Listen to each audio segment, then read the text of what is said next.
Doing today? We're sitting here chilling.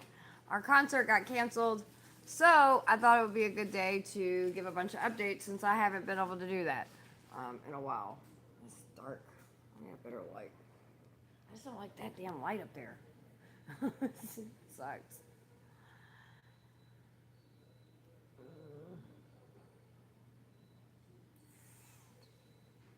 Give me a second, y'all. I'm gonna try to do a better light. Not that it really matters because you guys. Well, it don't matter if you can see me or not. You can hear me, right? That's all that matters. What's up, Tommy and Christine? Can you guys hear me good? Let's see, did we do? No, I didn't do that way. Hold on, let me get my stand real quick, y'all. And then we're gonna start. We got lots to get into. There is a lot going on. There's a lot going on. This fool. Sounds good? Okay, good.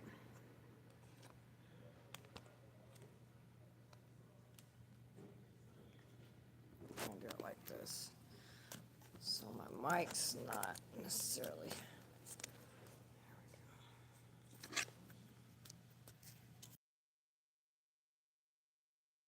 I'm gonna get this together. Yeah, the concert canceled. The storm's too bad. All right. So, unfortunately, yes, the concert got canceled today. So me and Katrina's chilling, and we're having some McDonald's. And I thought it was a good time to. Yeah, we need light, right? We need light. Okay, give me a second.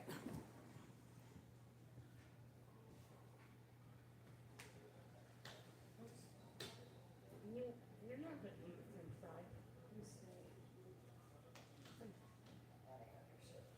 You're not gonna eat it. See, I told you. Squeeze me.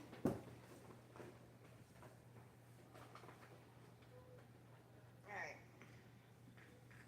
The Lord said, let there be light. Let there be light. Alright, now y'all can see me. Hey, what's up? Alright, so today our concert got canceled. So unfortunately we will not be there today. But we will be there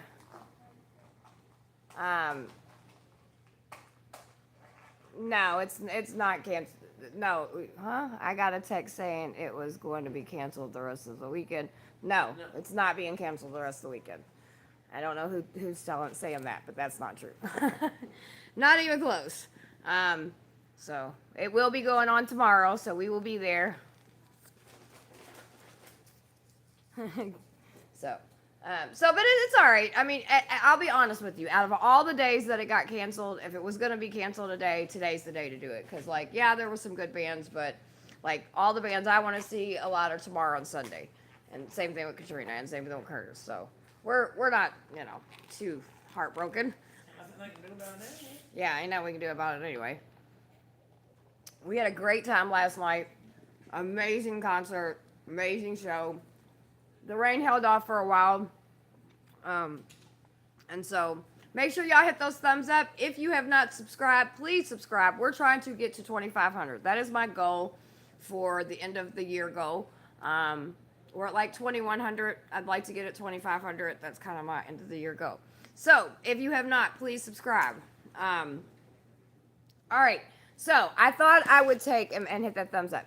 So I thought I would take today. We're going to do a couple things. I'm going to update you on a couple short videos that'll kind of catch you guys up on some things.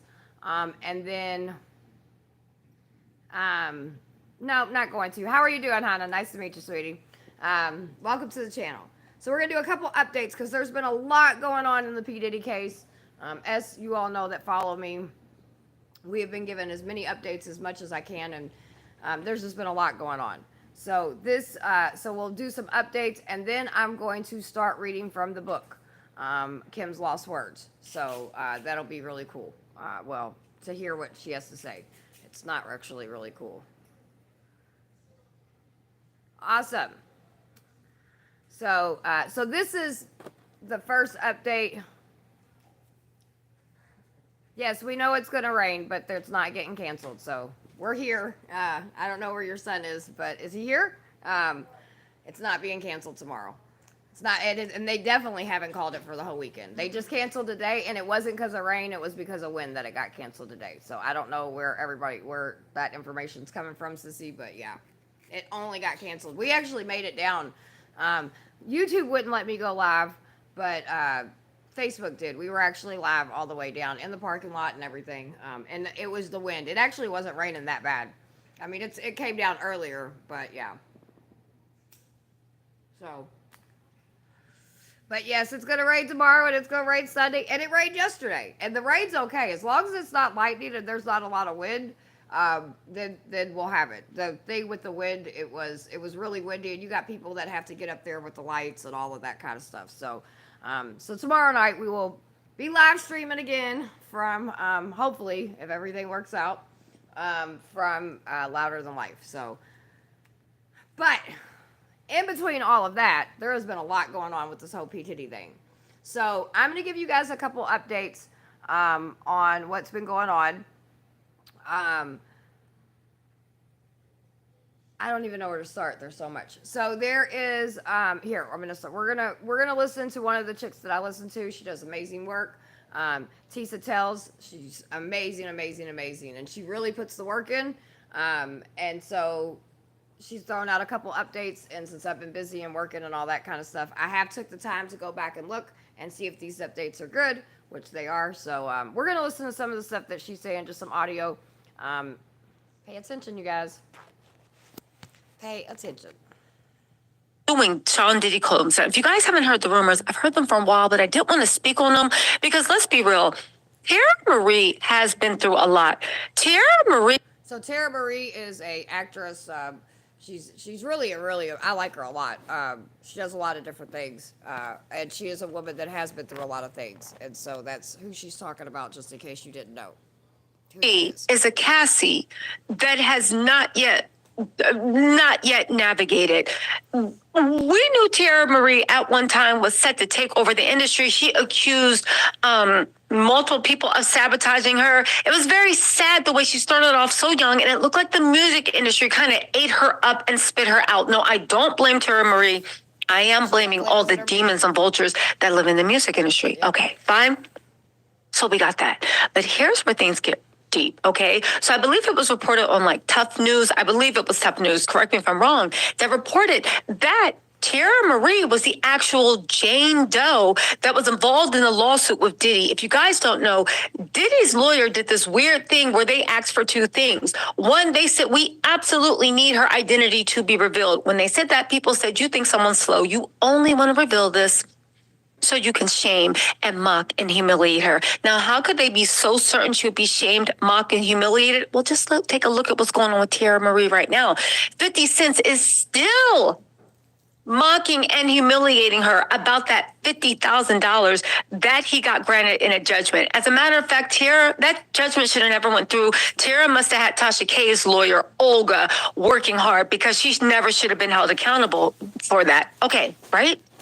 Because at the end of the day, she didn't lie on 50 cents. But forget all that, because let's get into the real, okay? Let's get into the real. So, and every time Tara Marie, like, shows her face, the men in the record industry, she dated Ray J, who did her wrong. I don't know what happened with Rockefeller Records. That didn't end well.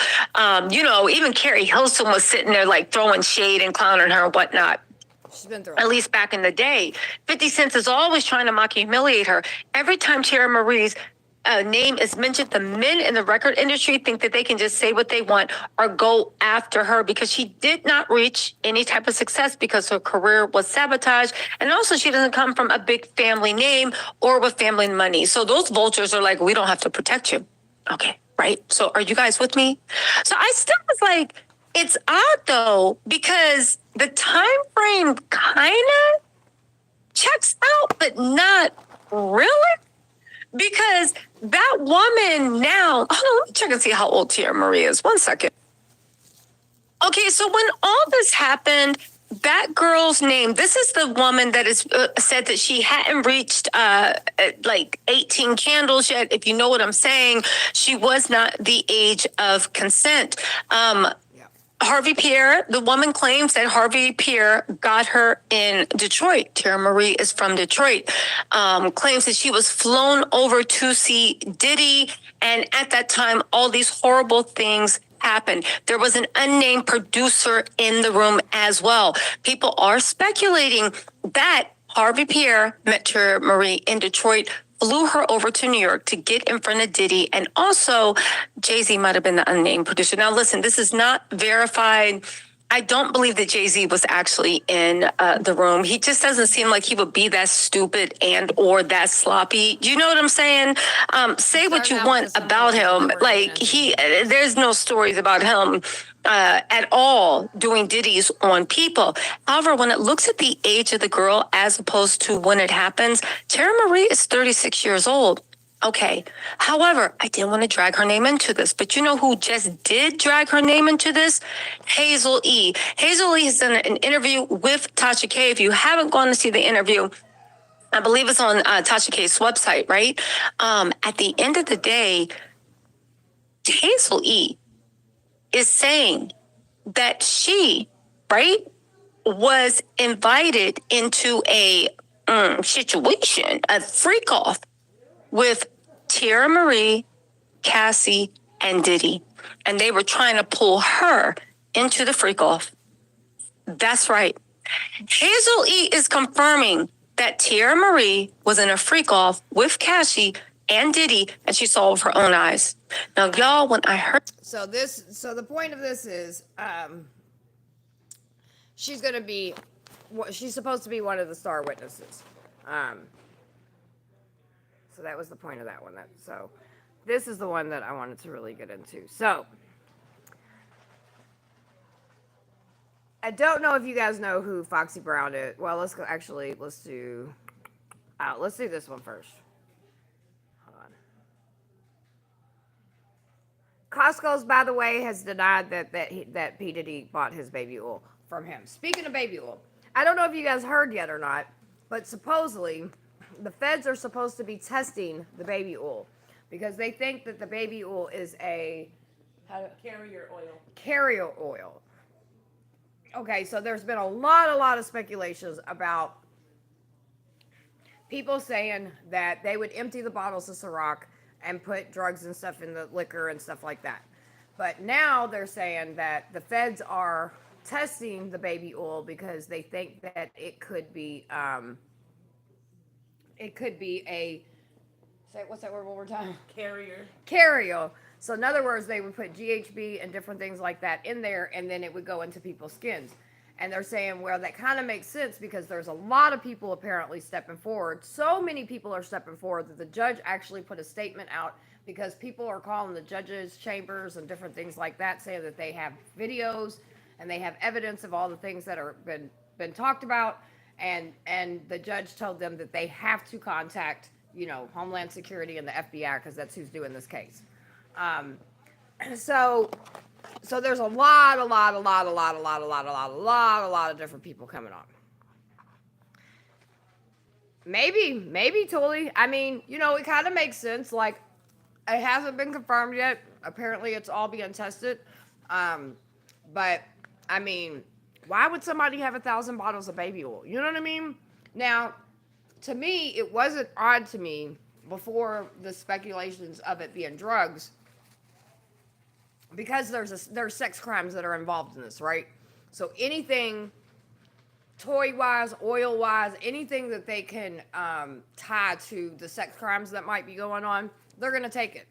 Whether this baby oil has drugs in it or not, it's still going to be used as evidence because there's, obviously these freak-off parties and different things that are going on, and there are a lot of people that are coming forward and saying, hey, look, I don't remember this. I don't remember what happened to me. As you all know, for those that have been following the case, just a couple days ago, another victim came forward, and she's claiming, that she's, and I believe her, I do, that, she was drugged and she was raped by Diddy and another man. Then let's see, it's also came out that P. Diddy completely, and this is the one that we're going to watch, is talking about definitely, let me get this out, definitely wants to testify and wants to like flip whatever and tell on people. Um, so there's a lot of nervous people going around. So here is a little clip. It's only 9 minutes long, and it's talking about Diddy confirms he'll testify, plan to basically to here. Let's just listen to it. How about that? And then we'll listen to one more, and then I'm gonna Diddy start. is also announcing And then I'm gonna read the book. And I got a couple things to say before I start reading the book. But we'll get into that in a second. that he will tell on everybody, and everybody better start kissing his feet and present their allegiance. 100%, Christine. We know that it can be done, right? We know that oils and stuff can be that fucking word again. Carrier. I don't know why I cannot get that word in my head. Because I mean, there's tons of oils. I have stress oils. I have, you got the THC oils that helps with people. So it's definitely something that is. At first, I was like, but I mean, it's definitely something that could be going down. I guess we will have to wait and see what they came back as. But that is definitely what's going around on the floor. So this again is about confirming that he will testify. To him, just like J did, just like Charlemagne the God did. I would say Dr. Umar, but he backed up all that. I'll say one thing about Dr. Umar. He's a survivor. Anyway, let's get into this, right? Huge news in the Diddy criminal case. He's chomping at the bit to defend himself in a federal courtroom and will take the witness stand to tell his story. First of all, I hope he does. Second of all, okay, let me ask you guys a question. How many of you all, if Diddy makes it to trial, because we all know I have speculations, and what I mean by that is I think he might get an Epstein special, so I'm not for sure if he's going to make it to trial. I want him to make it to trial because I feel like we got cheated out of a true trial with Epstein, like everything that happened, right? And I really, really do hope that he makes it to trial. Sorry, y'all, I'm eating, but I'm hungry. Some people say they don't think he'll take the stand. I say 100% he'll take the stand. If he makes it to trial, he will get up there and he will throw any and everybody under the bus. He will do anything and everything that he can to save his own skin. But I'm going to tell you right now, I was in a discussion with someone yesterday, and they said, well, if he flips state, then he'll only get 10 years. I said, you're out your fucking mind if you think this man is going to get 10 years. First of all, human trafficking doesn't work like that. Second of all you need is one victim to prove human trafficking. Already done. There's many victims. Sex workers are coming forward and sending tapes to the fucking to the feds and stuff. Like all kinds of people are coming forward talking about stuff. So yeah, I think he will. I think he'll 100% get up on there. He won't make it to trial, and some won't be. Well, yeah, I mean, we know that's my prediction, and again, I hope I'm wrong. I hope that he does make it to trial. I hope that it doesn't come out that we get, the news that dun dun dun dun. He's been on a hunger strike for a little while. He's very paranoid. He thinks people are trying to poison his food and kill him and all that kind of stuff. So he's been on a hunger strike for a little while. We'll see. What is the legality of his future if he doesn't make it to trial? I mean, I think somebody will do the same thing that happened to Epstein. I mean, I don't think anybody. The fortune will go to his sons. Oh, well, that's not necessarily true. Oh, yeah. Because he has so many cases going on, one thing that I can tell you all this, and I can tell you for a fact this happens now because it's something that in the anti-human trafficking world they have been doing. So now when people get busted with human trafficking, if they have like money, if they have homes, if they have anything like that, they'll sell that shit. Victims will get money. Then also some of those fines will go towards organizations that fight anti-human trafficking. Happens all the time. First time it ever happened here. So we've been able in our state, luckily, to catch judges and sheriffs and different other people that have been accused and been charged with human trafficking. In that process, there'll be fines and different things like that they have to pay to victims and different shit. It was about 3-4 years ago. I got a phone call from Frankfurt, some people in Frankfurt that I know and work with, and they said, "Hey, just so you know, we're sending your organization some money." And I was like, "Okay." They're like, "Don't worry about sending, a donors list or anything like that because it's from this man that went through court and he got in trouble for trafficking and he had to pay some fines and stuff like that. And the court, since it's a survivor-led organization, and in our state, my organization was the first organization to actually receive a payment like that. Not gonna lie, it was really kind of weird at first, because it was just like, what the fuck. But at the same time, I was like, you know what, we're gonna use this money to help people. So just because he has millions of dollars or billions of dollars, and he has all these properties, and he thinks he's slick, he did a doughboy trick. D-boy trick, which is dope boy. He tried to put a lot of things into his mother's name. They'll take all that shit, and maybe in his deal, this is what I told somebody.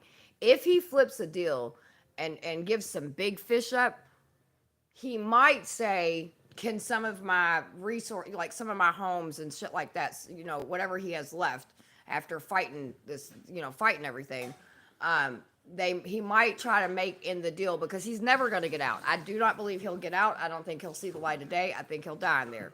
The only thing he might be able to do is make it a deal to where some of his estate is saved so his children can have some things. But see, there's also an issue with that because 2 of his children are possibly tied to some of this stuff. Christopher, I think that's the one. He's the one that, babe, ain't he the one that did that to that girl on the yacht?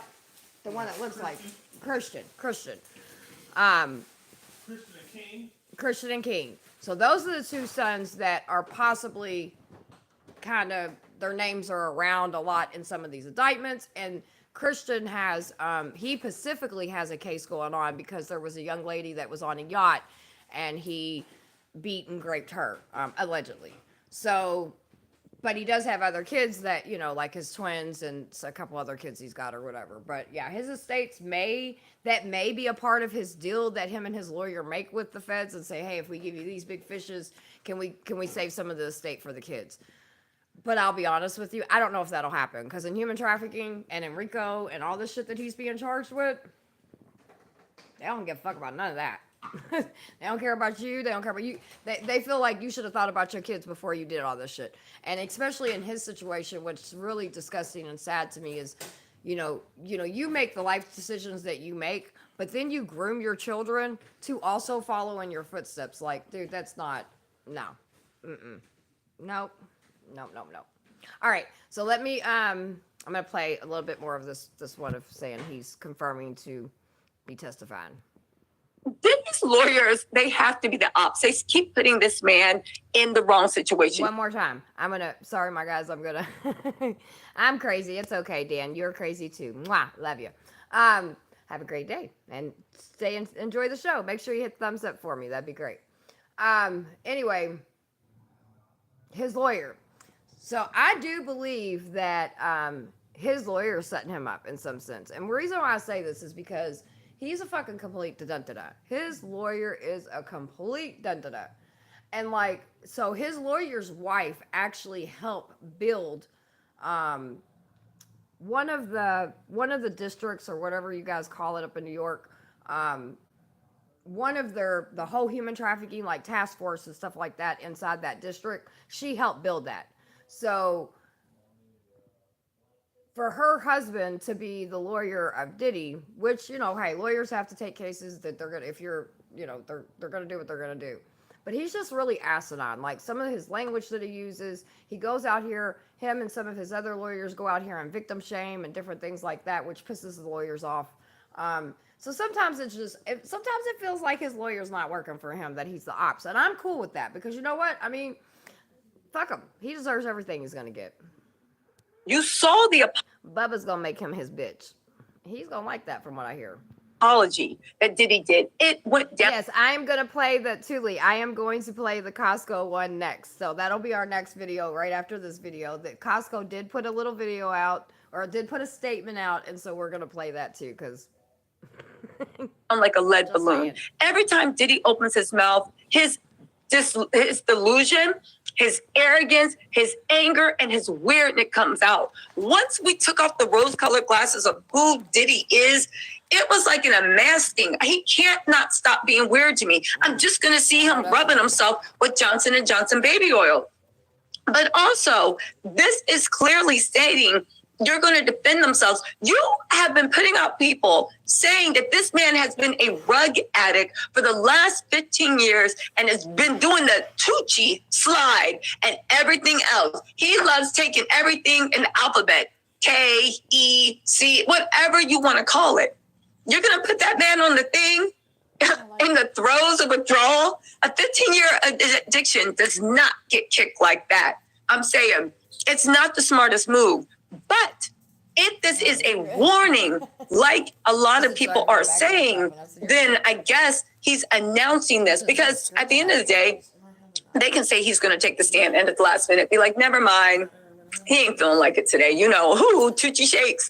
Ooh, he want that Tucci. Ooh, you know, he outside after he in the bathroom talking about, yo, can anybody give me some Tucci? Leaving the courtrumm. Can I go to the bathroom? Anybody got some Tucci? Right? Probably she's making jokes and everything, but anybody that's ever been to jail can tell you that drugs get in the jail. Like, it happens all the time. Here locally where I live at, there are so many overdoses and different things like that happen in our jail. It's not even funny. Some people, yo, let's do the Tucci handoff. When I hug you, just, put it in my pocket. But all jokes aside, right? It literally, he's going to take the witness stand to tell his story. I think it's going to be a disaster, but that's good for the public because let the monster do himself in. Mm-hmm. But what do y'all think? Do y'all think that this is just him sending a warning out to everybody that he will tell on them? I hope he does. Diddy's attorney, Mark.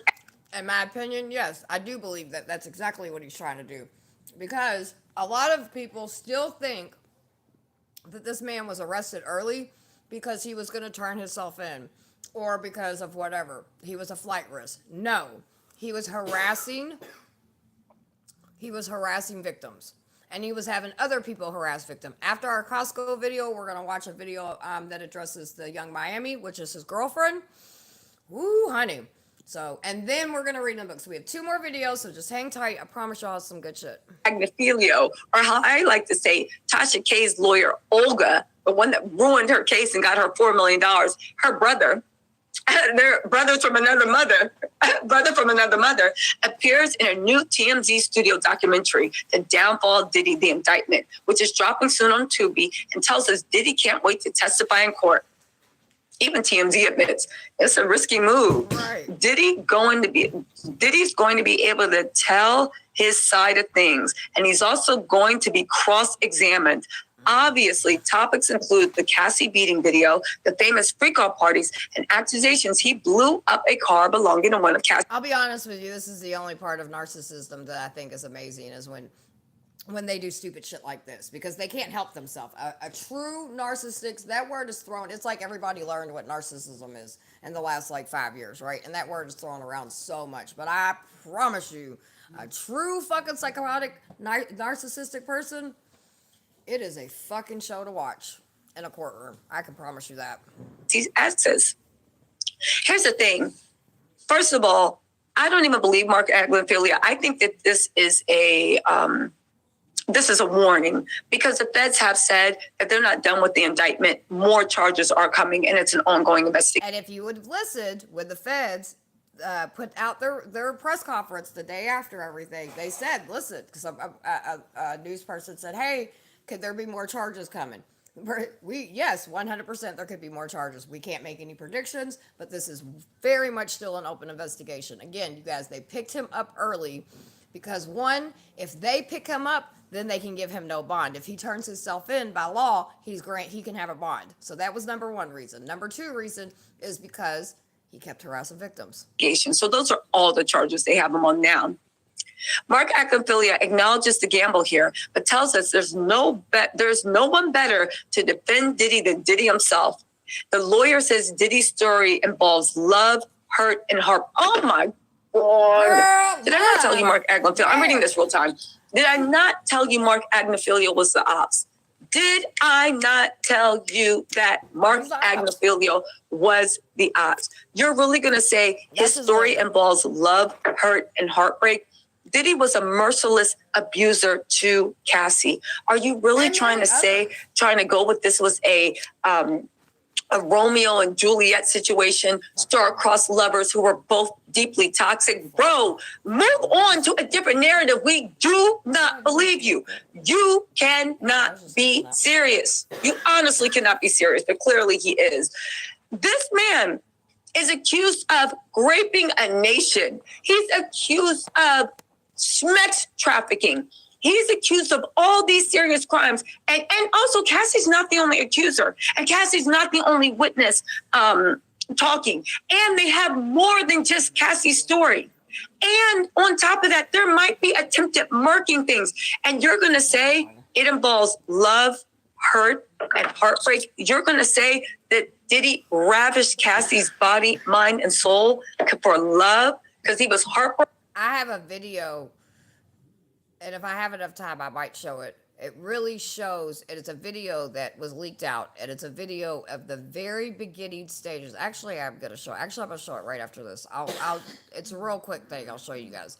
But what it shows, it's a video that's been leaked of when Cassie and P. Diddy first started everything, right? And you can see in the video, well, I'll describe it when we see the video. I keep telling y'all I only got two videos, but now we have three because y'all have to see this. Okay. You're going to say there's no one better to defend Diddy himself. Y'all, let's take a poll. Is Mark Agnifilio the ops? Yeah. The fact that he is feeding into, I do believe that maybe these powers that be that everybody says controls Diddy hire Mark Agnifilio to really make sure that he did what had to be done. Because at the end of the day, I'm sorry, we have to go back and chop this up. Love, hurt, and heartbreak made you blow up a car. Let's just say with the charges they already put out. Love, hurt, and heartbreak made. So, for those that don't know, Kid Cudi, which is a rapper, him and Cassie, she was trying to get away from him, trying to get away from P. Diddy. She was trying to move on. They were kind of talking a little bit or whatever. P. Diddy found out about it, and he went and blew his car up. So, you viciously beat someone, drag them back, keep people drugged up, and do schmeck trafficking. Love, hurt, and heartbreak. The fact that this man, Mark Agnifilio, is feeding into Diddy's ego, which is good for us. We should laugh as the public. Saying, because Diddy's like, yo, I know if I can get up on that bench, I can convince them. I'm going to tell them, let me just talk. Yo, put me in, coach. I wouldn't even be surprised at one point he fires his whole legal team and says he can do it his fucking self. I wouldn't be surprised. Like too many other psychopaths I've fucking seen. Is Diddy, to me, appears to be the classic narcissist. I'm not a doctor. I haven't diagnosed him. I don't know. But to me, based on his actions, he tends to show, or at least malignant narcissist traits. Yep. The fact that he conned us for 20 years, and he still thinks that if he can get on stand, he can con us again. Did he not see what happened with his apology to Cassie and the way everyone besides the people that were hoping they could get another dollar from him, and if they went up for him, they'd be in his good graces? Everybody else was like, boo, brother, ooh, ooh, ooh, brother, ooh. That's all everybody kept saying. And now you think you're going to get up there on the stand while you got the shakes from going through withdrawals? Yes, because the 15-year addiction is not going to be kicked in 3 months or even 6 months. Diddy is expected to go to trial and he wants a speedy trial because he thinks if he gets a speedy trial, he's going to beat the U.S. attorneys. This is what I believe, and I've said this from any of the videos. You guys can go back and watch. I personally think that he thinks him and his lawyers are smarter. He thinks that if they do a speedy trial, which everybody is granted, if you want it, you can have a speedy trial, which makes things process very, very fast.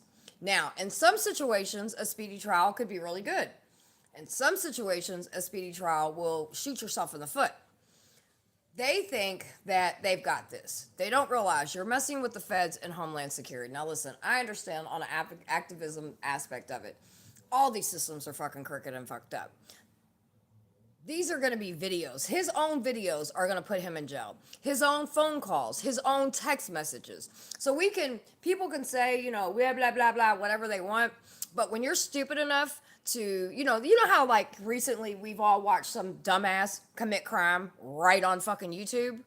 Well, when you record everything and you do that and then you damage people's lives and you harm people's life and you think because you're such a powerful person or whatever fucked up demented thing you have in your, don't record yourself doing shit. Don't. Because if you do, you get every fucking thing you deserve. And you can't blame nobody. You can't blame a cop. You can't blame a judge. You can't blame nobody but your fucking self. Because you want to be seen so goddamn much, you fucking do your crimes online. Or you do your crimes recording everybody, which then is evidence for later trials. And can't say this person recorded me, that person. No, this motherfucker did this himself. Office. How so, you may ask? Well, it's quite simple. Stupid people do that. With the U.S. Attorney's Office, I'm sorry, not, why am I saying? Yeah. One more time. I'm just going to say, and it really, really just sticks me and it makes me just go, you are a fucking idiot. When people say they're from like the streets and all this other stuff and you record your own shit. But please keep doing it because, dumbasses deserve what they get. U.S. Attorney's Office, federal prosecutors, you don't do that shit. they arrested him prematurely because they found out he was obstructing justice. Okay, so they arrested him prematurely. When they arrested him, they still said the investigation's ongoing. They were hoping Diddy would sit in jail while they do the investigation, but Diddy's lawyer is saying, nope, we want a speedy trial, so we'll see you in court in 3 months. The only thing is, you saw what happened with Diddy's bail. You saw what happened with Diddy's defense, right? And they came out, what was it, 2 days later when they did the press conference? Because his lawyers went on TV and was telling people that basically Cassie's a part of all this. She's not really a victim, da-da-da-da-da, right? So then the feds has to put out releases of why, like, no, by the way, just so everybody understands, yes, we arrested him because he continues to mess with victims. We arrested him, and I mean, there was all kinds of little things they put out. If they got you and they got a case, they can spare a couple little things to show the world, like, hey, pipe down. You need to pipe the fuck down because we got you, okay? But he's not going to because he's a narcissistic person. All right, so so you guys heard them in this video. And this video is 18 minutes. I am going to now, there's nothing provocative in this video that you're going to see as far as, like, no one naked or anything like that. The only reason I'm going to show this video is because there's a lot of people out there that all try to say that, she's not a victim, Cassie's is not a victim or anything. And since these videos have been put out, I am going to show it because you can't hear the audio because she made it to where you can't hear the audio, which is cool. I mean, again, it's not a sex scene or anything. But it's a pure example of someone grooming someone, okay? You can tell on her face that she's scared. You can tell that there's other people in the room. If you watch his eyes and you watch her eyes, allegedly, this is, like I said, videos of theirs that has been leaked. So sometimes grooming isn't always done by getting beat. Grooming sometimes isn't done by, like all these scary tactics or anything. Usually grooming is done because they want to build their trust up. They want you to trust them wholeheartedly with everything in you. Ride or die type shit. You know what I mean? Like, I got you for life. Like, you never have anything to worry about. And so it can be done through, coercion and just manipulation. And if you're somebody, like you meet this guy, like, and I understand this. I understand Romeo pimping because that's how my first pimp pimped me out. I thought he was my boyfriend. I really did. So, and it happens because it's almost like I hear the term on YouTube being used, white knighting. Like, it's like, oh, I'm here to, you deserve more than this. I want to give you the world. I want to shower you with gifts. I want to love bomb you. I want to gaslight you. You know what I mean? And when you're young, and she was only 19 when she first got with him. When you're young or you've been through a lot of things, that's why everybody can be a victim, but vulnerable people are unfortunately, and I don't like to say the perfect victim, but they're the perfect victim, right? Like in my situation, I always wanted to be accepted. I always wanted to be loved. You know what I mean? Like that true love type shit.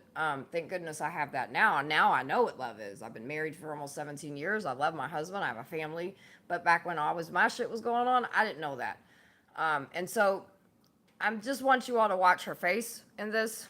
And I'm gonna Y'all come fast forward a little bit.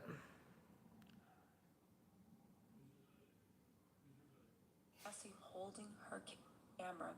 They Miami and started.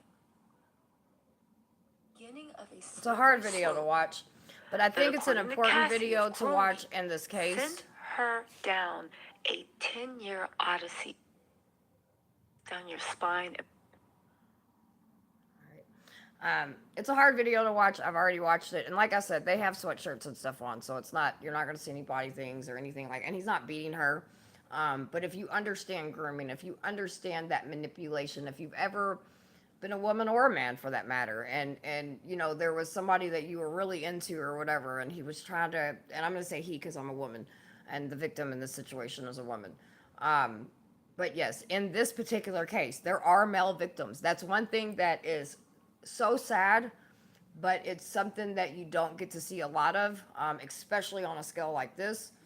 Um, you will hear me and other survivors talk about, you know, like I have survivor brothers. They've been trafficked. I've helped young men and older men that have been trafficked. You know what I mean? So it happens. But in this situation, like if you just ever been that, you've ever some guys try to talk you into it or whatever, you'll understand what's going on. I am gonna flip my. Let me take this out.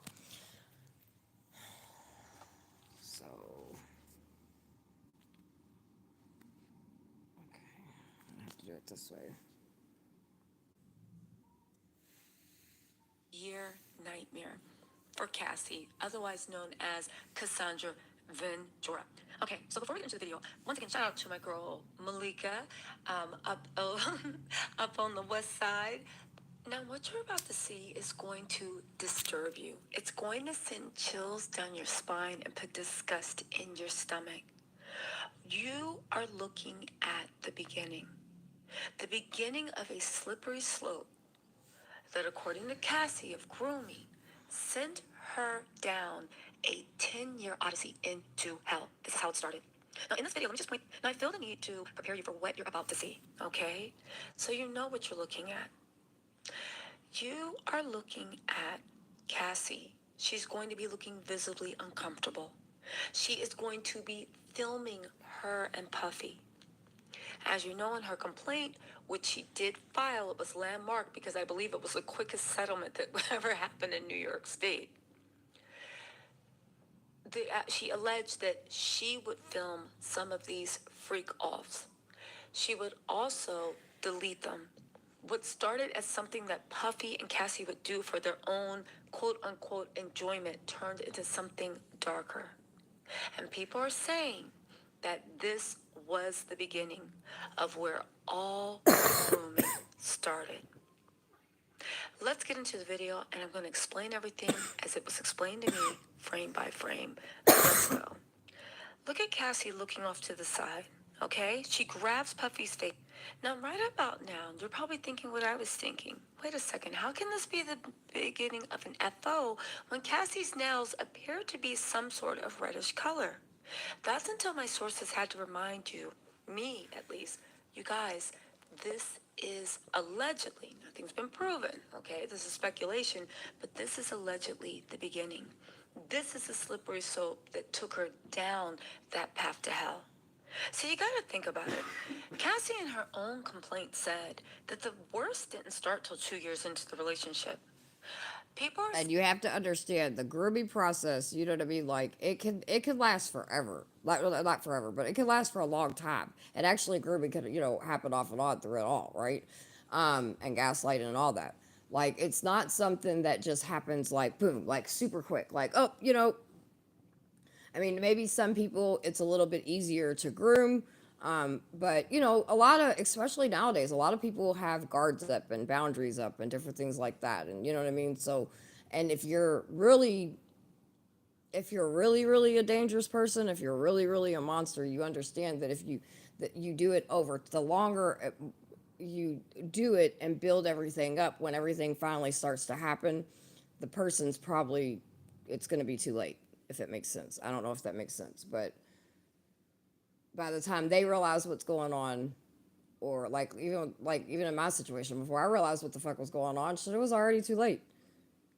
So that's why sometimes in some situations they'll do shit for a long time. And then you think about like kids or even teenagers or even young women that are being groomed. You know what I mean? Like they they may think that this guy's their boyfriend. It's the best thing that ever happened to them. Like, this is, they would never put me in a situation. They would never hurt me. This person loves me, and the longer and longer and longer they're building that trust up and they're building this fake reality up, then it's harder for them to get out of.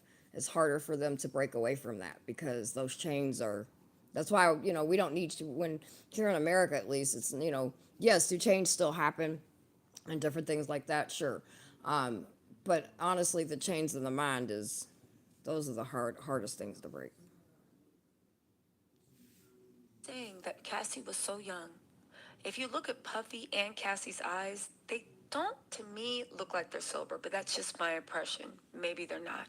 Cassie said that Puffy and her were often on illicit substances, to the point of Puffy used to tell Cassie to go pick up prescriptions for him from a doctor in Miami. Interestingly enough, people are saying that this was actually filmed at the Fontainebleau in Miami. Now let's get back Sorry into about it my and just handshake, keep in y'all. I mind that can't this help it. is actually the beginning of how he loosened her up to make her feel like she was in control. Even though when we get in this video, it's clear Cassie definitely felt uncomfortable. But pay attention to Puff's face, his demeanor, Cassie's face, her demeanor. And then I'm going to show you something that's super insidious. Look at this. Look at Diddy. Look at the way he's looking. Eyes heavy, head heavy, squinting. Look at Cassie.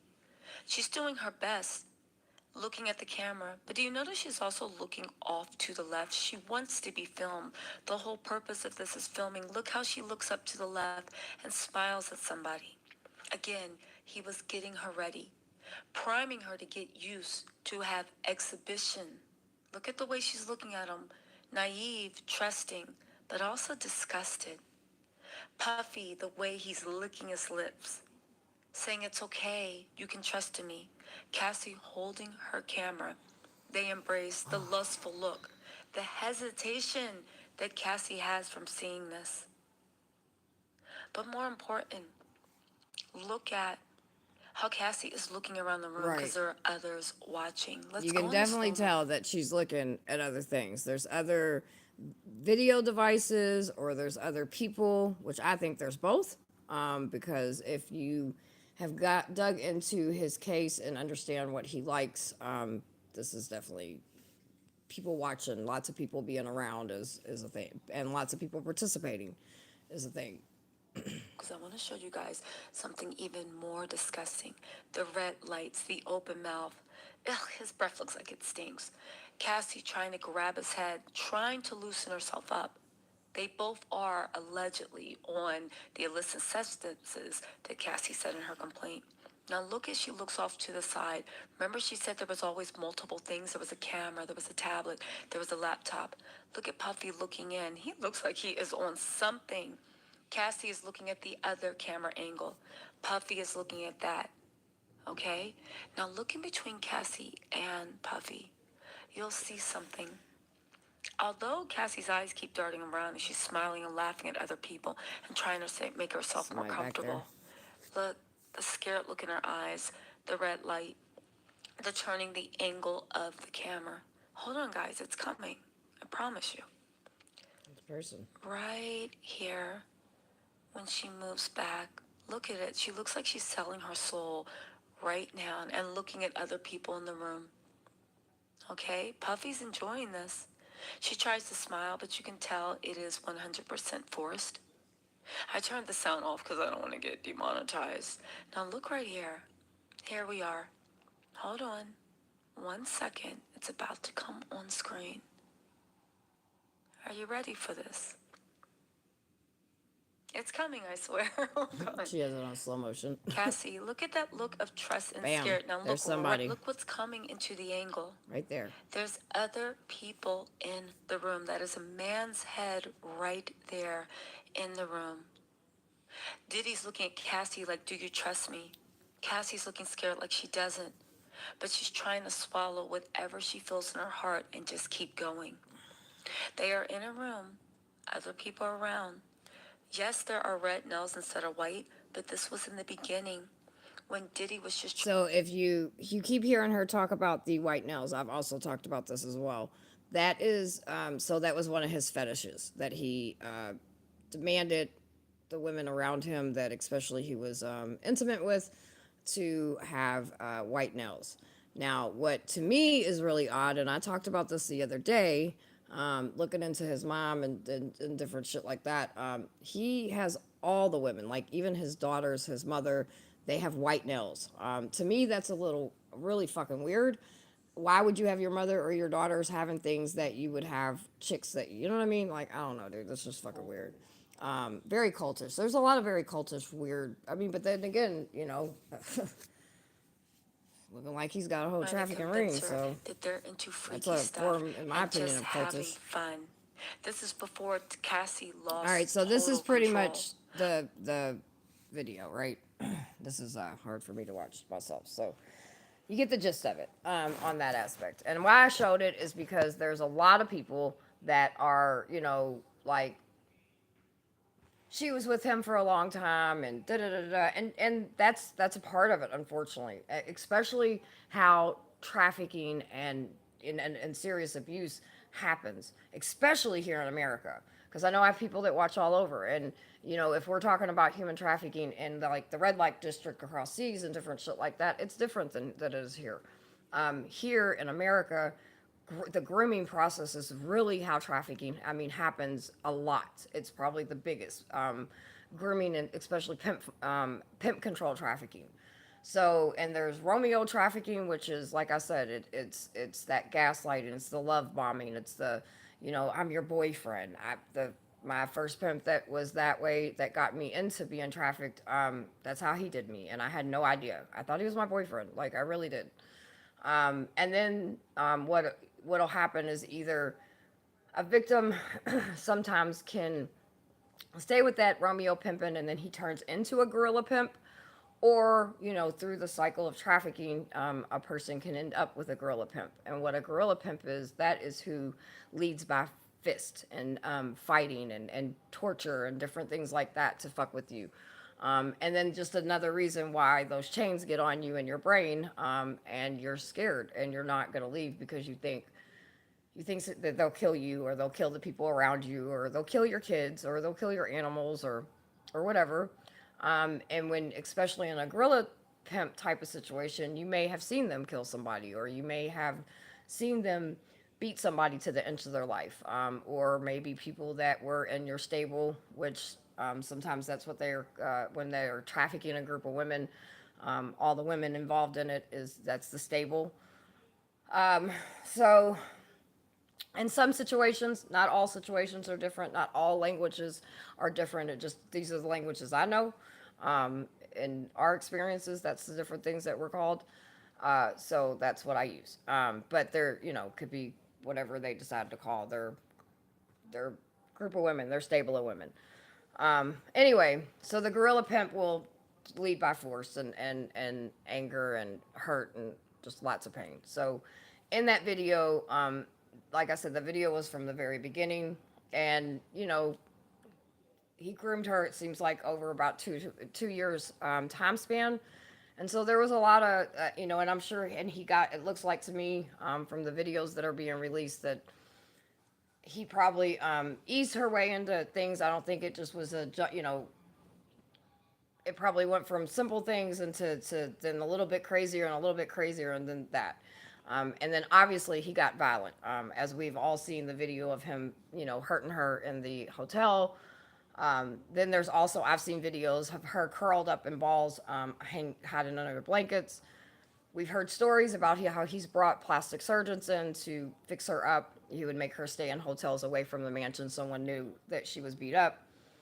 A lot of times in situations like this, women in situations like this, the bruises aren't always like visible. There will be with ways that you can cover them up. So like it's very rare when you'll see bruises on the face, maybe even bruises on the arm. It'll be more bruises in the chest, in your ribs, in your back, maybe on your thighs, different things like that. I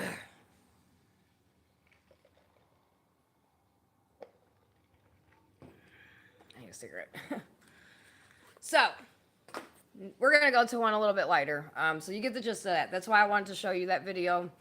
I also try to tell you guys things that I know. I'm a survivor of human trafficking for those that haven't figured that out yet or have not, or just here.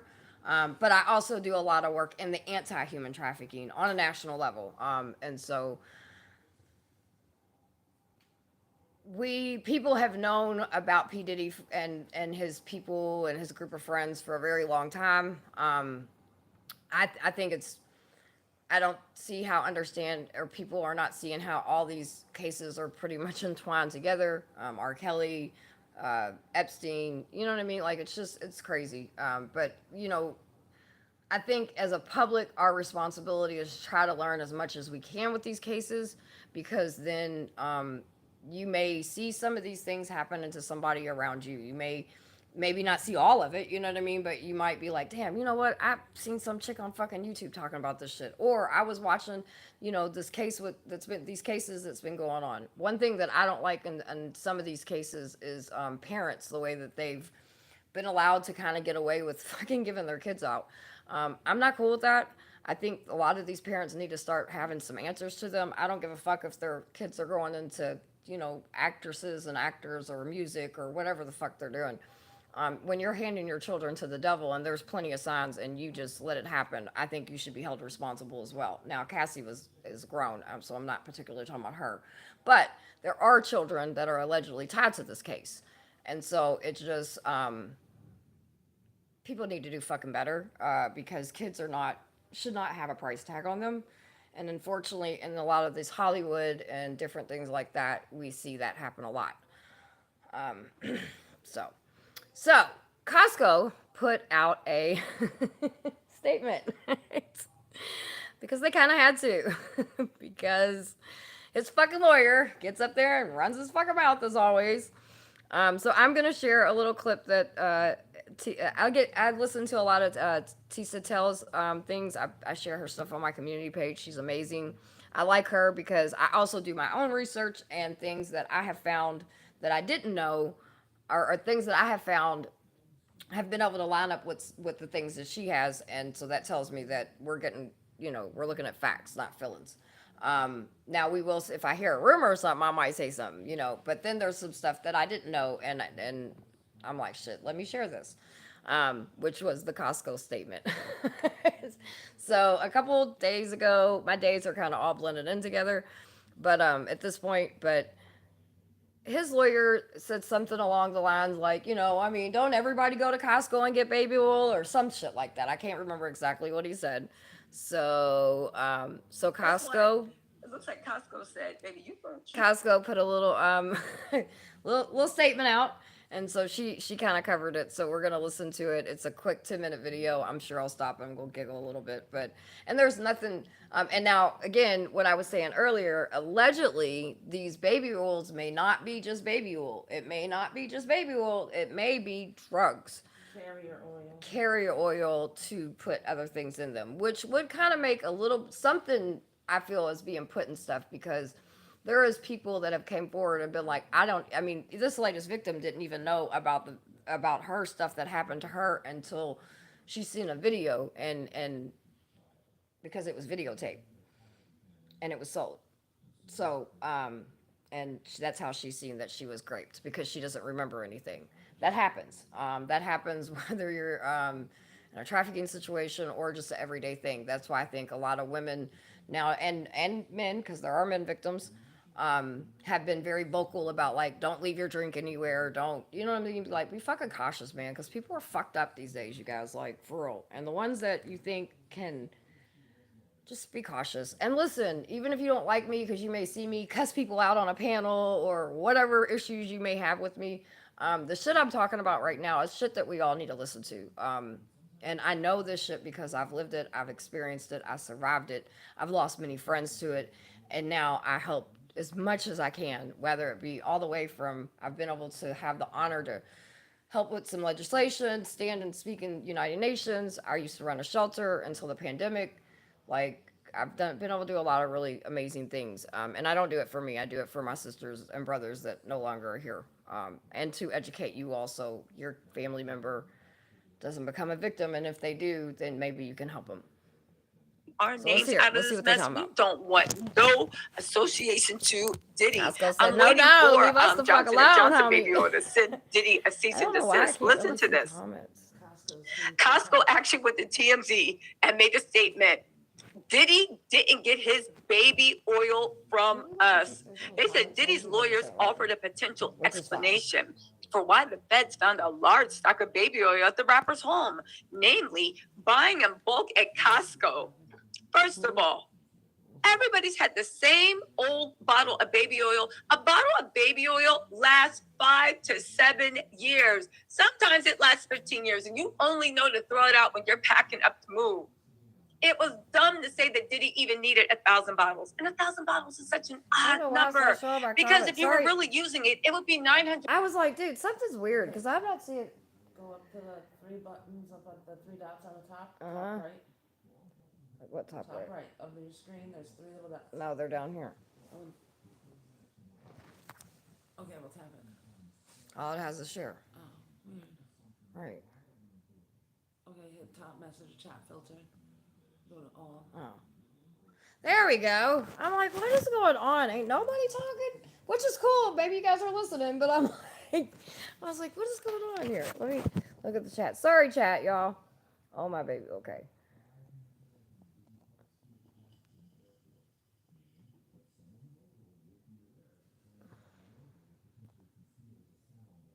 Well, sorry, you guys. I didn't. Hello. What are you talking about? Fill me in. Thanks. Sorry, Clayton. I wasn't getting my. I don't know if he's still here. We're talking about the Diddy stuff. Case.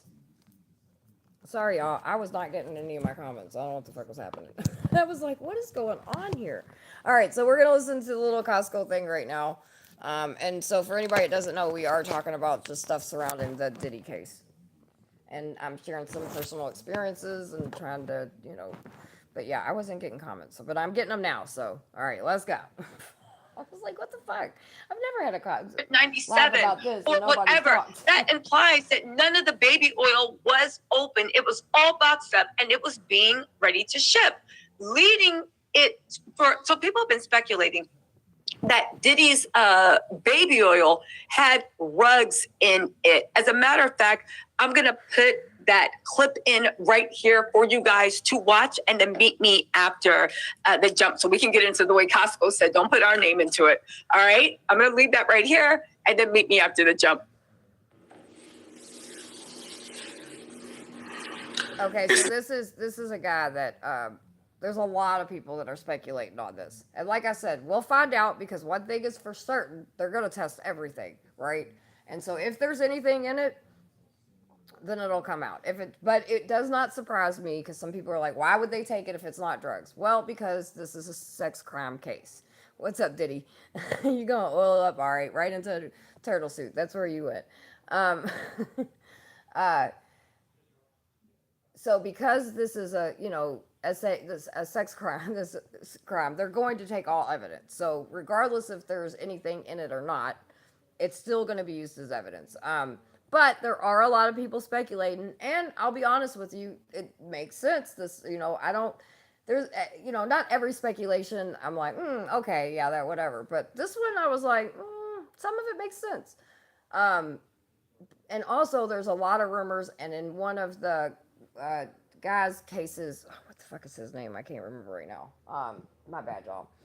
But he did filed a lawsuit, and in his lawsuit, I believe that there is stuff talking about how, like, in liquor bottles and stuff, there is drugs put in them, and so people are drinking them. Because there's a lot of people, I believe that there's going to be people that will say that they don't remember just to kind of say I don't remember.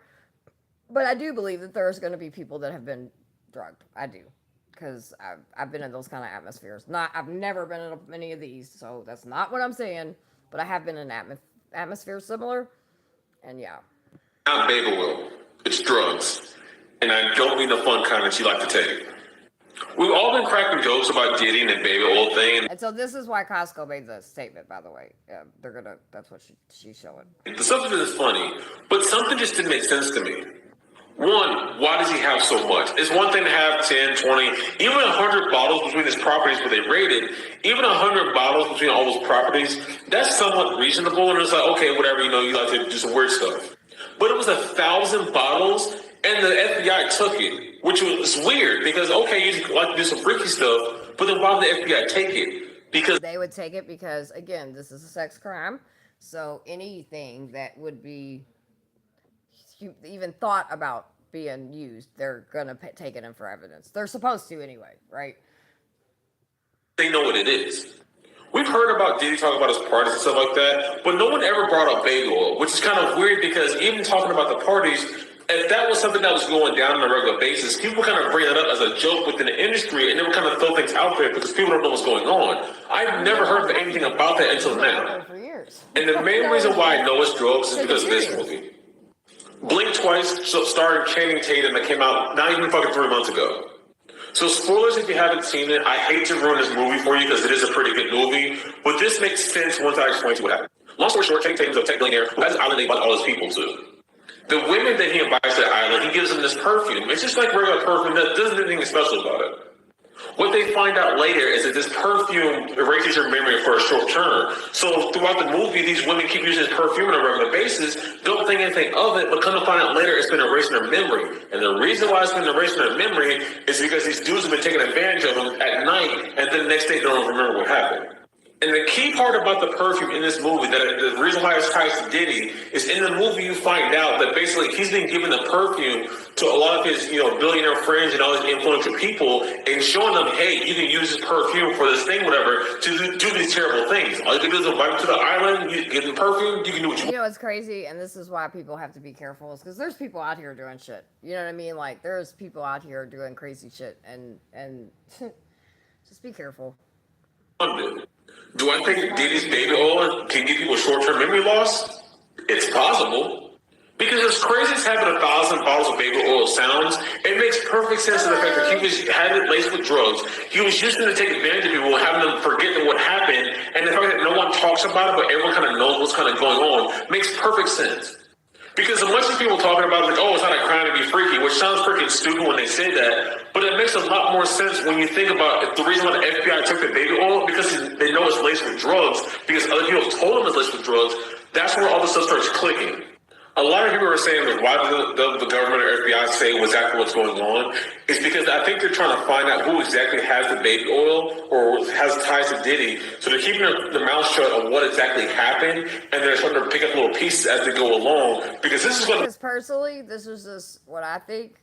If right, there's drugs in it, well then they already know it by now. They know it by now for sure. And the only thing that would make sense is because, I mean, he has allegations or whatever of, or he's been indicted with different shit that is involving gun trafficking, drug trafficking, and sex trafficking. Like, motherfucker said, fuck it, let's just hit all three of them out the park. So they may not be so super vocal about it just yet. Or like I said, if it's not, then they're still going to take it, because if it's, it's what kind of crime this is. It still would be evidence. Oh, very good. We all know this. So I think they don't have all the pieces of who's doing what. Maybe they just grab Diddy and talk about the baby oil to see if people start snitching. But this is going to be very deep. And I think the baby oil was tied to everything. Okay. All right. Okay. So are you guys back? So, like, the internet's been going crazy. Like, at TikTok is fucking off the chain. And all kinds of different places have, people been saying stuff. So, and his lawyer also has been saying stupid shit. So, now. Okay, great. So they're saying that The lawyer said, that's not it. He just liked baby oil and he bought it in Costco's from bulk. And Costco said he begs to differ. They said a spokesperson for Costco tells TMZ none of the company's U.S. locations carry baby oil, even though Diddy's attorney, Mark Agnefilia, told us the rap mogul might have bought the item in bulk at the members-only warehouse retailer. Now, when he first said that, I said the same thing. How can this be in bulk? It actually really don't make any sense at all, right? They said the proof is in the pudding, so to speak, as a quick search of the store site shows that there's nothing akin to baby oil offered at Costco's. Do you know why that is? Because no human being on God's earth has any reason why they are going to have 1,000 bottles of baby oil. That's why it's not sold in bulk. Because in America, why? It's like saying, I want like bulk lettuce. No, because even then you can use it in a restaurant. It's like saying you want bulk. Hold on. I don't know. Listen, you don't need bulk baby oil. Costco's was like, it's not a money maker. There is, however, hair and cleansing gel sold for babies, but it'd be a stretch to confuse that with baby oil. Yeah. They went on to say, and nothing pops up when you look for body oil either, which could be mistaken for baby oil. They said, for good measure, we also took a peek at Sam's Club website because it's entirely possible someone mixed up Costco and Sam's Club. Yet, like Costco, there's no baby oil for sale there. Although there is a Johnson's moisturizing pink baby lotion with coconut oil available for purchase, though, the product is not mentioned in a federal indictment. Now, listen to this, right? TMZ goes on to say that in the unsealed indictment, it claimed that there were 1,000 bottles of baby oil were seized during the March raids on the Bad Boy Records founder. Okay, now listen, right?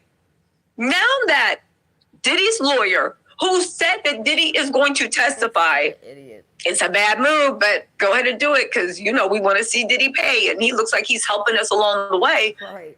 Where did he get the $1,000 bottles of baby oil from? You didn't order it from Costco. You didn't order it from Sam's Club. I'm waiting for Walmart to enter the chat and be like, yeah, that ain't us either. I'm waiting for Walmart to enter the chat at the very least, okay? Yeah. At the very least. Now it gives you... There's been conversations about GHB, pink cocaine, liquid cocaine, things like that have definitely been in conversation of some of the... More questions. One, where did you get the baby oil from? What were you using the baby oil? Definitely put GHB or something like, you know, in something. So, yeah. For somebody made a good point that if there really was baby, like I think Ray Holt made the point. If there really, pretty much, honestly, you can lace anything. You can lace food, water, cigarettes, shit, I smoke bud, you know what I mean? Like, people can lace anything if they wanted to. Like, and if somebody's doing that kind of shit, you know what I mean? So, and welcome, Drea. Osho. How are you doing, sweetie? Yeah, I mean, it's low-key smart, but it's not, because it's evil. But I get what you're saying, Zuli. Okay, so, let me see. I want to make sure. I think I've gotten you guys... I mean, there's all kinds of videos we could listen. Foxy Brown is supposedly, just so you all know, Foxy Brown is apparently working with feds, and it has been said that she will testify. So, the list is getting long.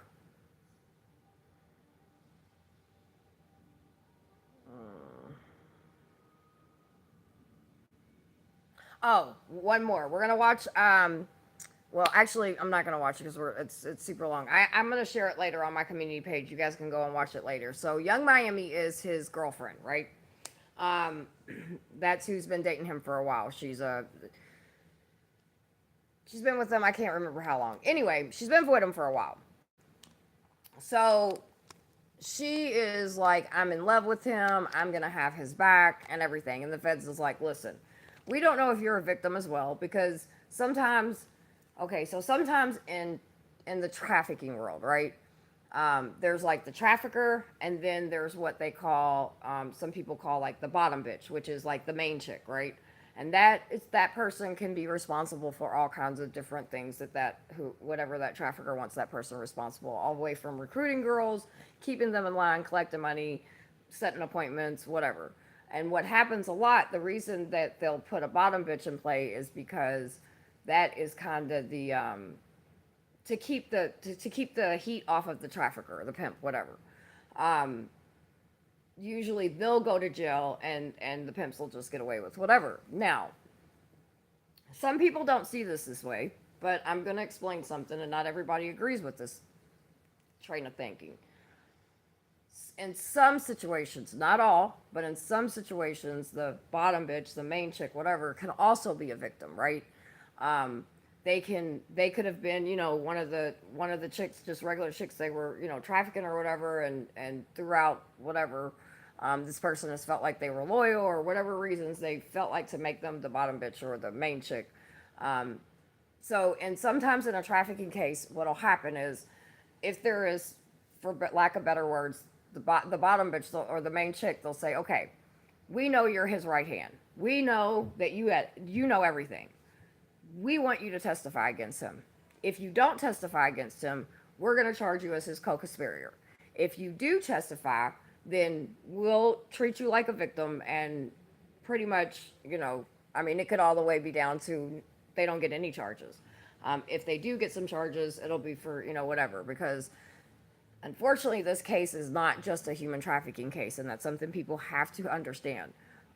Yes, sex trafficking is a part of this, but like I said, there's the drug trafficking, there's the gun trafficking, there's supposed to be there's allegedly possibly bodies, there's cars that have been blown up, there's all kinds of shit going on. This is fucking just, this is bigger than a lot of us probably have ever seen or gonna see. Hold on one second. So anyway, they have basically, and there's always like a short window. They'll sit there and go, okay, I feel like that, it's been put out that they've basically told her, come talk to us. And she's like, no, I'm not going to. I love him. I'm going to have his back. I'm going to, whatever. He didn't treat me like that. He embraced me on to be a woman. And these are statements that she's made here recently. So basically the feds are like, look, this window's about to close. So, if she does not work with them, and I'm going to say in the proceed like ASAP, if she doesn't give them what they want, I will 100% expect an indictment on her as well. So, that is definitely something that's been in conversation. So that is something to look forward to. I do believe there's other indictments. I will say that I believe Jay-Z is going to have an indictment on him. Something fun to play with. I believe there's going to be, in my opinion, quite a few coming down the ball chain, and some that we may not even see coming. I do know that there also have been told that there are sex workers that have been coming forward, and even his lawyer actually said that they have a sex worker that came forward. It was a male sex worker. I guess one day that y'all love you, but can y'all go there? His lawyer has supposedly going to be somebody that's a witness that's a sex worker, it's a male. He said that Diddy allowed him to videotape when he came, and he allowed him to leave with said videotape.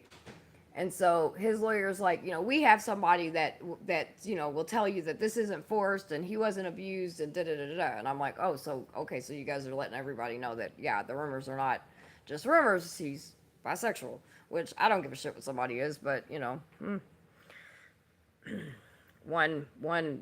have one person, and the last I checked, there was like they what was it, maybe a week, like 2 or 3 days after it happened, the feds announced they had like interviewed like 900 people, and that was how long ago? I don't even know how long this has been going on because it's so fast, but Like maybe 2 months, not even. Oh no, he just got indicted and shit and got arrested 3 weeks ago. Oh, okay. Yeah, he just got picked up. They've been investigating him for a while, but they picked him up because he started harassing victims. And that is something else that Young Miami they have tied to, is that she also has been harassing victims for him. When the feds had released their statement and they did the press conference, you can go back and watch it. They said that him and associates. So she is one of the associates that were harassing the victims. And in cases like this, you cannot do shit like that. They're not going to deal with that. All right. So we went over some videos. There's a lot more shit to update, but I'll do another video maybe tomorrow.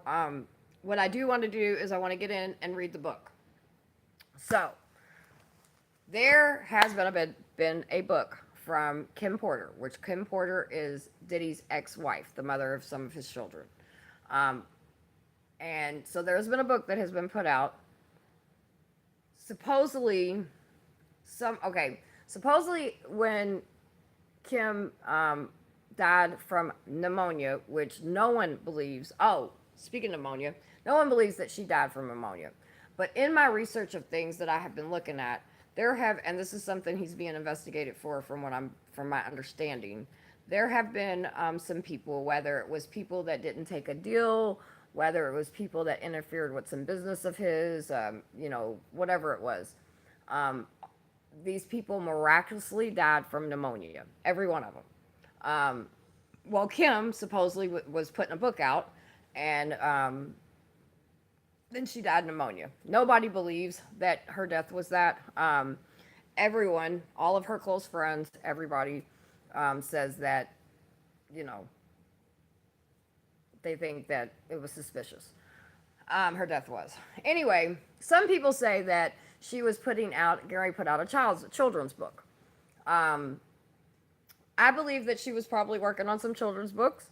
I also do believe that she was working on a tell book. So this book, before she died, as she was writing this book, she sent a copy of this book to several people. Because she said, if anything ever happens to me, when the time is right, I want you to release it. So that part has been confirmed by everyone. Now, there has been some statements from different people, and I am going to talk about that before I read this book. I'm going to read some of it. I'm not going to read all of it tonight, but I am going to read some of it tonight. Probably read a couple chapters. So first, I'll be sure, is also the father of one of her children. He has came out and said, and you have to listen to what he says, because there are people on the internet that will clickbait you and say that he said the book's not true. That's not what he says. What he says specifically is, yes, there's a book, and the part for the most part, the book is true, but the part that is not true is the part that he slept with Diddy. Okay. Whatever, dude. We'll see. Allegedly, we'll take him for his word, whatever. I ain't on it. But fine. Her children have spoke out on it. I think they put a statement out yesterday. And said, this was not their mom's book. And this is what I'm going to say about that. I respect what her children say. But I'm going to say that most of our children don't know our past. And I would expect her children, or anyone's children for that matter, to come out and say, no, this isn't it, So there's been a couple people, like I said, there's been most people are saying, when they're talking about the book, they're either saying the part about themselves isn't true. Now, the kids, I'm not talking about them. I 100% respect what the children say and think. I'm just going to say that I know that they're not going to know everything that's going on. Because from what I have been researching of Kim Porter, that's just the type of mother she was to protect her kids. And there was a lot of things they didn't know. Which I would have to say most parents and most people that have been in domestic violence or anything like that would probably be the same, right? I'm open about my children and things that I've been through, and they know stories and different things like that, but they don't know everything I've been through. So anyway, so this book comes out. Now, one thing I will say,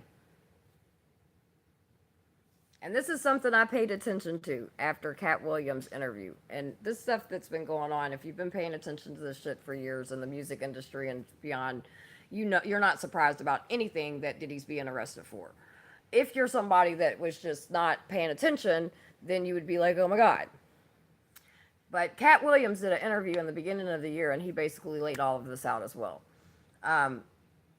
And there were people that said, you know, hey, what Cat Williams is saying isn't true. But you know what none of them did? None of them sued him. Now, it's still early. This book's only been out maybe a week. But I can tell you right now, only thing that people are saying besides the children is they're just trying to separate themselves from sleeping with another man. So what I'm going to say is I probably think that there's some truth because of things that people have said over the years. There are people like Gene, which is his bodyguard, have said shit for years. There are people like Jaguar. There are people like Cat Williams. There are people like Wendy Williams that have been speaking up on these topics for years. There are victims that have came out. People have said, why is it all happening now? Because he intimidates people. People die. People's careers are just ended.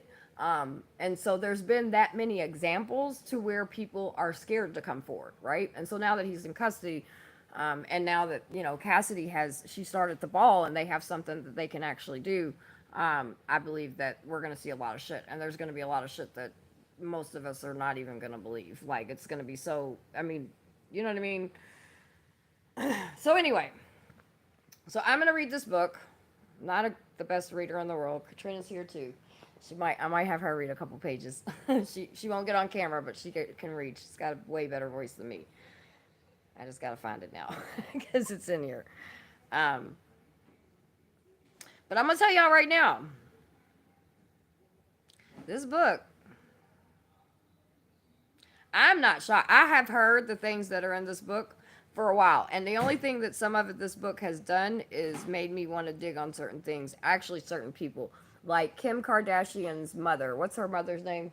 Kris Kardashian.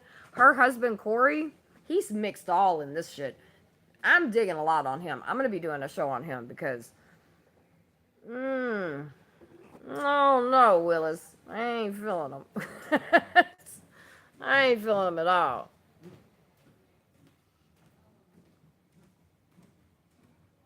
There's something... He just keeps popping up in a lot of weird... He was there the day... What got my attention for him is as I was researching stuff on Kim Porter's death, I seen a picture of him... I seen a picture of them carrying her out on a gurney. And he was standing there. And I was like, wait a minute, who is that? So then I started doing my research, and, like, he goes all the way back to, like, Michael Jordan. And, I mean, just... Now, Kanye West and Scott both do not like him. And those are the men from the Kardashian stuff. Well, everybody knows who Kanye West is. Kanye West says he's a plant. A lot of people feel like he's a plant. Where is this fucking book? He did it in one of the things.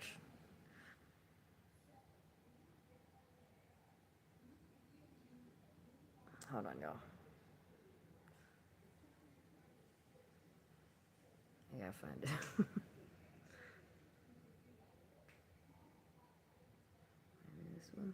There it is. Oops.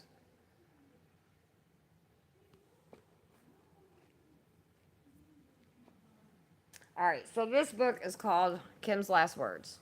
As you want to see, it's an ebook. I'm reading it. My husband got the book, but he thought he ordered the right book, but actually what he ordered was this one, and this actually breaks down different things about the book, which is it's really cool, I guess, but it's... So we got the book on here. I'm actually ordering the book. I'm going to get the book sent to me because I want it, but we have it on eBay, right? Or ebook, whatever it's called right now. So it is called, the book itself is called Kim's Lost Words. And so we're going to start with chapter 1, which is the life of Kim Porter.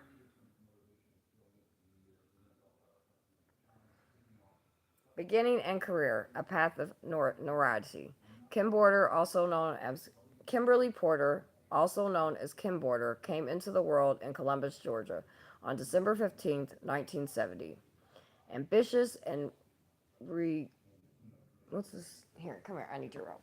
I'm going to help you. You're going to help me read some of the words. You want to read for a second? I'm going to speed it up. If I can Zoom it in. There we go.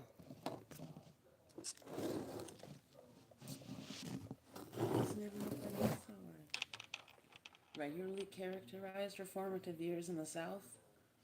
Yeah. Right. That was the word I was. That Characterized. characterized. Okay. Listen, I'm not the best reader, but we're gonna get through this. Characterized her formative years in the South. Sarah L. Porter, Kim's single mother, brought a strong sense of independence and preservation into her humble family as she raised her daughter. Kim always wanted to leave her little town behind and do something great in life, even when she was a little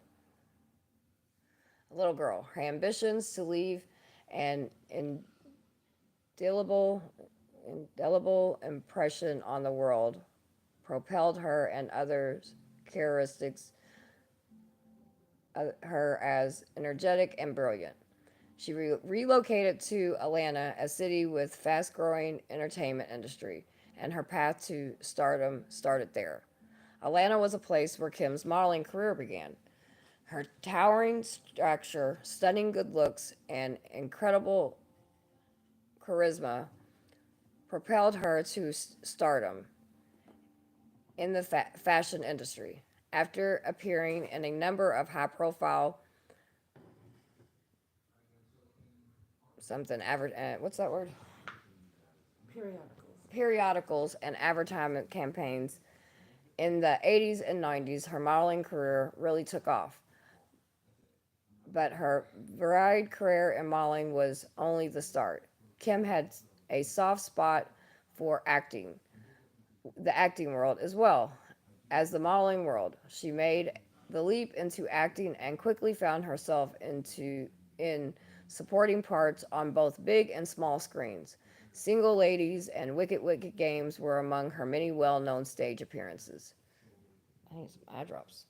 Even though Kim's role were frequently supporting, her presence was constantly striking. She was well respected in the entertainment and fashion world for her graceful and elegant demeanor. On the other hand, Kim's career was about more than just her public persona. The role of mother was the one she treasured the most. Her 1991 son, Quincy Brown, was born to her and music producer Albie Sure, of course. She was very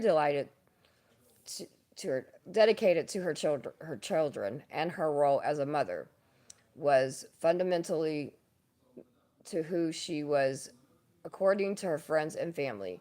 Many of Kim's life and work decisions were influenced by her transition into motherhood, and she frequently put her family's need above her own career goals. The private life of the woman in the spotlight versus her public persona. The media and fans alike were captivated by Kim's Porter's glitzy image as a model, actress, socialite, and this perspective often filtered into her personal life by her frequent attendance at red carpet events, award ceremonies, and fashion week. Kim gave the impression that she led a lavish lifestyle. She exemplified grace and refinement wherever she graced the red carpet with famous faces from the entertainment world. She was depicted by the media as a model of elegance and sophistication, inspiring to many. Reading with contacts on a white screen really sucks, by the way. But her private life was very different from her public persona. Even though she was always the life of the party, Kim was known to be quiet, introverted, and private. When she wasn't basking in the limelight, her loved ones said she was the type of person who sought solace in her home and treasured quality time with her children. She was the kind of mother who got her hands dirty, helping out with her kids' homework and counseling them through tough times. She was famous, but she never let that stop her from stressing the value of strong family unit. Kim Porter was much more than what she appeared to be in the public. When it came to her personal life, she was a generous and kind woman who had a huge heart and her warmth and welcoming personality was praised by those who knew her well. She was the go-to person for friends in times of need, providing them with sound advice and comforting presence due to her caring nature. Even amid the wild and crazy world of fame and notoriety, Kim's spiritual side helped her stay grounded and make the right choices. The media frequently failed to acknowledge this due. I hope y'all know what word I'm trying to say. Her realistic home extents. Although Kim Porter was often photographed, how do you say that? I know the word Photograph. photographed. Although Kim, let's see, photographed at public occasions, her true identity remained mostly concealed. The media hardly had a glimpse of the reserved, courageous, and determination she exhibited when she was alone. A tribute to her inner strength. She managed to juggle the pressures of celebrity with her profound dedication to family and personal development.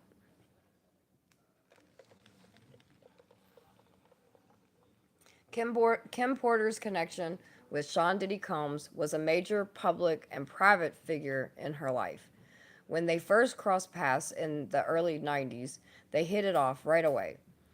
A growing star in the music industry, Diddy swiftly established himself as a powerhouse producer and adjusted while going by the name Puff Daddy. Their ongoing and off again affair enrolled the public for years, and Kim and Diddy's relationship was frequently in the spotlight because of his notoriety in the entertainment world. There was one of the most Theirs was one of the most talked about love stories in hip hop, and chemistry between Kim and Diddy was obvious. They had a strong, loving friendship despite everything. Their first child, Christian Combs, was born in 1998 and 2026. They had twin daughters, Layla Starr, and I'm sorry if I chopped her name, and Jesse James Combs. Kim's significance to Diddy and the Combs family was further cemented when she became a mother to his children. Having said that, they did not have an easy relationship. Kim and Diddy's relationship was fought with highs and lows, including cheating and separations. In spite of everything, they managed to reconnect time and time again. They have a complicated, passionate, and mutually respectful relationship, according to their friends. Both Kim and Diddy went through highs and lows in their relationship, which made it unpredictable. Even though Kim's romance with Diddy took center stage, her impact on him was obvious. She provided him with stability and support during the storms of his career, acting as an anchor. Kim had a significant impact in Diddy's life and parenting philosophy. As he acknowledged in an interview, he frequently mentioned her in interviews, saying that she helped him understand the value of family and kept him grounded when things were tough. Beyond their close friendship, Kim. No, really? Wait.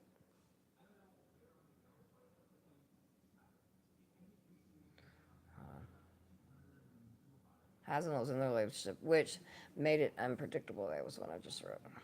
Let's see. Beyond their close friendship, Kim became an adored figure in the hip hop world at large, where her poise, knowledge, and serenity was highly regarded. Kim's bond with Diddy served as further evidence of her animosity. I think I'm. Animosity. No, I don't think it's animosity. Intimity? I don't know how to say it myself. Yeah, I think it's like intimity, like Autonomy. and strength. She never wear it's AUTONOMY for those that are listening. Sorry. And strength. She never wavered with her principles or who she was, no matter how difficult the circumstances. Kim and Diddy were co parents to their loved children with love and respect, while their romance was on the rocks. Their parenting partnership was typically criticized as harmonious, and they worked together to, that's not criticized, characterized, not criticized, characterized as harmonious, and worked together to provide their children with a nurturing home. The importance of Kim's relationship extended far beyond her relationship with Diddy. Many prominent people in the entertainment world spoke highly of her as a trustworthy and encouraging friend.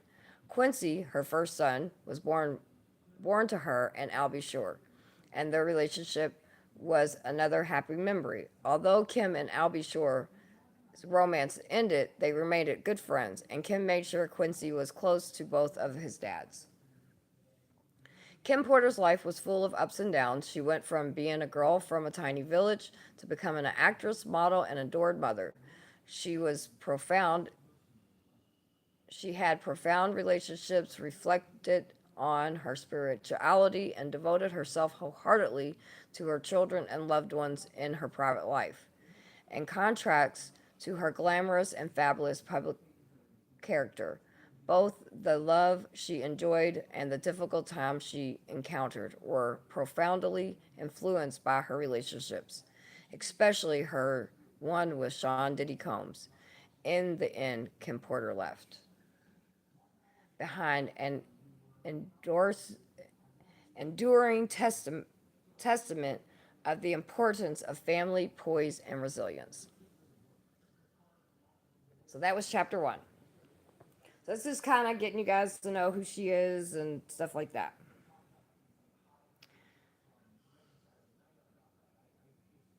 All right, chapter 2. Unveiling the mystery.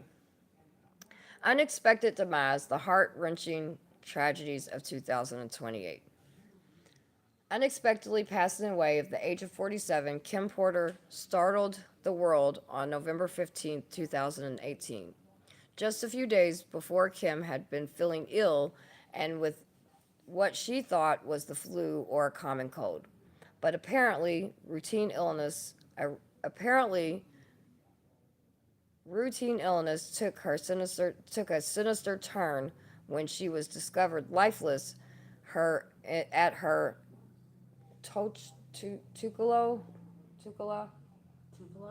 Tucala Lake House in Los Angeles. By the time the paramedics arrived, it was too late. Kim was declared dead on the spot. Especially in the hip hop culture where Kim was adored, the news of her death sent shockwaves of sadness throughout the entertainment industry. Everyone was shook and in astonishment when the news of someone so young and full of life and energy was announced. People were immediately curious as to what may have caused Kim's sudden deterioration in her health. How do I say that the right way? Deterioration in health and beauty.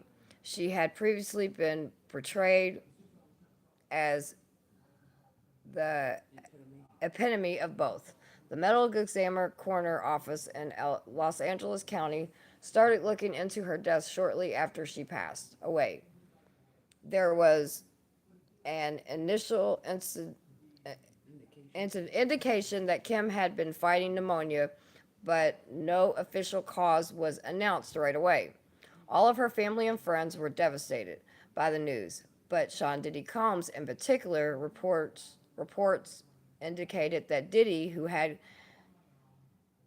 a complicated and lengthy relationship with Kim, was distraught. He said that Kim was more to him than a mother. She was a soulmate, a best friend. As a result, Kim's phenomenal mother. What is it? Unfathomable. I can't say that word. It's tongue twister for me. Unfathomable. Say it. Unfathomable. Yeah, that word. mother lost her 3 children, and Quincy, her son from a prior relationship, were left to cope. Conspiracy theories and medical media conjecture. There was immediate immediate immediate There was immediate heavy media coverage. Okay. Immediate and heavy media coverage. immediate and heavy immediate. That's why my brain didn't want to process it. It was like bleh. Coverage of Kim Porter's death, as is typical with high-profile fatalities. In the beginning, news outlets mostly forced the flu-like symptoms she was exhibiting. Some even speculated that she had a bad case of pneumonia. Nevertheless, many conspiracy theories were born out of the void left by the authorities' slow response, which allowed for speculation. The media jumped on every single plot point, from her history of health problems to the details of her last days. According to the rumors, Kim had been going to the doctor in the days before she passed away, but nothing had been determined to be serious enough to put her in the hospital. Different sources have put her antibiotic use down to a case of flu or pneumonia, or complications stemming from earlier illness. Questions were raised by the public and Kim's loved ones regarding the suddenness of her death from pneumonia, given that she appeared to be in good health. Aside from the health issues, rumor about her connection to Diddy surfaced, leading to various conspiracy theories. In light of the public nature of their on and off again romance, many speculated that her death may have been a cover up. An evil sham involving the music industry was allegedly behind Kim's death, according to some conspiracy theorists. The baseless rumors spread in wildfire on social media, with admirers and conspiracy theorists speculating that influential people were behind her downfall. The death of a celebrity often sparks speculations like this, but in Kim's instance, it just served to further destabilize the situation. Everybody seemed to be jumping to conclusions when it came to Kim's death, but her loved ones always denied any wrongdoing. The people closest to her remembered her as a selfless mother who prioritized her family needs before her own. Even though everyone kept guessing, the coroner's office finally said what killed her. Cause of death as per official report. The Los Angeles County Medical Examiner confirmed Kim Porter's death January 25th, 2019, due to lobar pneumonia, an illness affecting one or more lobes of the lungs. The record states that she died of natural causes, and the media examiner could not find any signs of intoxication. Finding from the autopsy shed light on Kim's demise suggests that she had probably contracted an incapacitating bacterial infection. Sudden onset of lobar pneumonia is possible, and in some instances, the early warning signs may not be apparent as being fatal. It was devastating news of Kim's loved ones and discovered that her seemingly timely disease had gotten much worse. Her death shocked her loved ones and general public because her illness had come on so fast.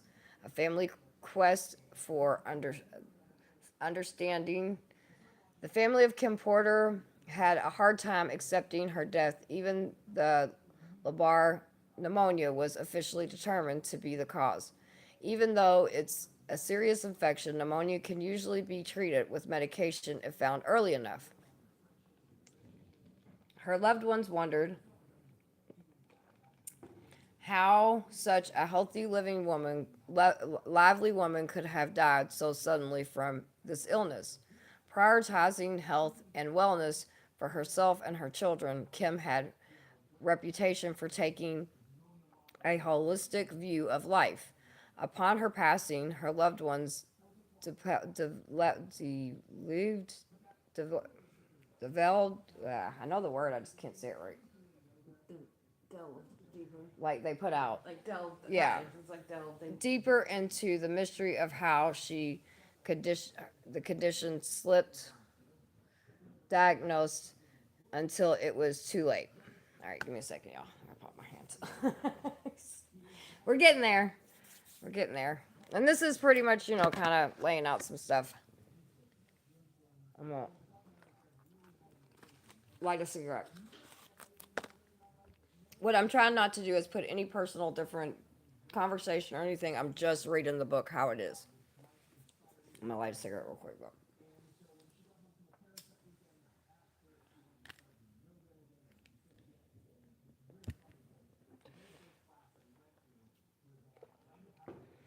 All right.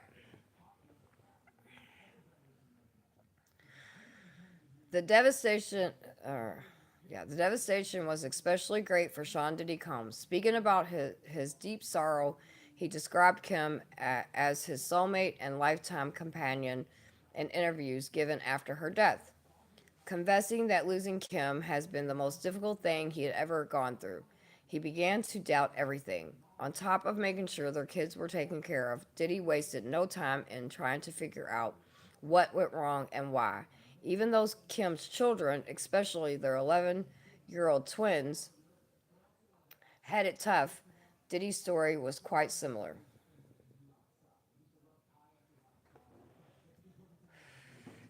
In wake of Kim's unexpected death, her extended family faced their own unique challenges. Sarah Porter's mother was especially distraught because she had lost her daughter and was also responsible for raising her grandkids. Although they found solace in one another, Kim's death left an incredible mark on her loved one's life. Although the physical rationale was given by the autopsy, the emotional scars from her loss were still fresh. There was no difference in the impact of the catastrophe on friends and those in the entertainment profession. Heartfelt tributes were expressed by several celebrities, including Mary J. Blige, Beyonce, and others, who called Kim's elegance, warmth, and generosity. Although there were many public displays of affection, everyone felt that Kim's death had created an irreplaceable hole. Exploring the path to harmony. Oops.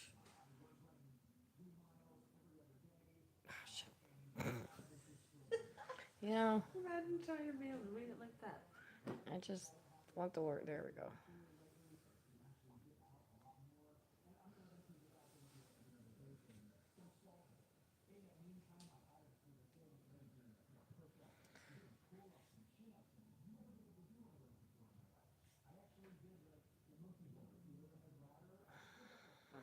There we go. All right. Even though the official verdict brought some relief, Kim's family and friends were still struggling to cope with the loss, especially because the media's speculation and conspiracy theories didn't stop. As a family, they did their best to maintain Kim's memory positive and protected her children from more sensational parts of the media's fixation on her death. Particularly after Kim's death, Diddy stepped away to be a major figure in their lives and became a fierce advocate for their children. Spiritual and emotional claim were priorities for Kim Porter's family in the months and years to follow. Her spirit, Diddy said, lingered with him and their children, and he frequently compared her to an angel. Despite the tragic and to what's that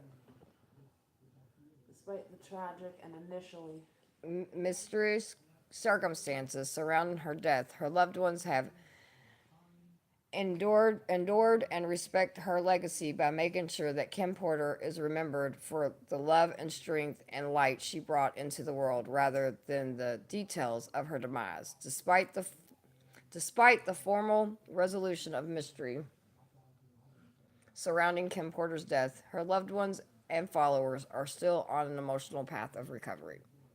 All right. We're at chapter 3. I'm going to hit this a couple times and then we'll go into that.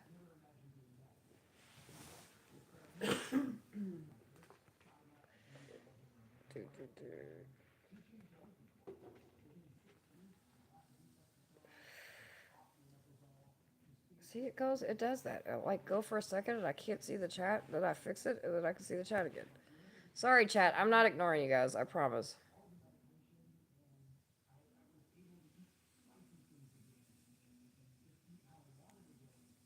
Hey, Shelly and Grace and everybody. All right, we're about to go into chapter 3.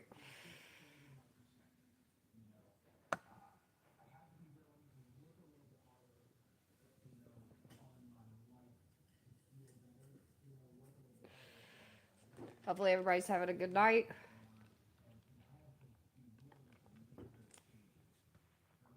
The Lost Words. Investigating Kim Porter's unspoken tales. What was left unsaid. Actress, model, entertainer, and mother that was Kim Porter. Always careful to keep her inner life out of the spotlight.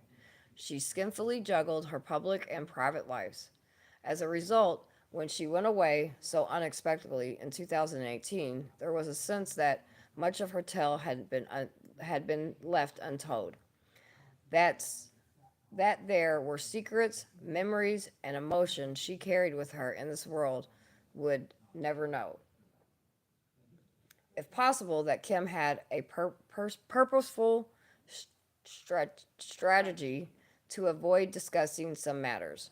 Her ability to maintain grace and calm under the microscope of celebrities was extraordinary, especially given the extreme scrutiny she experienced owing to her high-profile relationship, particularly with Sean Diddy Combs. Despite her stunning good looks, Kim may have hidden from some painful problems or experiences from the public eye. She was known to be private and protected of her family, especially her children, which may have influenced her decision to withhold parts of her personal life from the public sphere. Hidden moments of joy, pain, and difficulties are I know that word, but I can't get it out. Oh, shit. Inevitable in any public relationship, but especially in ones as lengthy and complicated as hers with Diddy. Kim's public persona as a devoted mother and loving partner constructed with the realities of an on and off again romance marked by infidelity, separation, and reunion, even when the tabloids speculated senselessly. Kim never voiced any public complaints or disclosed personal details of their struggle. She chose to stay silent, which revealed a lot about her desire to conceal certain truths, maybe for the sake of her loved ones and herself. Unspoken truths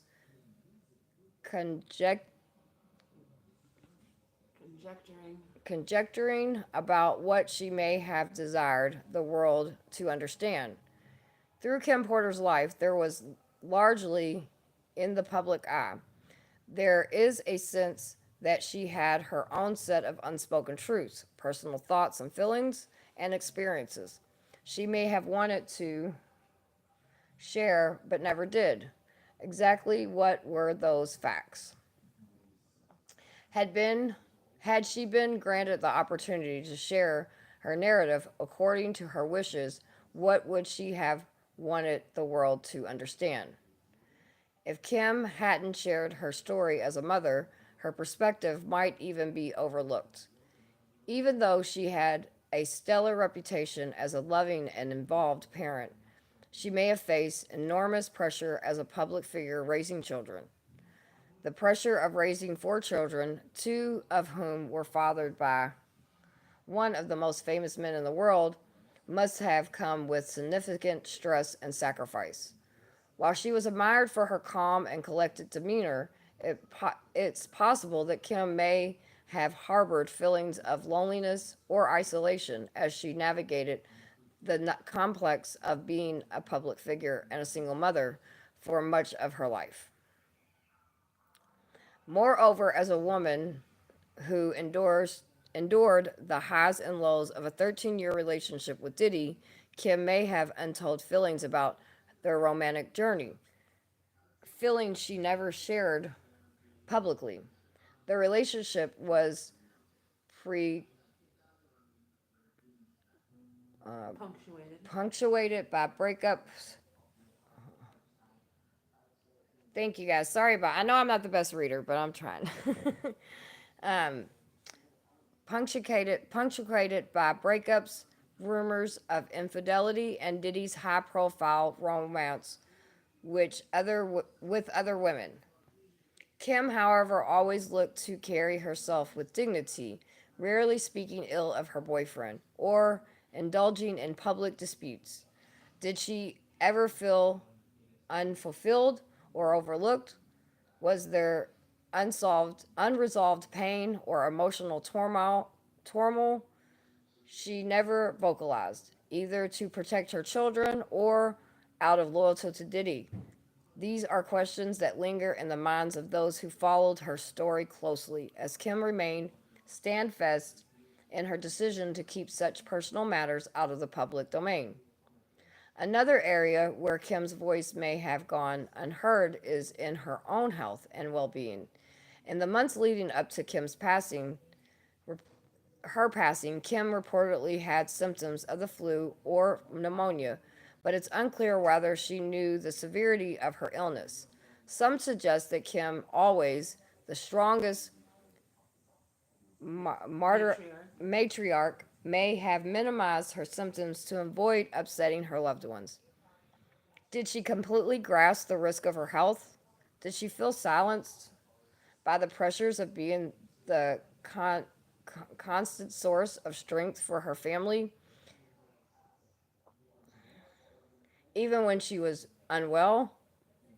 There are issues we will never have answers to, but they offer a window into the possibilities that Kim's silent realities may have extended to her own physical and emotional well-being.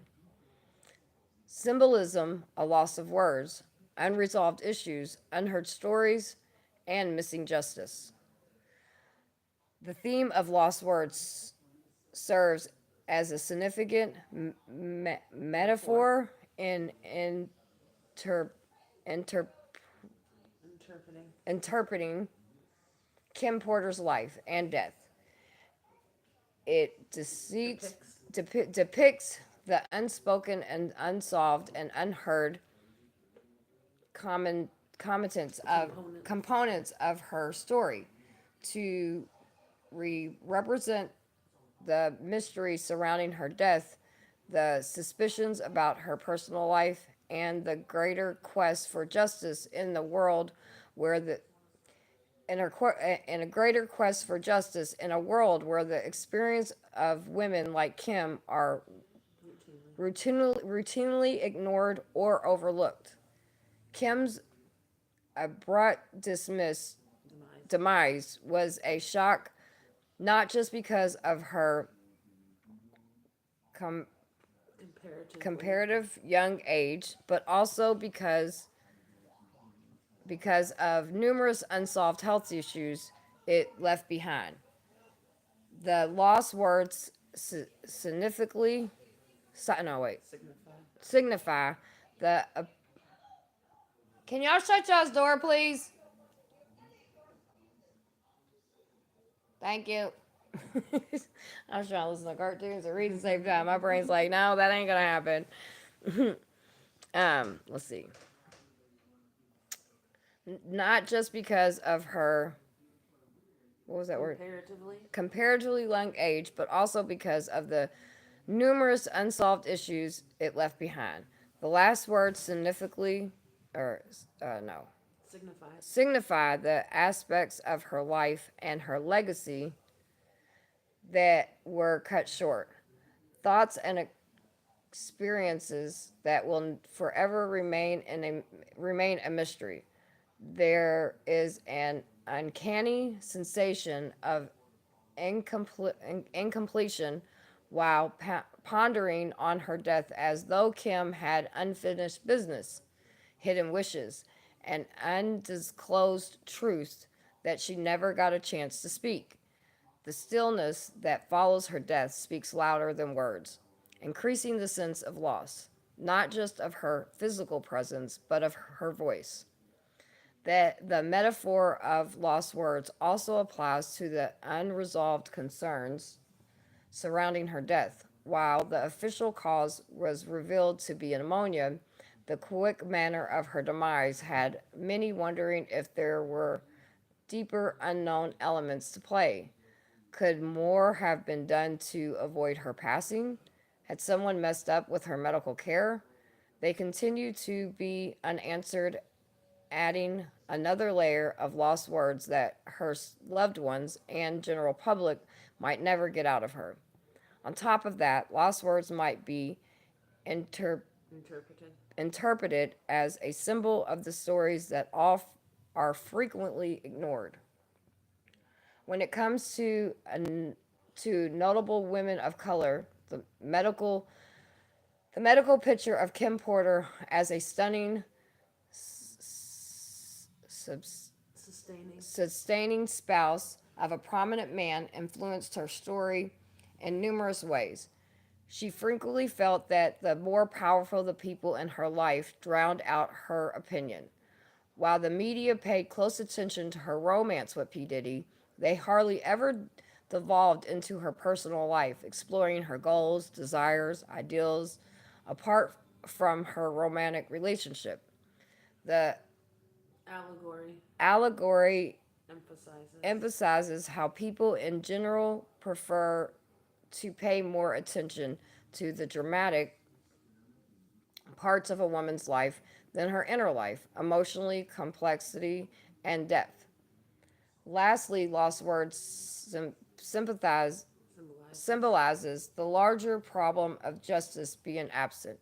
Even in Kim Porter's death wasn't criminal, the fact that her family is still trying to figure out what happened and why speaks so much about fighting for justice, especially for women whose stories are often silenced and lost in transition. Justice isn't merely about winning cases. It's also about making sure that Kim and other women's stories are heard and respected, that their lives are understood, completely, and that their complex legacy are perpetuated. Kim Porter's lost words are a sobering reminder of the undiscovered depths of her story and the justice that accompanies recognizing the breadth of her existence from the public to the intimate. Finally, Kim Porter's unspoken remarks reflecting the words failure to listen, not merely her own silence. Despite the hardship she gracefully endorsed, her life was filled with love, power, and beauty. She also endorsed sacrifices, difficulty, and distress. She was more than a public She was, Personality. yeah, personality. Her lost words symbolize her full person, whose incomplete stories have tremendous significance. All right, give me a second. We're going to go to chapter 4. Whew. Hello, everybody. If they can hear me from here, I can do chapter 4 for you. Oh, yes, that'll be great. I can smoke a cigarette. Can you hear me from here? We can do it right here, just like that.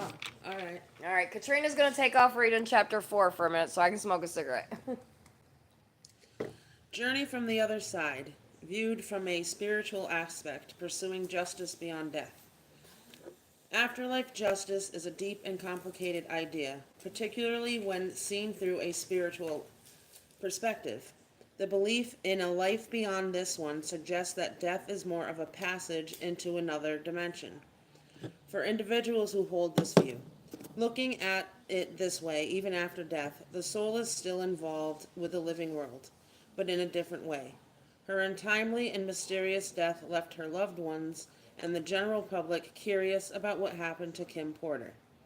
Might her spirit be venturing out into the world in search of that justice? Justice being sought after death alludes to the idea that the material world's unfinished business does not go away just because a person dies. It is widely believed that Kim's case included unresolved issues and questions. To those of us left on Earth, it seemed as though Kim's soul is making an effort to right these wrongs or at least shed light on the situation.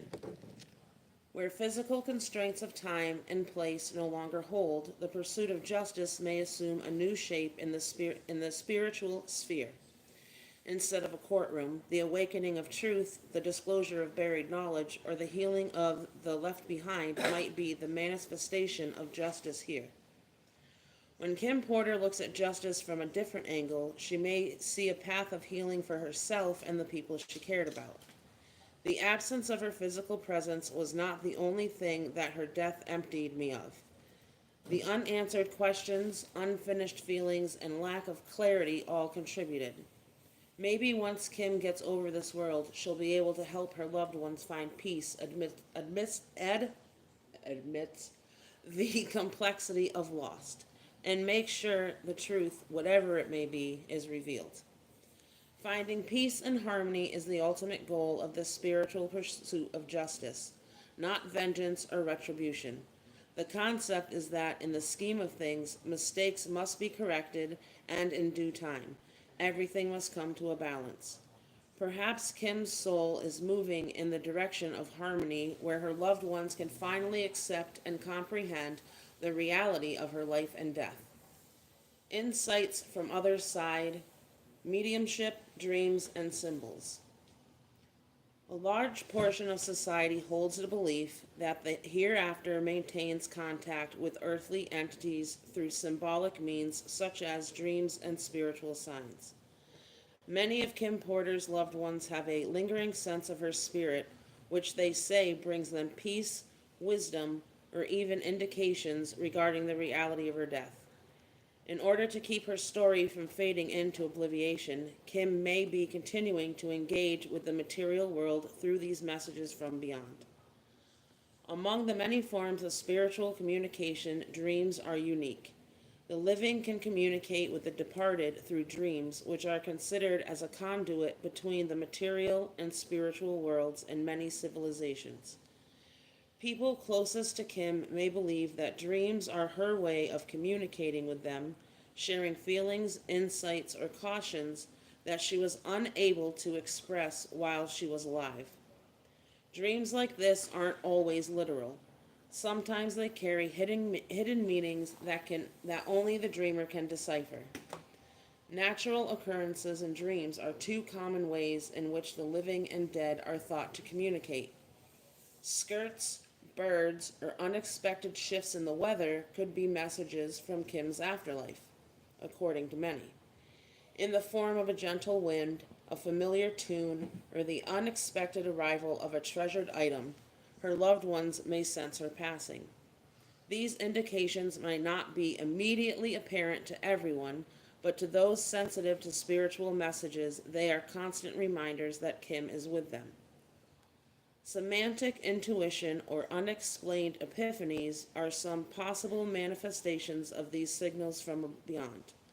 An individual with intimate ties to Kim, for instance, may experience an overwhelming and unexplained feeling that something is wrong, or fresh details regarding her demise are going to be revealed soon. Someone could interpret Kim's intuitive nudges as her way of leading her loved ones to the answers they're looking for, even if they can't see them quite yet. The ties that bind the living to the departed do not become physically detached upon death, as notion of spiritual contact demonstrates. For those who are still searching for answers in Kim's honor, these spiritual messages may be a way to hear her lost words that go beyond conventional channels, providing guidance, solace, and clues. An examination of spiritual intervention and revelation and the afterlife's function and justice. Curious inquiries concerning the relationship between the spiritual and corporeal realms are prompted by the afterlife's involvement in the pursuit of justice, an active condition of growth, evolution, and seeking resolution for life's experiences. The afterlife is believed to be in many belief systems. After passing on, Kim Porter may have a role to play in telling her own story, particularly if wrongs or injustices happened near the time of her death. According to popular belief, the afterlife can influence physical justice by revealing long-hidden facts. There is a common belief that a person's spiritual realm may step in after death to provide light on previously obscured matters or disclose previously hidden secrets. What happened in the days leading up to Kim's death, how she was physically and emotionally sick, and what happened in her relationships are all possible undiscovered variables. People who are close to Kim may have revelations or startling realizations as time goes on, and it may feel like Kim is helping them discover the truth, as if she were guiding them. Sometimes karmic retribution is the way spiritual justice is served.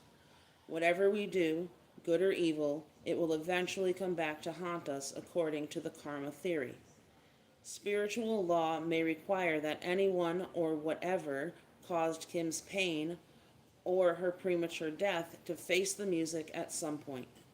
Reestablishing cosmic equilibrium is at the heart of this, not conventional retribution. Once Kim reaches the other side, she may have to set this balance in motion to make sure any wrongs done to her are righted, even if it takes a while for the material effects to show. For the living, closure is crucial, and the afterlife's function in justice further emphasizes this. An incomplete life is a common experience for those left behind after the unexpected death of a loved one, particularly in cases where the cause of death is not apparent. Kim's admirers, relatives, and friends all want answers about her life and death, so they put their questions to rest. The spiritual realm may contribute to this resolution in various ways. It need not provide exhaustive explanations, but it can bring solace and tolerance to those who are left behind. If Kim's loved ones seek spiritual guidance, they may be able to accept her death even if the truth is never completely known. That justice and truth are not limited to this world is a larger point made by the afterlife's role in justice. Although Kim's narrative is filled with grace, beauty, and tenacity, there are still many mysteries and questions that remain unsolved. On the other side, she may be on a quest to discover inner peace and make sure that her life's lost words are heard and understood by people she leaves behind, preserving her legacy to the fullest. Kim Porter deserves justice in this life and the next, and the spiritual realm is here to help find it, not merely to uncover facts, but to heal hearts and put wrongs right. All right, let me see something real quick. So, Grace, to answer your question, from my understanding, the way the book goes is that Kim was working on a book, and she asked it to be released if anything was to ever happen to her. Why do I feel like this is not the right book? Because this is not okay. We're on. Remember chapter 5. I need to see something real quick. Yeah, it says her last works. Yeah. Well, I just feel like maybe we're gonna start getting into the other stuff. Because when I was listening to it too on something There's only else, 2 more chapters. I know this is. And I told you to pick the proper chapter number. Yeah, because this book is not.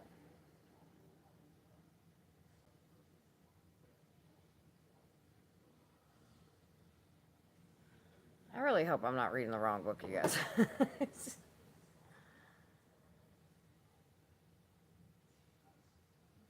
trying to skip ahead of something. I want to see something. Let me look at something real quick.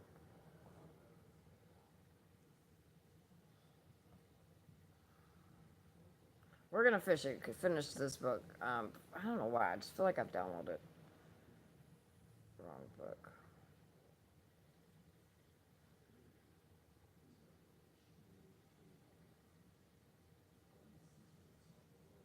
Where's it at?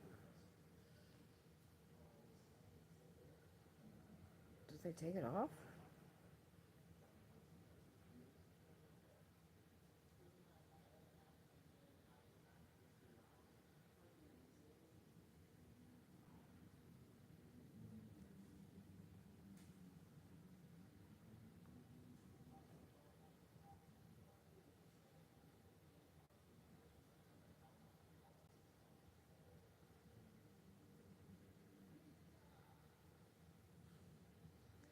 The one book's not on here anymore.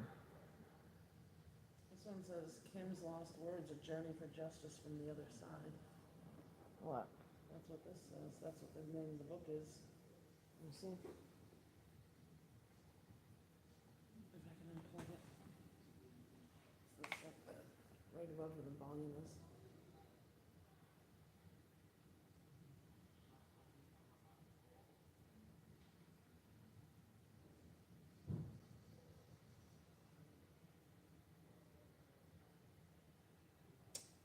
Hmm.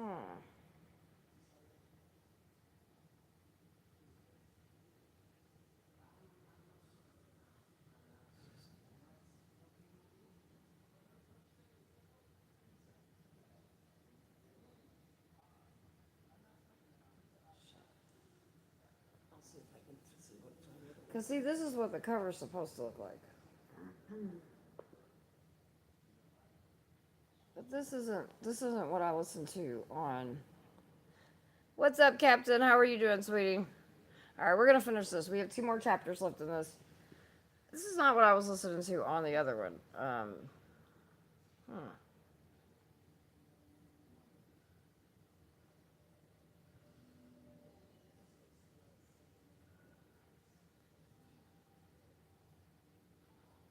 We're on what, chapter 5, right? Yep. All right. Can I don't want to. Yes. That's My not bad. good. I use your words, Katrina. All right. I'm going to finish reading this one, but for some reason I feel like that there is, because the other one has like all kinds of stuff in it. It has stuff about her ex-husband, it has stuff about the abuse, it has stuff about Tupac, and I mean, it has everything in it. So I don't understand like what's going on here right now. Because I'm reading this book and I'm like, this is a great book. Don't get me wrong. I like it. But this is not the book that I thought it was. Because that one I've listened to it on it because there's been other people that have read it. It makes me want to like go and get it and play it. Because all right, we're gonna read the last. We have 2 more chapters, so we're gonna go ahead and finish this because I'm not gonna start something and not finish it. The quest for justice. Who prevails when people stay quiet? Everyone who knew and loved Kim Porter, as well as the general public who followed her famous and romance career, was devastated by her unexpected passing in 2018. But more than that, more than just the emotional fallout, the criticisms of her death promoted more profound inquiries. Why were there so much uncertainty and miscommunication around her death? Who would gain from her remaining silent? And what could be the reason for her decision to keep her whole story hidden? Kim Porter's relationship, especially with Sean Diddy Combs, brought her far far beyond her role as a mother, model, and actress. Despite the ups and downs of her relationship over the course of a decade, they stayed close and shared parenting responsibilities of their children. When thinking about who could gain by keeping her life, and particularly her death, private, the importance of the relationship must be considered. A confluence of I can't say that. Influential. Yeah, that word. I can't say that fucking word. People, organizations, and businesses, some of whom may have a stake in keeping their things the way they are. Unusually, usually comes to a head in a high-profile fatalities, especially those involving the entertainment industry. A few people close to Kim, as well as the media entertainment industries, could be a part of those forces. Those involved in her death benefit from the hush hush surrounding her passing because it shields them from responsibility. For instance, if the whole truth were to come out, it could harm the careers and reputation of some people.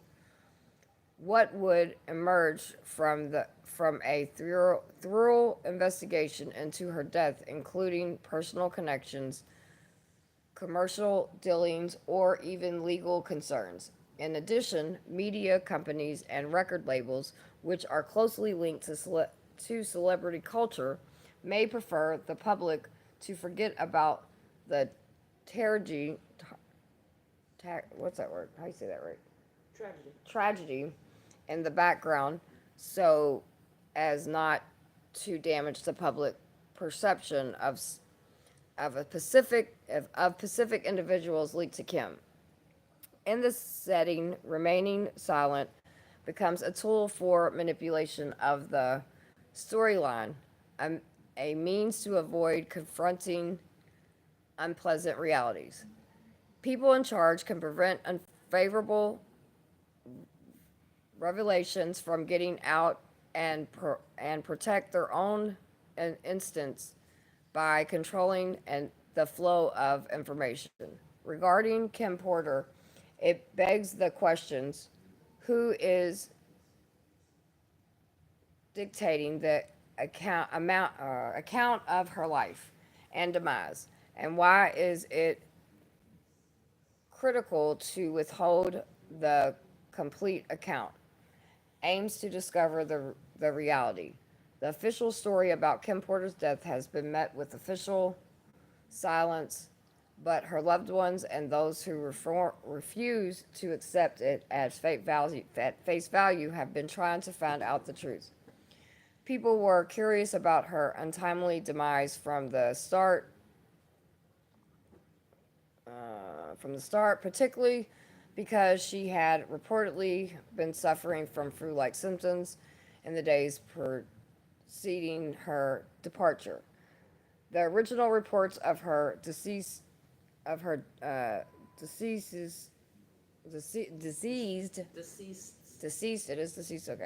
causes of death raised many doubts about the veracity of those claims and existence of hidden elements. Her loved ones were very outspoken about her death, about their shock and bewildered at how quickly she had died, and their efforts to find out the truth were crucial. People who were close to Kim wanted answers from doctors and wanted to know why she died. Rumors circulated about inconsistencies in her medical records and the possible downplay or neglect of some of her health problems. A number of people, including Kim's families, friends, and even outside investigators, were curious about her death and its circumstances, as well as her health and her relationships. Many conspiracy theories were born out of resulting speculation. Some of these hypotheses may have been completely out there, but other highlighted real discrepancies in the official accounts and brought up valid concerns regarding the part that powerful people in her life played in keeping a storyline that was lacking in complete honesty. Many activists and intergroups took actions in response to Kim's killing, demanding a more comprehensive inquiry in the hopes of finding justice. The community based entities frequently mirrored a border public statement, especially among her devoted followers and members of the black community, who believed that Kim's narrative were not receiving the recognition it merited. Many people were concerned that sex and race bias contributed to the media's apathy towards her situation because of the light coverage of her death. Would more people have looked into Kim Porter's death if she had been white or had fewer ties to influential people? In response to the concerns, many took to social media, petitioning and demands for an impartial inquiry to get to the bottom of things. But getting to the bottom of things have been and is still a struggle since people in position of power are frequently silenced, resilience, resistant, or try to divert attention away from the truth seekers. However, the unwavering commitment to those endeavors show a profound conviction that Kim's narrative merits a complete and accurate recounting, and that her demise can't be dismissed without additional investigation. I can get the rest if you want. Yeah, go for it.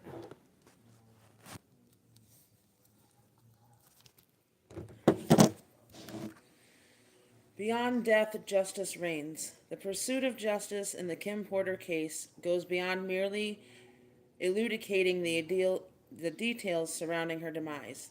To seek justice for Kim, we must pay tribute to her life and work, solve the mysteries surrounding her death, and tell her story accurately. But what does it mean to do justice for the dead, and how will the unveiling of the truth affect not just her legacy, but also the lives of her loved ones who remain behind? After death, justice takes a different shape than in its past, when it was primarily based on law or society. Making sure the story of a life that was cut short is accurate and comprehensive, as well as putting wrongs to rest, are at the heart of this. Kim believes that telling everyone the truth will help her loved ones and the people who have always adored her find closure. Her lost words that she could not articulate before she passed away must be heard and understood, and this is all about making that happen.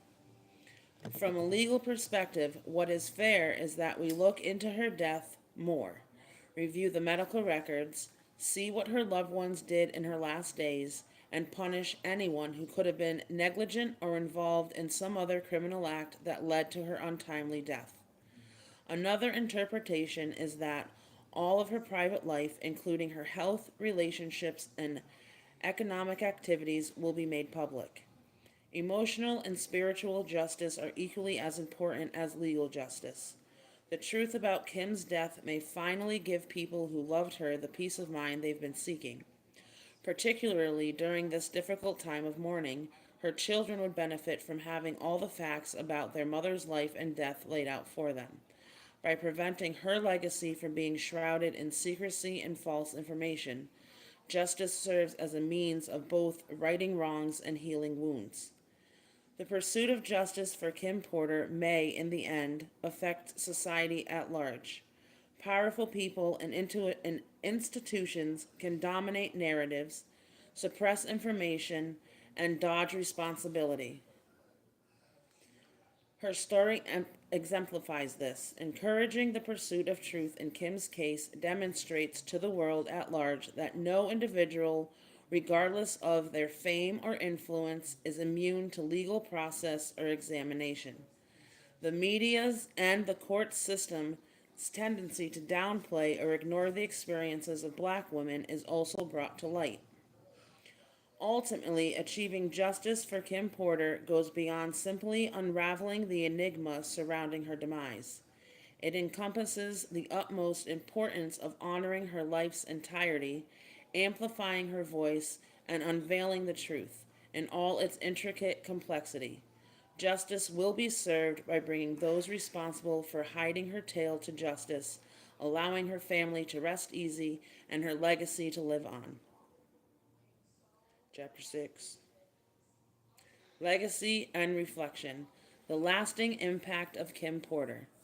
Beyond the superficial realms of fame and fortune, Kim Porter leaves an indelible mark on the worlds of parenting, love, and perseverance. Those closest to her, her children, relatives, and friends, may have felt the impact of her life the most. Despite the fact that her fame was often linked with her famous relationships and profession in show business, her admirers will never forget her gracefulness, strength, and humility in the face of intense scrutiny that came with her life in the spotlight. These qualities have stuck with them even after she passed away. Christian, Jesse, Delilah, and Quincy, Porter's 4 children, continue her work in the entertainment industry and the values she embodied as a mother. One of the most important parts of her life's work was the love and care she gave to her children. Even now, after she's passed away, her influence is still felt by them. First and foremost, her lasting impact as a mother demonstrates how highly she valued family and how she cared for those she loved. Fans adored Kim for more than just her motherhood.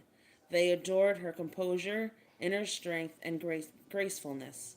Despite the consistent scrutiny of the media, she remained composed and powerful in her relationships and personal life. Her poise and composure were greatly praised by many, especially amid the public ups and downs of her relationship with Sean Diddy Combs. For women all over the globe, her resilience in the face of adversity touched a chord, particularly those who related to her experiences for fighting for love and autonomy. The way she served as an inspiration to others working in show business is another part of her lasting legacy.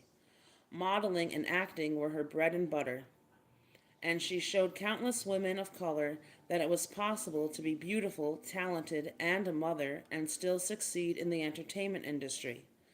She not only left behind an impressive career, but also an example of how to preserve, value oneself, and be powerful in a subtle way. The significance of acknowledging the humanity underlying the celebrity was brought into closer perspective by Kim Porter's passing. Those who knew her well recognized the depth and complexity of her legacy in contrast to the public's perception of her as little more than a pretty face or the spouse of a music entrepreneur. Her impact on her children, friends, and fans will linger long after she has passed away, because of the way she changed their lives. Contemplations on truth, silence, and loss. Many larger topics are brought up by Kim Porter's death, which go beyond her personal narrative and speak to the common human feelings of grief, quiet, and truth. Those left behind feel the emotional and psychological toll of a sudden loss far more accurately, particularly when circumstances surrounding the death are unknown. Her untimely demise was a devastating blow to Kim's loved ones who are still dealing with the aftermath of a terrible tragedy. Many questions and a crushing feeling of unfairness. Thinking back on Kim Porter's death and the subsequent grief over her passing are intermingled with the challenges of making progress toward healing when so many questions remain unanswered. In particular, her children will have to deal with the difficulty of coming of age without knowing all the details surrounding their mother's death. Silence in the shape of unresolved concerns and whispered realities is just as much a part of loss as physical absence, according to them. The inexplicable circumstances surrounding her death deepen their sorrow and make their journey to recovery more challenging. The idea of being silent permeates both the private and the public domains. In many respects, the media's reaction to Porter's death lacked substance. Even though the news of her death spread like wildfire, the mainstream media made scant attempts to cover the story thoroughly or answer the many questions that followed. The societal problem of certain lives being marginalized or degraded in public discourse is reflected in this quiet, which is especially true for women of color. The incomplete inquiry into her demise brings to light the ways in which gender, fame, and race interact to determine whose lives are valued and whose narratives are covered. Speaking out takes on even greater importance in this setting. Challenging the institutions and structures that allow quiet to endure is an essential part of seeking the truth, as is unraveling the mystery of Kim Porter's death. The need for individuals who were close to Kim to keep speaking out grows in times of truth suppression at the hands of powerful people, media corporations, or society at large. Reclaiming her story and making sure her life is remembered fully and authentically are just as important as unearthing facts when seeking justice for her. Discovering what happened to Kim Porter in her last days is simply one of what it means to know the truth about her. In doing so, we may pay tribute to the multifaceted nature of her life, recognize the numerous hats she wore, and endure that her legacy lives on. She never got the chance to share the stories and experiences that were part of her life, the portions that were either kept private or suppressed by circumstances beyond her control. Her lost words reflect those pieces, preserving her legacy and making sure her life is appreciated in all its fullness requires speaking those realities, even when there are no definite answers. Final reflections. The contemporary significance of Kim Porter's lost words. Even after she passes away, Kim Porter's fight for justice continues. Her lost words serve as a source of motivation for individuals who are working to shed light on her truth. And our understanding of her narrative is only scratching the surface. Lost words is a profoundly symbolic concept that stands for Kim's hidden feelings and experiences, as well as the societal silencing of specific groups of people, such as women, mothers, and women of color. Kim Porter's tale is significant in today's society because it represents the larger challenges of many people in the public eye who go unnoticed, especially in regards to racial and gender justice concerns, which are more relevant than ever. No matter how prominent or famous someone may be, her life and the mystery surrounding her death show how important it is to value every person's narrative.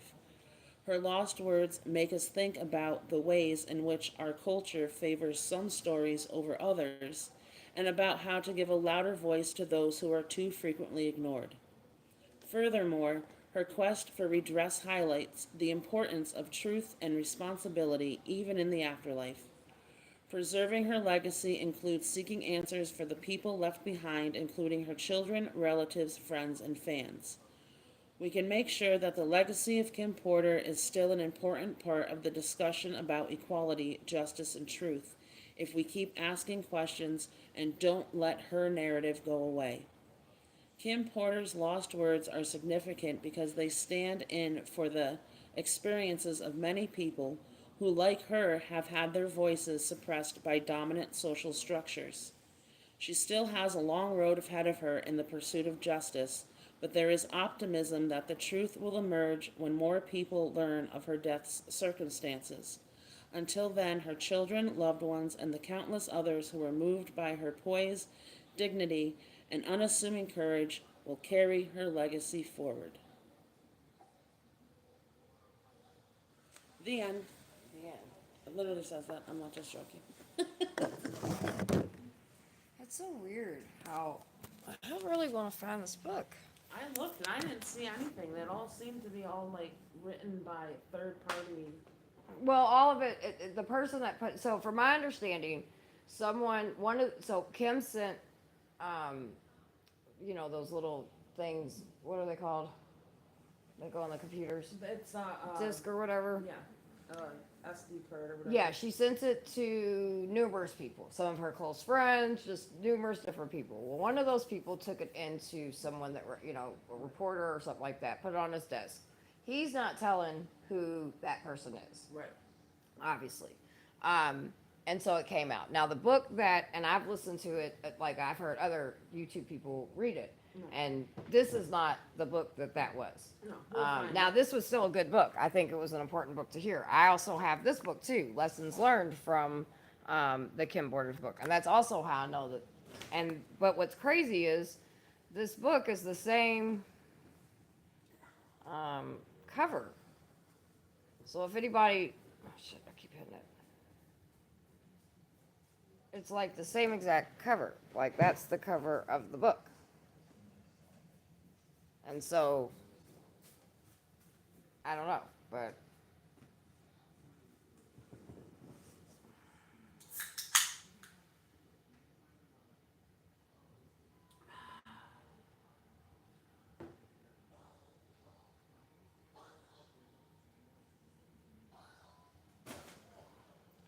So yeah, I don't know. It's kind of weird. I'm not understanding it.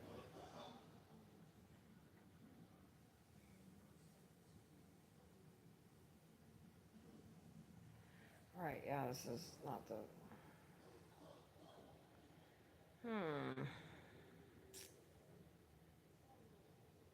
What's. Yes, this joint's still open. So.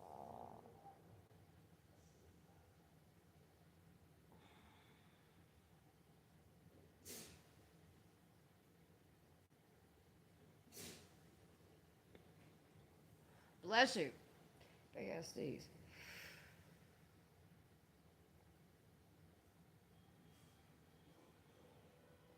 So yeah, so I'm gonna find the other book because I wanna here. Let me show you.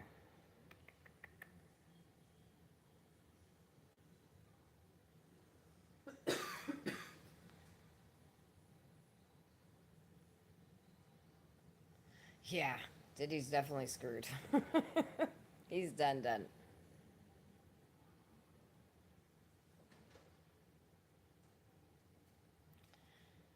see. Kim Porter's.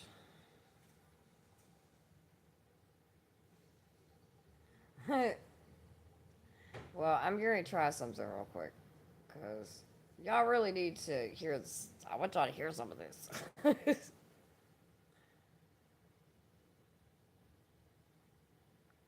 think this is the chick. Ooh, word on the street is this book. Okay, so I found. See, look, this is the same book that I have. That's the book. Now wait till you hear this book. We're gonna listen to some of it because I ain't got nothing else to do right now. So if anybody wants to listen to, this is the book that I was trying to get, but for some reason, and like I said, don't get me wrong, the book that we just read was, it was an amazing book. I really liked it, and I even have this book. This book is for after we hear this. So we're gonna listen to someone that is reading this. She goes straight through. This is where I listen to it at. All right, let's go. It's wild. It's off the chain. So before I get back, I want you to have your seatbelt buckled and get ready to take this journey with me. I'll be back.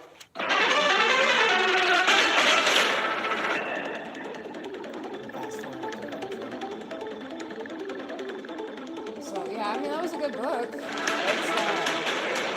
book, this is the one that supposedly somebody put on the person's desk and put out, and everybody's So going I'm back. For those of crazy you who about are unable to purchase the book for whatever reason, I'm going to read the entire book. And it's not that many pages. So if this book is real, I mean, if the content in this book is true, you know, I hope this the money they make from this book, it goes to a good cause. Okay, let's get on with it.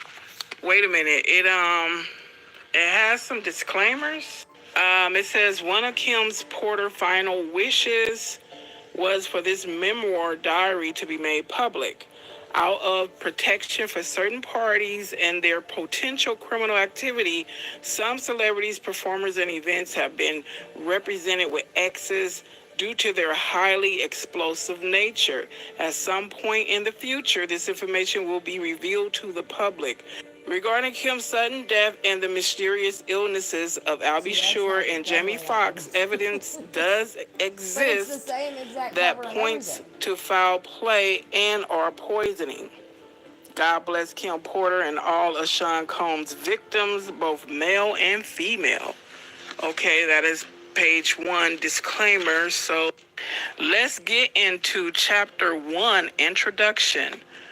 Soon after high school, I started landing modeling jobs. I couldn't believe it. It was all happening so fast. I met my husband, father of my oldest child, and one of my oldest friends in life, Albie Shore. It was a whirlwind romance. I was only 19 when we married, and no, it didn't work out. Al is still one of my best friends to this day. Our son Quincy is such a talented and wonderful young man. At that time, I had no idea my relationship with Al was going to introduce me to the man that I would spend the better part of my adult life with, a man whom I would love and cherish, but eventually fear and hate. I don't want to put the cart before the horse, but I will say, although I knew what was going on, I turned a blind eye many times. Here I have to tell this truth. Unfortunately, because deep down I knew everything that was happening, but I lied to myself a lot. He was so charming, a wolf in sheep's clothing, a devil, and I fell for it. This story must be told despite the fact it will hurt my children. I cannot hide it any longer. Sean Combs must be stopped. Chapter 2. Humble beginnings. I was born to loving parents Jake Porter and Sarah L. Porter in the Peach State of Georgia.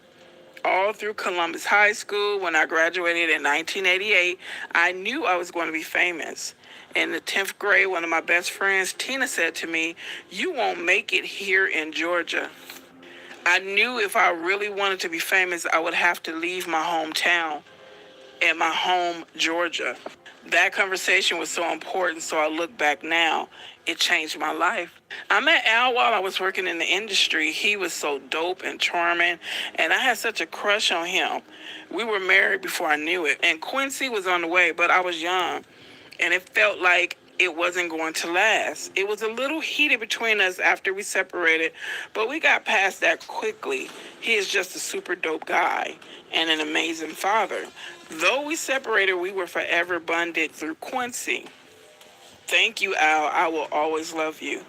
When I met Sean, he was cool. I didn't think much of him at the time. He was just another guy at the label. Uptown was huge, and we were all living our best life. But Sean continued to lay on the charm, and before I knew it, we were dating. As a young single mom at one of the hottest companies in the world, life couldn't get any better. Then it did. My boyfriend was getting even bigger. Sean does seem like the type that can charm you, like, man, he is so cool, until he lets the demons out. Let's continue. He and Clive would hang out a lot, but I didn't think anything of it. I mean, that was his boss, and he was doing things bigger than most men dare to even dream. I did a video talking about Clive and the other men that mentored Diddy, and you guys should check it out. I think I'm going to put it in the description of this video. Then it happened. I mean, okay, I was a little bit of a freak. I really enjoyed myself with my partner. And toys are one thing, but I never imagined having a man I was dating. Now, I'm going to let you guys know. This is the book that I was talking about. This is supposed to be diary. So this is supposed to be, what do they call that? Segments of her diary or whatever like that. Excerpts. That's the word. These are supposed to be excerpts out of her diary that she's been writing. And we're looking. They have pulled the book, so I mean, it's definitely ruffled some shit up. So it gets trigger warnings and all of that. It gets a little. Travel past said, "Hey, Katrina." Hello. Holler. There's a lot of. This is not for children. If you are listening, if you are around kids, put your fucking earbuds in. It's not my responsibility. Giving you your warning. It's the only warning you get. Asking me to use a toy on him. The first time he said he just wanted to experiment, try something new, I was grossed out, but he kept begging. He said it would only be this one time, and he was just curious. I was only 20 at the time. I said, what the hell? I hated it. He bled from it, and there was ish on it. I left him alone after that. Chapter 3, Second Chances. Sean kept reaching out, and I kept ignoring his calls. Eventually, in a few weeks, we ran into each other at an event. He came over and sat next to me. We were cordial. He flattered me, saying, "You look so amazing." I replied with a simple, "Thanks, Sean." I tried to get up and leave, but he pulled my arm. As I turned to him, he looked deep into my eyes and said, "Look, what happened between us was weird, but I really care about you. Can we?" He paused, and I tried to use this as an attempt to escape. I pulled my hand back and said, "Sorry, Sean, I have to go. Please, I think I'm falling in love with you. Can we talk?" My breath was taken away. Did he say he loved me? It was so fast. I wasn't aware of this as his manipulation tactic, not yet. God, I was so young, so naive. He continued, "Let's have dinner." And I felt for it. 2 days later, we went out for drinks at a lounge in Lower Manhattan. The place was nice. Sean was really coming up and pulling out all the stops to impress me. He pulled the chair out for me to sit. Back then, he was always a gentleman. He smiled and said, "Look," as he sat across from me, "I hated it. I never want to do it again. Give me another chance." Over coffee the next morning, I decided to give him another chance. For the next year and a half, things seemed pretty normal. It was fun, things were going great, and we were living the dream that I dreamt about throughout my youth. Sean and Clive were working on Bad Boy, and he had his first couple artists. He picked up Craig Mack, then some rapper from West Coast called Notorious B1 to help Chris develop. He was collaborating with the biggest names in hip-hop to make it happen. Things could not be more amazing. Then he asked me to do it again. It was insane. Sean said, "Baby, I can't stop thinking about it." "What the hell are you talking about?" I responded. Sean continued, I just can't stop thinking about that night. It was amazing. Can you screw me one more time, please?" If I can be honest, I'm kind of glad that we're listening to this audio because this shit gets like crazy. I know why he calls himself Puffy now.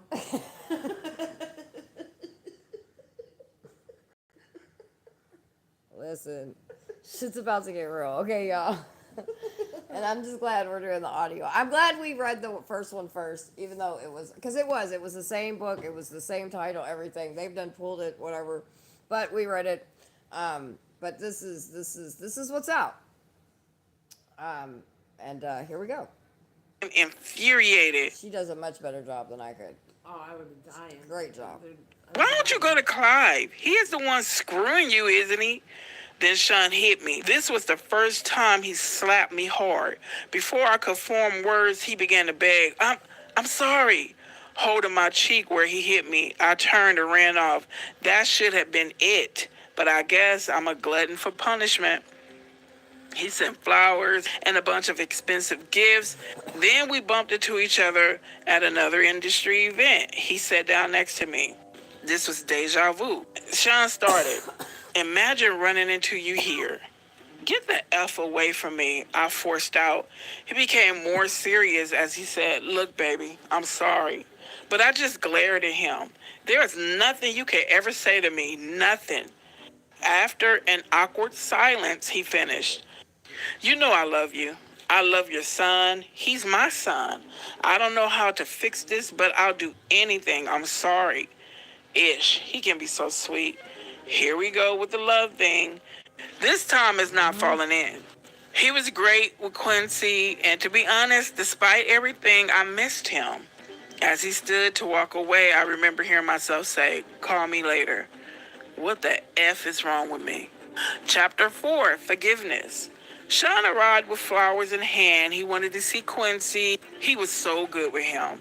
And Quincy ran over to hug him. I felt my heart melting. He asked Quincy, how you doing, Tiger? Quincy looked so innocent as he responded, I'm good, I miss you. Sean's response sounded genuine. I miss you too. We'll hang out tomorrow, okay? Okay. Sean gave him a little love tap on the butt. It's bedtime, Quincy replied. Okay, good night, as he turned to head towards his bedroom. Here was the man I fell in love with, but what was I thinking? Ish, not only does he want butt plugs, he slapped the ish out of me. So why am I still talking to him? They say that love is blind, but is it stupid too? As Quincy left, Sean looked at me and smiled. Baby, let's go have some fun. The babysitter's on the way. I just wanted to show you a good time. I was so mad at myself for melting as I said, okay. We sat on the couch laughing and genuinely having a good time when the doorbell rang. The babysitter had arrived, and so we left. As we exited the house, a big man climbed out of the limo and opened the door for us. He wore a sharp suit with a gun noticeably tucked under his arm. I thought to myself, he could have made it invisible. Or did he want me to see it? Despite my reservation, Gene was a sweetheart. He was very courteous and polite. As he tipped his... Now, you've heard me talk about Gene a lot, okay? Gene is was the main, in this part of the whole career and everything, was the main bodyguard. He has done tons and tons and tons of interviews. He has been speaking about things for years. He is one of the people that have been speaking for years. So I just want to... his head and said, good evening, ma'am. Gene drew a smile out of me as I responded, hello. Gene and I would see each other a lot after this day. Chapter 5, Sean kneels. The year passed, and thankfully we didn't have many bad arguments. Although Sean was strangely getting into voodoo, he would put curses on people, and I wasn't sure how to respond to that craziness. My problem as a single mother was I wanted to be married. He always had excuses and delays when it came to committing to marriage. His label was blowing up. Biggie dropped, and it was just about over. He also signed Mary J. Blige, and of course, when I found out he slept with her, we fought. He claimed it was a mistake, and my stupid ass took him back again. Sean asked me for a threesome with her. At first, I was mad, but Mary was beautiful. It was our first threesome, and I loved it. Mary was sexy. I would not be doing this a lot, but it was so hot. I was young, and exploring my sexuality was enticing. Over the years, we brought other women into our bedroom periodically, and we were happy. This is until one day I came home to a situation that went from awkward to a nightmare. Quincy was with the babysitter, and Sean was sitting with Al B. Sure at the dinner table. I had a child with Al, and Sean was the father in Quincy's life. The awkwardness of all of us being together had dissolved a long time ago, but it was still weird that they were here in my home together alone. I sat down and we had drinks. It was fun. The conversation was cool until it wasn't. Al was a little loose after a couple of drinks. I remember him saying, it's still weird seeing you with my friend, but you're happy, so I'm happy for you guys. Sean responded, thanks, man. Me and you, we share so much. Al replied coolly, word. The conversation took an odd and awkward turn when Sean said, we all been together sexually, but not together. I was shocked for a moment. As quietness lingered in the room, I asked, "What do you mean by all together?" Al shifted uncomfortably, but Sean didn't hesitate. You know how we sometimes invite other people into our bed? I couldn't believe it. Oh, hell no, Sean. This is my son's father. Al, say something. What Al said was mind-boggling. I don't know. It could be kind of hot. I miss you in that way. Although I couldn't believe Sean would do this, the truth was I still cared about In this case, there's tons of blackmail, all types. Al, and this could be very hot. I just didn't want it messing up my relationship. And if things became awkward, how would it affect Quincy? So I asked, "Are you both sure?" I imagine both of them inside me. I knew this would be awkward sexually. There would be some bumping of genitals, but what happened next, I couldn't have imagined in my wildest dreams. Al, and then it's X'd out, so I don't know what Al did. I couldn't believe it. I stood there in shock, but when I saw Sean, I ran out of the room. This is too much. I couldn't. Sean called out to me, "Oh, come on, Kimmy." They didn't chase after me. And it's X'd out. So Al took the initiative. Jeez Louise. Let's go on. I couldn't get the image out of my mind. I couldn't be with Sean for a while, but that wouldn't be the last time I saw Sean in a compromising position, not by a long shot. One day I found the vault where he kept all his encounters with men. Yes, he kept a record of it, but that's for later. Chapter 6, Pac. Biggie took over East Coast hip-hop, and Sean was the brilliant All right, hold on before we go. All right. Let's get the giggle up. Shake it out, shake it out. Katrina's over here fucking killing me, dude. Because this is not funny. I'm not laughing at that. I'm laughing at picturing that situation actually happening. Yeah, it's From a spectator point of view. not so you as a spectator, you say? well, I mean, if I Just happen joking. to just look out the window and see this going on and be like, what the hell's happening? All right, let's go back in. Get ourselves together. Who's hot? that orchestrated it. He Real? hired people to teach Chris how to flow and write his lyrics. He hired the best producers to do the beats, although he took credit for them. And the music was unstoppable. At this point, Sean was sleeping with all the power players. And everyone that wanted to do music wanted to be a bad boy. She said he was sleeping with all the power players. Wow. I mean, I know to some people some of this stuff may sound really crazy, right? But as we have talked about power and control before, when you get that much power, the everyday even the little kinky shit we all's like, this is kinky. That's nothing. It's like they have to reach these just different. Chase the dragon. Yeah, exactly. Chase the dragon. You're just chasing that rush because you have so much power, you have so much control. You know what I'm saying? Just regular sex or regular whatever, even just regular dates or regular just everyday shit is just not gonna cut it for you. Everything has to be extreme. And then once you hit an extreme, then you have to go to the higher extreme. And when you're dealing with this crowd of powerful people, like there's a lot of fucked up shit that goes on behind the scene. We all like, oh my God, they're celebrities. Yay, this is, they're awesome. But dude, like, you don't get that high just because. I mean, there might be some people, okay, I'll say there are some people in this world that are in these positions and they're not doing this shit. You know what I mean? Because there's good and bad in everything. But there is a lot of people doing a lot of fucked up shit. You don't just get in these situations just to, because you. And I feel that a lot of it too is, bring a buddy. Well, this person's getting into that fucked up. Right. Might as, join in. So I'm, So, all right, we're going to listen to some more. Let's go. Sean willed and dealed in a way that would have been unthinkable to many.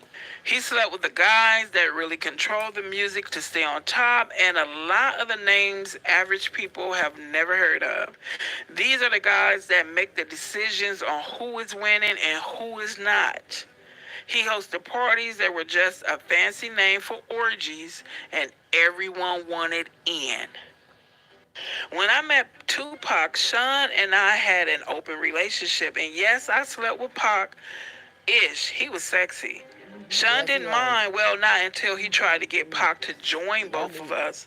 Pac was not good with that. This is where the relationship between them became strained.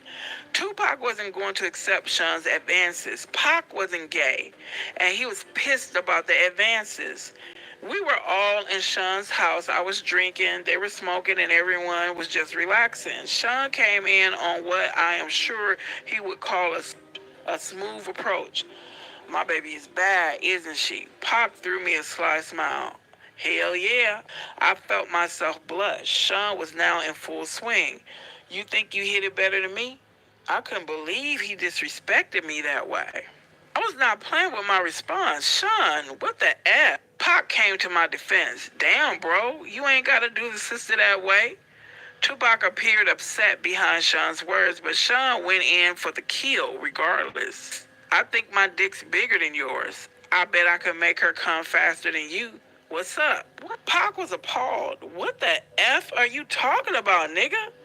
I ain't trying to run no effing train, Sean continued. What you scared of? Let's see who F's better. Let her be the judge. Yes, at this point, we have been inviting others into our bed for a while. But And 100%, I agree with Grace. I mean, yeah, power control people, celebrity. There's people that do all kinds of crazy shit, and I can't wait to see the evidence as well. And I do believe that there's some evidence to back this stuff up. So, I mean, this what we're listening to. Obviously, like I said in the beginning, this is the book that I was actually thought I was reading, but it ended up being another book apparently. But this is the book that everybody's been like in a hoo-ha about, right? Like I'll Be Sure came out and about and said he literally made a statement that, like, you know, really the only thing in this book that he was discrediting was him sleeping with P. Diddy. Her children have came out and made statements that, you know, their mother would never write this. But one thing I will say as a parent, and anybody that is a parent, or even an aunt and uncle for that matter, you're not going to sit here and let little kids know what's going on. So I'll say that I believe from what I've heard, and I've heard this already, I would say at least 80% is very somewhat possibly true, because the rumors that have been going on, and if you follow hip hop, if you follow anything like this, this shit that you're gonna hear, some of it's like, whoa, but some of it really fills in the blanks or really connects the dots from things that people have been saying for years. But these are apparently, allegedly, her remarks, her words taken out of her diary. So, all right, let's go. I'm not used to and will not stand for disrespect. I wasn't the only one upset. Pac shouted, nigga, you talking about pulling your effing dick out? Sean was undaunted. What, you scared? Tupac simply left. Things were contentious since then. The two could not be in the same room. Pac avoided me as much as he did Sean. When they did bump into each other, the tension was palpable. It felt like blows could be thrown at any moment. Months passed with only the tension between them. It was uncomfortable, but nothing life or death. Then one day while we were in the studio, it happened. I walked into Sean's office and he was having the conversation. Sean sat across from Jimmy Henchman. Pac don't leave that effing studio alive. I don't think I was supposed to hear it. I continued as if I didn't. Hey, Sean, good morning. Jimmy, they didn't seem to think I heard anything. I'm ordering breakfast. Smiling, Sean replied, first, let me get eggs sunny side up with grits and orange juice. I could see he was hung over. Good. I don't want him knowing I know anything. If he just put a hit on Pac, knowing something could be dangerous. Jimmy, apparently not hungry, said, "Nothing for me." As he stood to exit the room, he said, "Sean, let's make that happen." Then nodded to me and said, "Kim, always a pleasure." With a wink to me and a nod to Sean, he turned and walked out. Jimmy was a part of our intimate circle. I went on as if nothing was happening. "I'll make the call now." I smiled as I left, hoping I wasn't white as a sheet. I wasn't in the studio that night. Pac arrived being shot, thank God. From what I understood, Sean and Chris saw Pac at the studio after he'd been shot and did nothing. The way God works, after being shot, Pac made it to the elevator and tried to escape, but it stopped at the floor Sean and Chris were on. When the doors opened, they saw him lying on the elevator floor, riddled with bullets. The fact that they didn't call an ambulance, although they saw Pac lying there swimming in a pool of his own blood, would be all the evidence Pac ever needed. He, of course, assumed they placed the hit, and Tupac is a soldier. This is not something that will be unanswered. Pac didn't do well. He lost the testicle, but he survived. It was orchestrated, and Sean Puffy Combs was the orchestrator. Chapter 7, Threats. I'm going to pause right there for a second. CA, I think this is actually bigger than Epstein, in my opinion, because of all the different entities and groups and stuff that it's pouring into. The feds, when they did their press conference, they said that this is why this was, the music world and Hollywood world. This also is in politicians. This also is in Wall Street. They specifically said that. And, so this is, yeah, this is, I think, bigger than what a lot of people are going to realize. And especially if, it's, let's just hope it all makes it to court, because if he gets an Epstein, then it won't make it to court, right? So let's just hope that everything gets the way it needs to be. Thank you for stopping by, sweetie. At this point, I knew I had to get away from him, but I was scared. He is going to take my life if I try to escape. One February evening, I thought I found my opportunity at dinner after an event. We were at a ritzy restaurant in a private booth. It was an exclusive setup. We were alone, but we were in public. Perfect. Sean was on the phone talking to an unknown listener as he sat down. His words on that call will be etched into my mind forever. "We're going to release Who Shot You now." He waited for a response, then went on to say, "Of course they're going to think Big was talking about Pac. That's the whole effing point. Nobody would give a F about a diss track against LL. Effing Cool J. Do you know how much money we'll make with this kind of rap beef? Niggas battling after someone really got shot? This may not be the best time for this conversation." Sean was finishing up. "We drop that shit tomorrow." He listened to the phone, then responded, "There's going to be blood in the street. Niggas missed. Pac's alive. Let's capitalize on that shit." When he responds, "Let's capitalize on that ish." When he responds, it's just going to mean more money. He turned around and looked at me, spoke back into the phone, "I'll call you back." Then hung up and spoke to me. "What's wrong?" I tried my best to fake a smile at what I heard. After all, me and Pac were intimate. I responded, "Nothing." Sean was a fool. "Are you sure?" His demeanor was threatening. But I responded as cool as I could muster to his intimidating stare. "Yeah, of course." He took my hand, saying, "That's wonderful." He began to squeeze my hand until it hurt as he continued, "Because seeing you walk in the office while I was talking about killing that mother effer, and you not saying ish to me, had me just a little concerned." His grip was starting to hurt badly. "You're hurting me." As he continued, he squeezed tighter. "You're pretending you didn't hear anything was a sign of your loyalty to me. Not something I should be concerned with, right?" I had no choice but to give him the answer he wanted. I knew I was trapped when I responded, "Of course, I'm loyal to you." He let me go as he responded, "Good. And remember, I'm the big dick." I snatched my hand back in pain. He smiled and said, let's start with a good wine. He snapped his fingers and his favorite wine was poured for him. They knew what Sean wanted, and what he wanted he got. I'm trapped. Now isn't the time for me to launch my escape plan. I have to be strategic. It's going to be hard to leave the glamour, the glitz, the lifestyle. I mean, this man just snapped his fingers in one of the most exclusive restaurants in New York City, and they poured his drink of choice. The bottle of wine is $800, and this is in 1994. The list to get in this place is 6 months long if you are somebody. Mayor Giuliani has a table here tonight. Also, if I got up and walked out, I would be safe. But what about tomorrow? I had to think. He sipped his wine and smiled. You're not drinking? He pointed at my glass. And of course, a waiter filled it. They knew what I liked as well. Sean has a bad temper. He yells sometimes, and okay, he's roughed me up once or twice, but he never punched me, he never bruised me, and he never hit Quincy. I would not have stood for that. He never laid a hand on my son. At that time, I never thought of him touching Quincy in any way. Then the significance of what he said hit me. Is he mad at Tupac over me?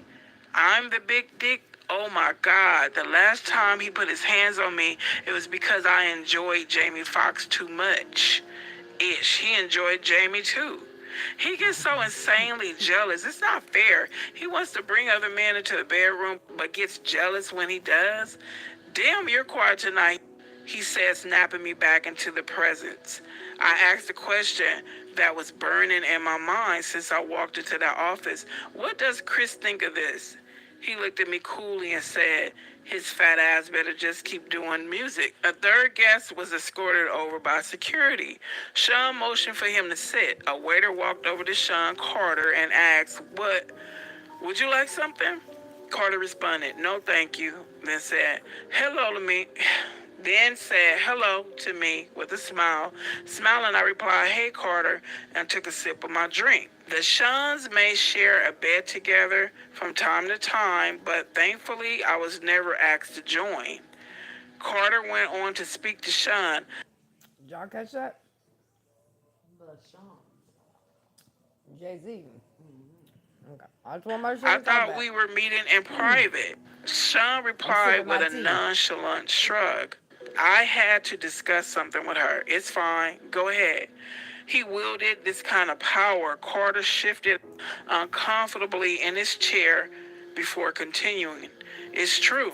Chris and Pac were about to start their own label.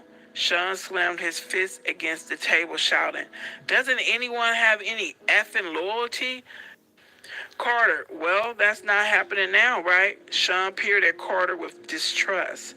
Why the F are you so eager to share this with me? Chris is your man. F, he brought you on. You're stabbing him in the back? Carter responded with indignity. First, I'm tired of being that nigga's son. I need to come out from under his damn shadow. Sean smiled slightly. Okay, I respect that. Carter kept going. On top of that, this nigga's making that move, and it should have been with me.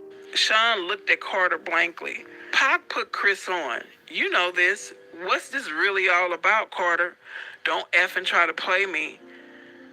The Jay-Z of today wasn't born yet. This young Sean Carter was in over his head. Corner, he had to spill it out. I want his spot. Ambition. Now, this is a man I can work with. Sean made a grandiose gesture towards Carter. Waiter, get this MFer whatever he wants. Carter smiled. Thank you. Sean responded, honesty and ambition. We're going to make a lot of bread together. Carter ordered a drink as he stated again.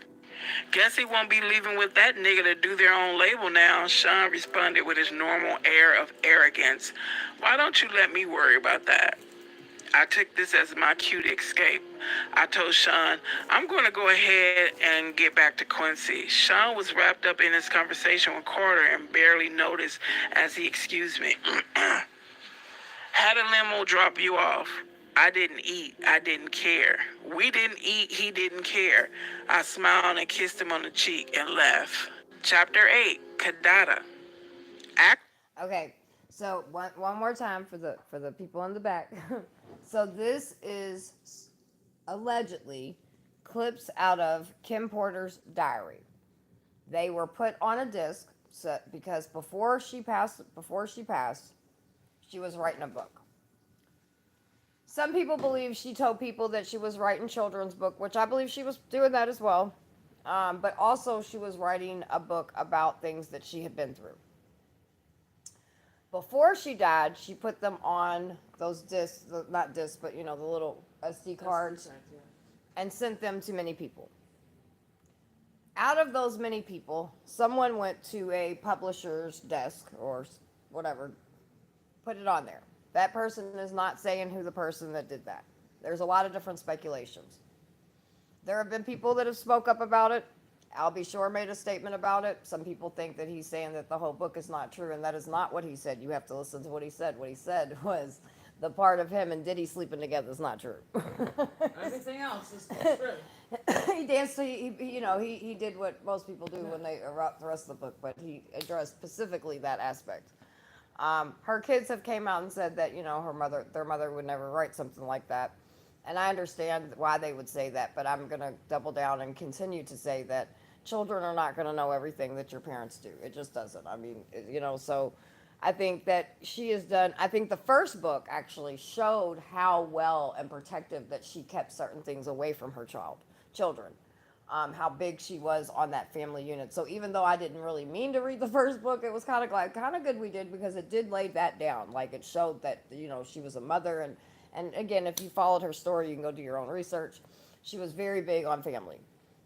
So, I mean, if you've followed anything in the hip hop world, if you followed any of these people that are being named, you've heard different rumors and different things and yada, yada, yada. So I'm not going to say, I can't say any of it's true because I don't know. I wasn't there. But I will say this, that do I believe from the different things that I've seen and gathered and researched and that possibly will be coming out in this case, do I think at least 80% of it's true? 100% I do. And I think that this is not all of it. I think that, in my opinion, from what I can see, what Kim wrote was more than just this. And so even the other people that, have spoke on about it, they're like, this is all stuff that everybody knew. This is all stuff that everybody's heard. Why didn't you put this in there? This. So I believe that this is just stuff that is going to be put out periodically. That's just my opinion. So I think that it's something people should listen to, and that's why I'm playing it. Because I believe that if we're going to learn from all of this, we need to understand all parts of it. But all of it's allegedly because, yes, he has been indicted and Diddy is in jail with no bond, times two. The feds have got him, and there's going to be a lot of shit to go down. But, I think there's nothing wrong with listening to everything. And when I heard the book was out, I definitely wanted to hear it. Now, the book that I actually ordered and got two wrong books. We got this one, and then we got the one that I read.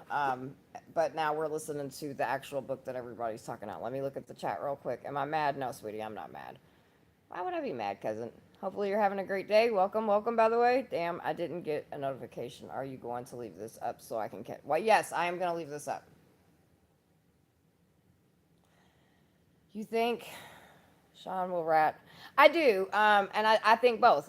So from what we're hearing, from his lawyers and different things like that, he is ready to talk. He has been on suicide watch, and he has been on a hunger strike. He thinks people are trying to poison him. He has said that he is willing to testify or give other names or whatever. Good night, Crazy. Thanks for stopping by, sweetie. I think this is my thing on that, and then we'll get back to the book. As far as him, talking, I don't think it's going to make that much a difference. But I think that it was, why would and he's announcing it because that's who he is. Him and his lawyers are just, I swear his lawyers are the fucking ops. They are not working on his behalf, in my opinion, at all. But whatever, I'm here for all of it.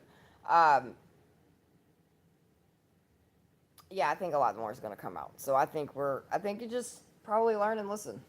We're only 28 minutes into it. We still got a little bit, so it's going to get, listen, again, if you are around children, please put earphones in.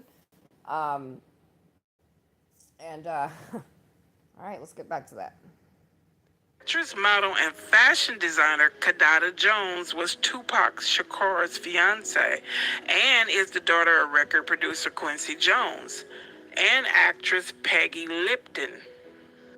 Being around other celebrities was just part of life. Meeting Kadada was just one of those events, and as time went on, we became close. We hung out together, went shopping, and so on. It was just about the same time I met Kimora. Those were the days, or so I thought. We always had girl talk, and the fact she was dating someone I had previously been with wasn't a source of contention. We didn't get jealous of each other. It was just girl talk stuff. No, I did not become intimate with Kadada. Kamara was too jealous for that. Yes, Kadada knew about Kamara, Sean, and I all being together sexually. Of course she did.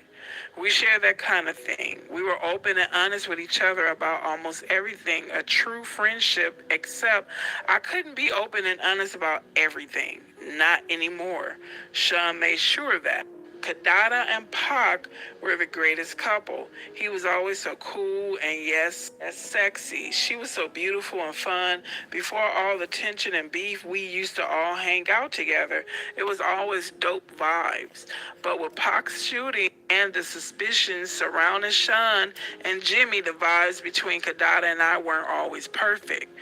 Then came that night. Award shows weren't anything new for us. At this point, we dolled up as men groomed. We didn't choose what we wore. A stylist prepared our color palettes. A makeup artist did our makeup, and a hairstylist did our hair.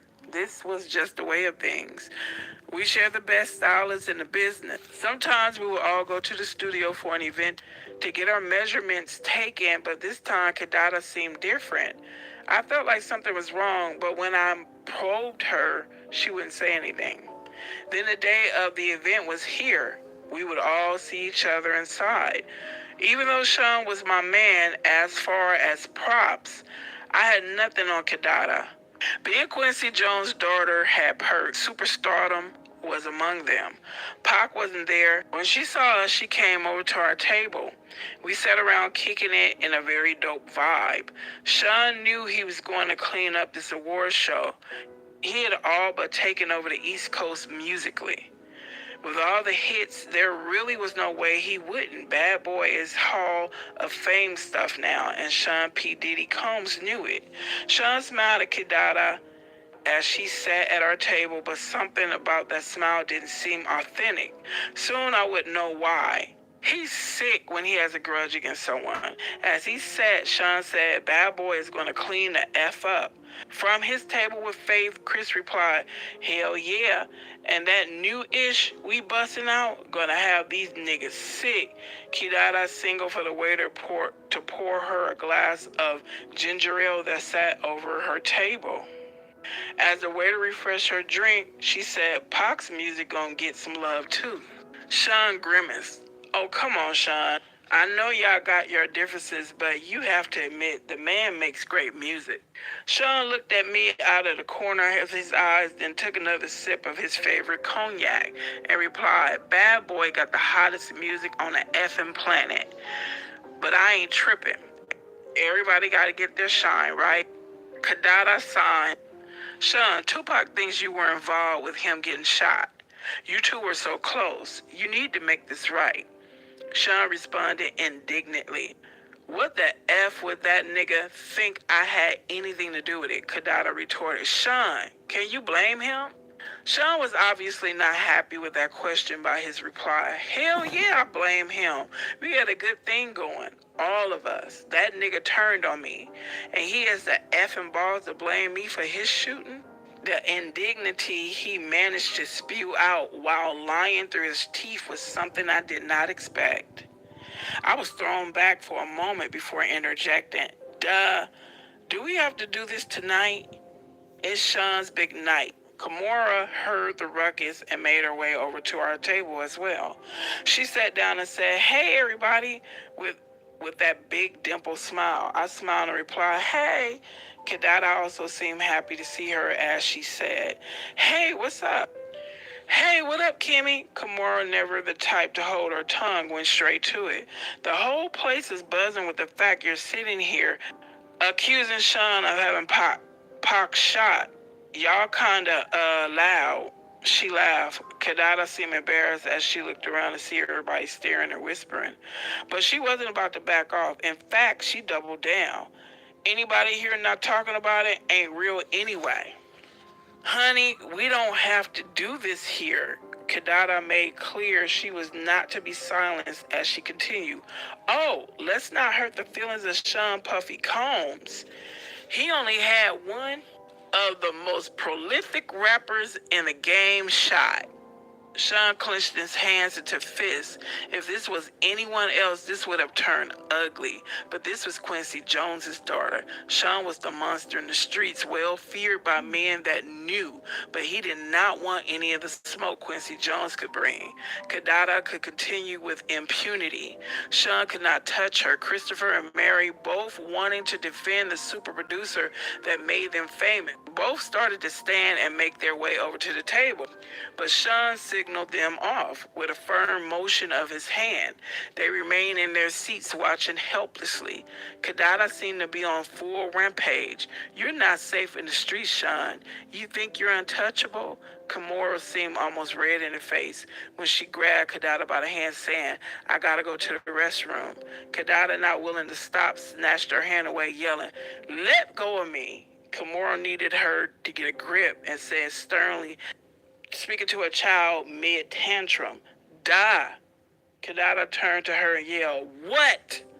Kimura nodded toward the crowded room, and Kadada looked around. Here she deflated slightly.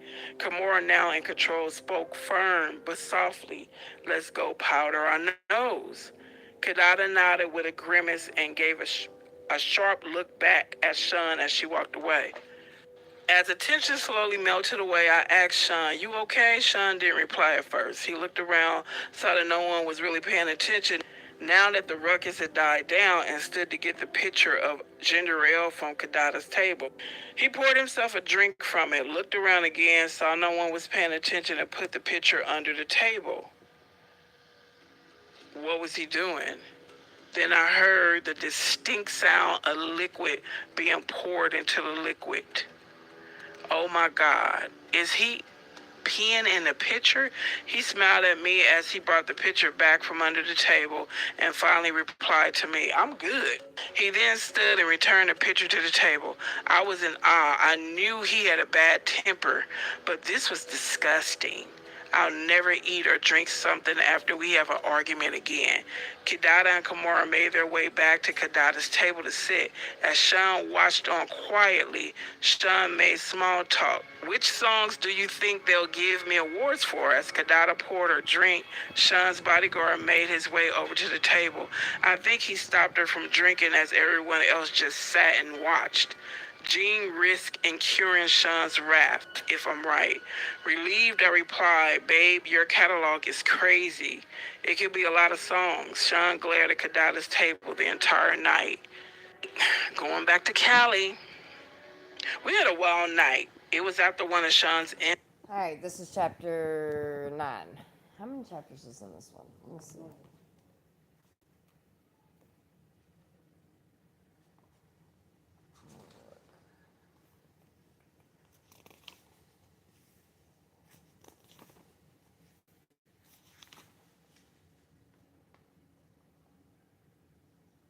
Looks like there's only 11.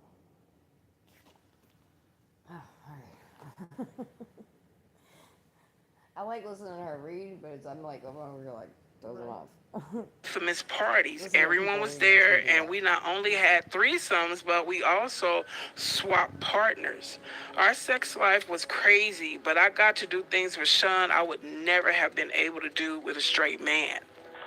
Ooh, she said a straight man. Shh, let's continue. Sean carried She does throw those shots every now and then. Like, you know what I mean? about me, but it was becoming more and more obvious that he preferred men. I was beginning to think I was there more to cover his wild desires than because he really wanted to be with me. He was like Caesar, every woman's man and every man's woman. But truthfully, at that stage, I was becoming okay with it. I woke up and left the bedroom where I was with Jada Pickett, and Sean happened to be coming out of the bedroom. What? Wait a minute. I woke up and left the bedroom where I was with Jada Pinkett, and Sean happened to be coming out of the bedroom with its XX'd out and Will Smith. Yes, XXX attended the parties from time to time. I could see him and Will.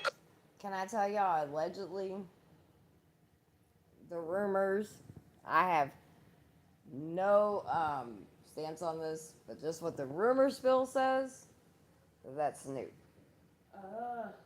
Yeah. Hot mess. Is this the woman reading what Kim wrote? Yes, this is the woman reading what Kim wrote. This was the book that I thought I was reading in the beginning and realized that was not the book that I was reading. So then we went and found the book because this is what I listened to. So I knew, I was like, wait a minute, this is not. But it was good because it did lay out like her importance of mother and stuff like that. No matter what she went through, you have to go back and read it, or listen. But yeah, if you weren't here. Kind of snuggled up on the bed together. I was grateful I wasn't asked to join in that room. I didn't really like, and the name is X'd out. Sean smiled when he saw me. Good morning. Here at the orgies, he wasn't very affectionate. He didn't have to pretend, but he couldn't walk straight. I knew how his ass felt literally. We had sessions playing with each other's anal cavities. I wanted to be home before Quincy woke up, so I told him I'm going to get ready. He responded, let's have a cup of coffee first. This meant he wanted to talk. I didn't know what it was about, but in situations like this, I didn't really have a choice. He was becoming more violent when he didn't get what he wanted, and I didn't really want to fight. So I sat down, but before we started talking, XXX came out of the room. Sean was wearing boxers. X was in his birthday suit. X addressed me, morning. When he turned around in order to close the door, there was a dried cum stain on his back. X walked over, pulled a chair out to sit down next to us, and lit up a blunt. Who is this X, dude? Sean stretched, smiled, and said, this East Coast, West Coast beef is more lucrative than I thought, but it's getting dangerous. X responded, surprised. Business first thing in the morning? Damn, cuz, you own it. But you know you don't got nothing to worry about. You got to pass that. That's what the rumors allegedly. I don't know. Obviously, I do not know. You know what I mean? I'm just saying, and God, I hope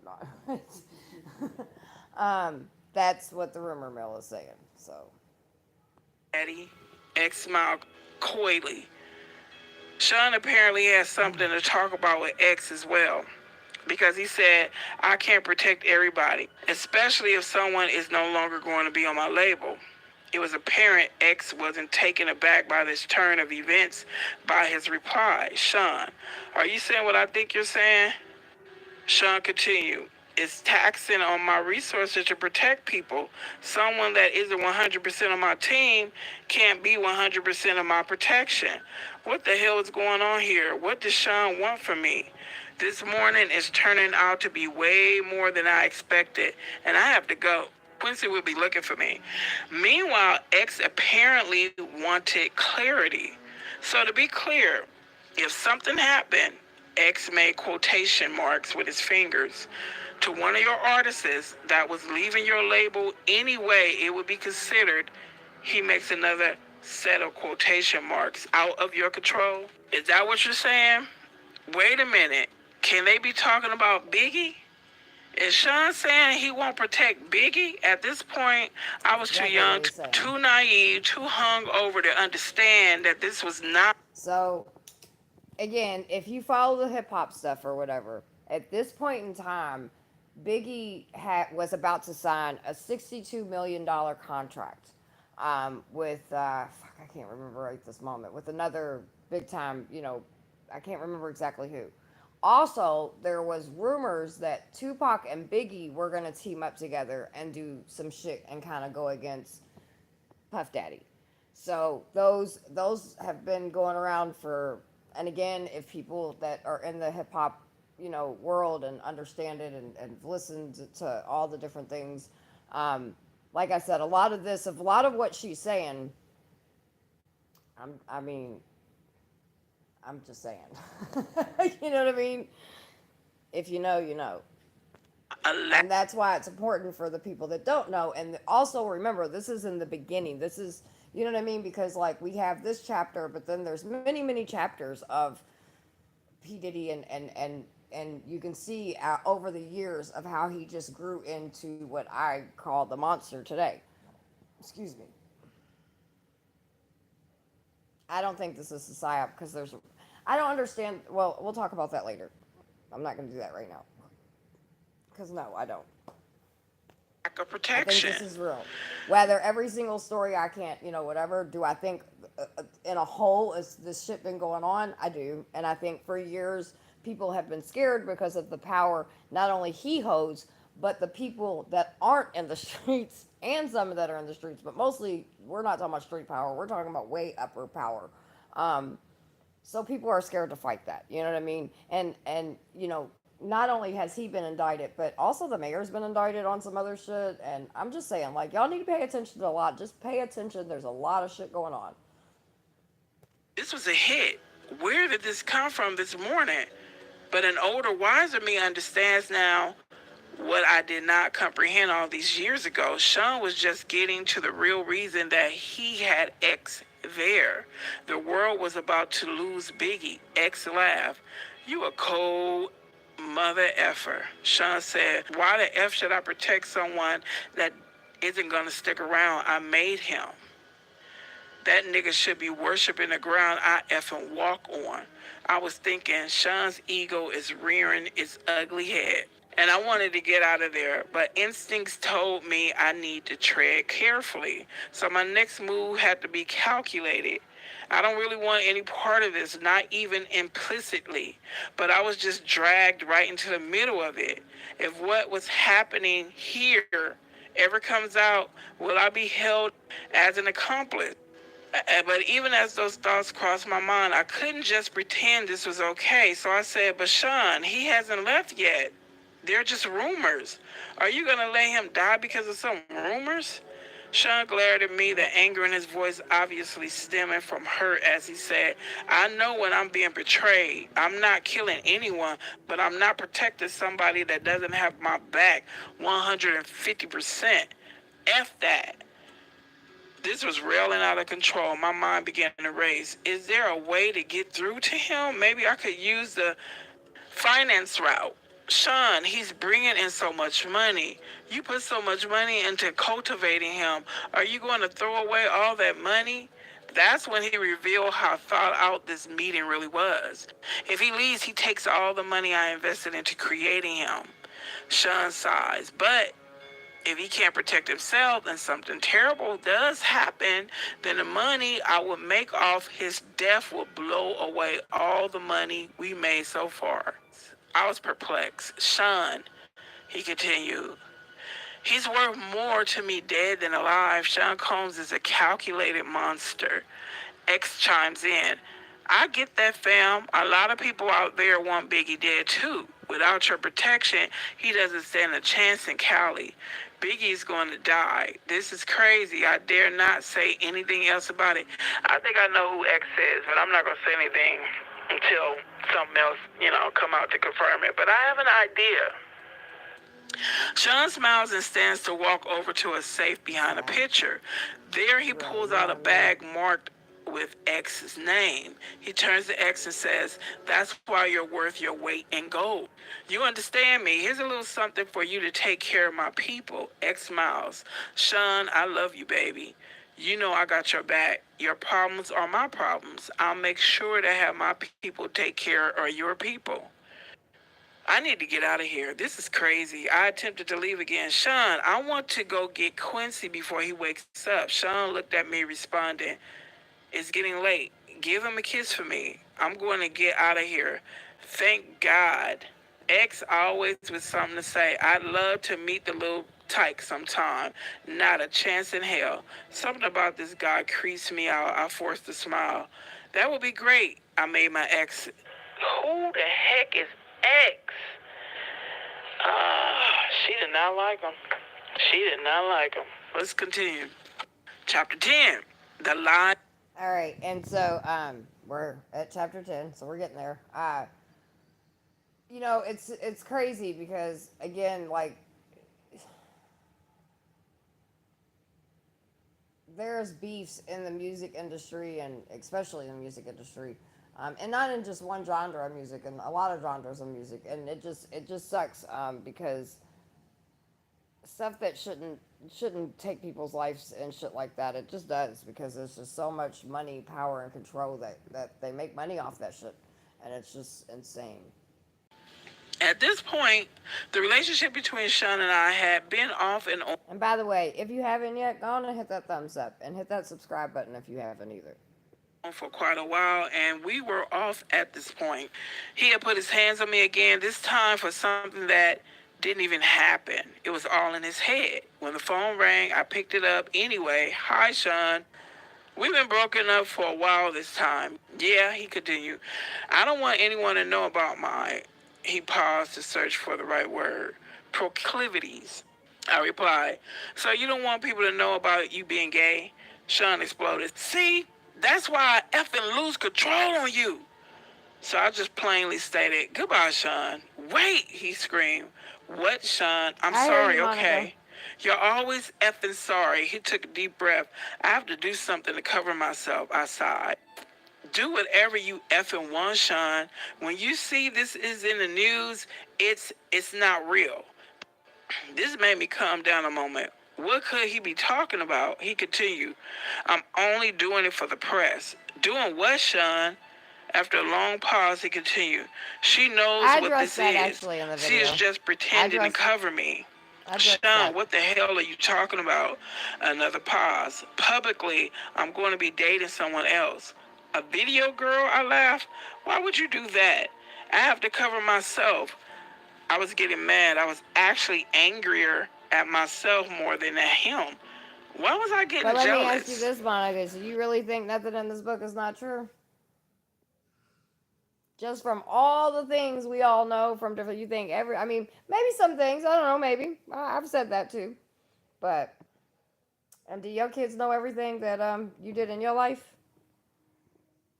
I was sitting there actually comparing myself to video vixens. Everybody in my has mind. their own choice. They are thick, but look at my body. Did he prefer some light-skinned, big-butt girls from videos? I called myself, no. I know he likes men any damn way. As I regained control, I asked, why the hell are you telling me? He sighed. I wanted you to find out for me first. Like I give a ish. He came at me with his favorite line. You know I love you. It was getting old. I could only think to myself, here we go. Love is a big, strong word. I'm tired of him throwing it around and using it when it fits his needs. He's using it while he's sitting here telling me about dating someone else. I replied, you don't hit people you love, Sean. Love doesn't hurt. He sucked his teeth as he responded. Come on. Are you serious? That shit's for children. We aren't in effing high school. Sometimes things happen. That doesn't mean I don't love you. I wouldn't hit you if I didn't. Wait. That sounded wrong. You said exactly what you meant. He took a breath. There was an awkward silence. The fact I was still on the phone and waiting for him to speak meant he had the power. He was more cautious as he continued. He didn't want to lose that power. Kim, no one that I don't care about can bring that kind of emotion out of me. I wanted to say, is that how you talk to dudes after using butt plugs? But there is a line I dare not cross. Instead, I said, you say that while you're dating some other itch? That's just for public. I was done. It could be heard in my voice as I said, whatever, Sean, do what you need to do. Leave me alone. I'm never giving up on us, he cried. I responded to that emotional control attempt with the little reserve I could muster. I didn't even believe The words that came tumbling out of my mouth. Sean, there is no us anymore. Goodbye. Tell Quincy I miss him, he threw out. His emotional manipulation was really driving me crazy. This time I said with much more conviction, goodbye, Sean. I hung up. Manipulative bastard. For a while, I was actually happy to see Sean gone. I was getting older and the sex parties were out of control. It was getting time for me to slow down. Quincy was getting older. I knew that if I kept going, the rumors circulating were going to eventually find a way to get back to him. What will he think of me? Chris is about to take his trip to California. I didn't know exactly what was going to happen out there, but I felt like Deanna Wallace was about to be an orphan. I knew I didn't want any ties to that. As I was sitting there contemplating all of this in my robe, sipping my wine on this Friday evening, my doorbell rings. I was not expecting company. I opened the door and found Sean. My heart skipped a beat. I was shocked but recovered quickly. I forced a smile and told him with a slightly slurred speech, shit. I am way more intoxicated than I thought. Sean entered looking around suspiciously, then turned to me and smiled, saying, you haven't been returning my calls. I just wanted to make sure you're okay. I'm fine. He obviously was not here out of concern. He was checking to see who was here. Sean was controlling like that. Yes, even though we were not together and he was dating someone else, he started to make his way to the living room. I attempted to put a quick end to the visit, but it came out a little more directly than I intended. So, since you can see I'm fine, you can let me go to bed now. Part of me wanted him to stay. As he entered the living room, I was forced to follow. Sean was very direct with his next inquiry. Is someone else waiting for you? No, but Sean, we're not together. You're dating someone else, and I can F whoever I choose. With this, Sean became irate. He fiercely slammed me to the ground, then he pulled out a 22 and set it on the end table. He turned to me calmly. I was scared. My voice quivered as I pleaded to him. Sean, please stop. Quincy is here. How did we get here? How did we get to the point that he was in my living room threatening me with a gun? He knelt on one knee and got right in my face to say, you're mine. You don't have a choice in that now. I can't live without you. I turned it that He way. stood up, composing himself. I was terrified Since we're just listening that way, I just turned the camera around, that's all. as I whimpered, Sean, that's not love. Sean picked up his gun and cocked it.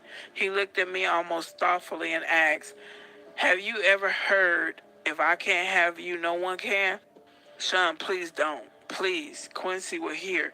Sean smiled and put the gun away, saying, oh, this is just for dramatic effect. I would never shoot you. If I was going to kill you, no one would trace it to me. You know how many people I've had to take care of over the years? It would be quiet. Something in your food or drink. Oh, my God. Something in your food or drink. Something that will never get back to me. I wouldn't shoot you. Do you understand? I could only nod, tears flowing down my cheeks. He looked at me thoughtfully. As he reached down to help me up, I could do nothing but agree. He's a terrifying monster. Now he wanted to smooth it over, and I had to go along with it. What else could I do? Listen, baby, I don't ever want to hurt you. You know I really love you, or I would have moved on. Thinking about living my life without you is just too hard. If someone ever tried to hurt you, I would kill them. My back hurt from where I hit it on the table when he shoved me. All I could do as he held me up was nod that I understood through my streaming tears, which he wiped. He looked toward Quincy's room. Let me say goodbye. No, Sean, please. Thinking quickly, he has to get up in the morning. Sean looked at me with an unreadable look. He was studying me. Okay, I'm gonna go. Nervously, I walked him to the front door. This is over, thank God. He kissed me. I didn't want him touching me, but I couldn't refuse. Kiss Quincy for me. I tried to keep my composure as I replied, sure, Sean. He opened the door to leave. The bodyguard that was waiting outside escorted him to the car. This was far worse than I realized. Why would he need a bodyguard at my front door? How was he anticipating this go? After I shut the door, I had another drink. For tonight, the nightmare was over. I sipped on my wine and cried. The next few days, he sent dozens of flowers. He brought Quincy expensive toys. He didn't want me. He wanted me to keep his secret. I'm trapped. He has the authorities under his thumb. I can't go to them. This is like a gangster movie. How high up does his power go? How far is his reach? The FBI, the CIA, who is not corrupted or who won't be silenced by their upper chain of command? Can anyone help me and my child? He found his way back to my bed. I had no choice. Chapter 12, A Mama's Love. The calamity that ensued between the death of Biggie shook the East Coast. It rocked me as well. Sean could have stopped it. He was complicit in it. He was a contributor. He knew it was going to happen and didn't stop it. This was his friend. No, they were not nearly as close as Sean would have the public believe, but still. As far as Sean was concerned, we were great. To the public, we were just having the off and on relationship of a normal couple. And I probably just seemed like a money-hungry hoe. But the truth is, I just got used to not having a choice. Today, I recognized it for what it was. Stockholm Syndrome. I was at his beck and call and had become comfortable with it.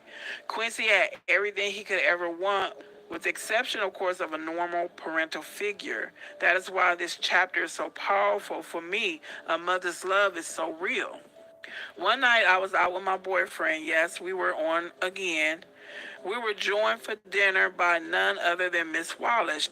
Sean looked over as security allowed Miss Wallace to approach the table and sit. Miss Wallace spoke with a smile. Hello, Sean. Hi, Kim. I smiled the best I could with the situation. For all intents and purposes, she is sitting with her son's killer. I hope my voice didn't betray my feelings as I said, hi, Miss Wallace. Sean smiled also as he said, hello, Miss Wallace. What can I do for you? When I got your call, it sounded urgent. He was able to appear as if he was smiling warmly. This was the creepiest situation of my life. She looked at Sean with pleading eyes. Heart. I was hoping that you could send some of that money Chris made with you this way. Sean shook his head. That's not something I can just do. There are attorneys and accountants. Can I maybe help you out with a little something to get you past the hump? Sean reached into his pocket to dig for his wallet. I haven't seen how much Chris left. It's going on 2 years. Just how long is this going to take? Sean sighed as he replied, These things are difficult, Miss Wallace. I don't know. The attorneys don't make this easy. Miss Wallace pushed further. I don't understand what's so difficult. He worked for you. He made his money. Where is it? Sean shook his head as if saddened by what he was saying as he continued. It's not like I can just give you his money. You're entitled to certain amounts, and they are just trying to figure out what that amount is. I don't mean to sound cruel, but it wouldn't be fair to me to just give you tons of money. You got rich off my son, and now you're keeping all of his money? Sean kept his cool as he replied, I'm afraid business isn't that cut and dry, Miss Wallace. I pay for publishing, publicity. I mean, in all actuality, if I'm going to be straightforward, Miss Wallace, Chris probably owed me money. I won't know until it's all worked out. The anger in Miss Wallace's voice barely overshadowed the pain, or perhaps it magnified it as she uttered the only words she could muster. You bastard. Sean didn't flinch. He just said, look at the contract. I'm honestly trying to get him as much as possible out of it. But I have investors. I can't just take money that doesn't belong to him and start giving it away. Miss Wallace exploded in response. You know good and well Chris didn't owe you a damned thing. Sean stared her straight in the eye unwaveringly and said he would have started making a profit after a few years. His money until his album sales, paid for studio time, music, videos, publishing, and marketing would have come from doing shows. I'm sorry he isn't here to make that money. I miss him. Her response was deadpan. Did you kill my son? Momentarily, Sean was stunned into silence. She asked him again, her voice quivering. Did you? He started. Miss Wallace, she would not be redirected. Answer the question. I was not used to seeing Sean on the defensive. No, of course not. She looked at him with spite, the anger in her voice enough to send shivers up my spine as she replied with a menace only a mother can. I don't believe you, Sean. Sean looked at her with a sadness that I knew in my soul to be fake. Although looking at him without context, anyone would believe him as he replied, I'm sorry to hear that. Today I know he was able to muster that false sincerity because he's a sociopath. Back then, I thought it was compassion. With no more words, Miss Wallace stood up and left. Sean watched her exit with disbelief, not knowing what to do. I placed my order. Dinner that night was long and silent. I feared for Miss Wallace's life. Sean is most dangerous when he feels threatened. It's like he has an animal mentality. Let's go on. No, she could not physically threaten him, but this threat was very real. If she goes public with her accusations, Sean's image will be damaged. I have felt for myself the extents he will go through in order to protect that image. Chapter 13, have some faith. The fact of the matter is, Sean was a complete control freak. He was absolutely the worst. But of all the things he did for control, this might have been one of the most despicable ones. We were in the bad boy office one evening, sitting in the lounge area enjoying a meal. Sean was smoking one of those big cigars when Faith entered and sat down with us. She seemed relaxed as she said, hey guys. As I smiled, I never had any bad vibe from the marvelous Faith Evans. We never talked about the wild time the three of us shared at one of Sean's parties. I gave her a hug. Hey girl, what's up? Sean smiled and asked, hey, what brings you out? She addressed Sean saying, look, when you asked me to hook up with Chris, I understood you needed to control him. I felt honored that you would choose me to monitor one of your most valuable assets. Chris is sweet, Sean laughed and said. Honestly, I knew you would be good, make the big man feel loved. I don't feel good about all this, Sean. Sean got that look in his eyes he gets before he blows his top. Faith saw it also. She treaded carefully. Sean, you know I'm as loyal as they come. Sean leaned forward, unintentionally threatening, and said in a low tone, yeah. But Sean, Chris and I had a child together. Sean leaned back. He let out a deep breath. I'm going to take care of you. You're not like Chris. You're loyal. Faith had a tear in her eye as she responded. He didn't have to die. This is getting very touchy. Did she know? Did she suspect? Was this her trying to find out if Sean intentionally killed Biggie? I wanted to ask, but of course there was no way of doing that. This is so crazy. Sean sighed and replied, he didn't. Don't get me wrong, I miss him, but he was leaving me anyway. No one cares about my pain. Classic narcissistic Sean. It's all about him. I was sickened for a moment, but his next sentence made me feel he was my man. Faith couldn't hide the anger that flared in her eyes, but she knew who she was talking to. She was careful as she spoke. Sean, you have friends you share things with. Sean sat forward again, and this time with malicious intention as he queried, what the F is that supposed to mean? Chris had no one, only you. Sean lost it. That fat F and that other piece of ish I had, you F? I interjected while in shock. You had her F Pac? Sean glared at me as he answered, yes, F and Pac. Those mother effers were going to try to start their own label and compete with me. Me. After all I did for that fat F, nah, I wasn't using resources to protect that mother effer. No effing way. As Faith started to cry, Sean looked at her and softened slightly. He spoke a little calmer. Look, I didn't hate him. I was hurt.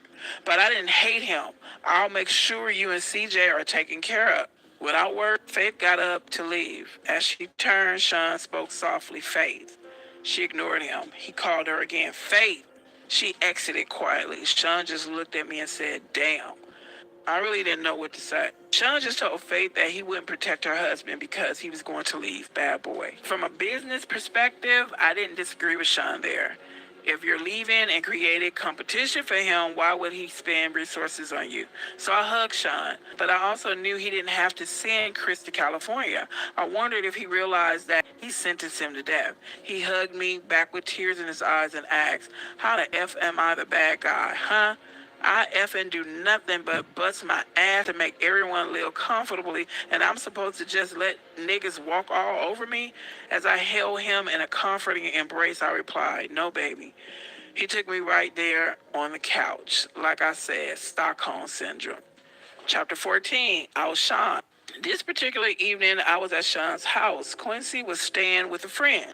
It was some alone time for Sean and I until the doorbell rang. Sean got up to answer it. I heard a woman yelling and quickly realized that it was Jennifer Lopez, or better known to the world as J-Lo. Sean, what the F? Sean responded calmly, relax, baby. Why the hell did you have to start shooting?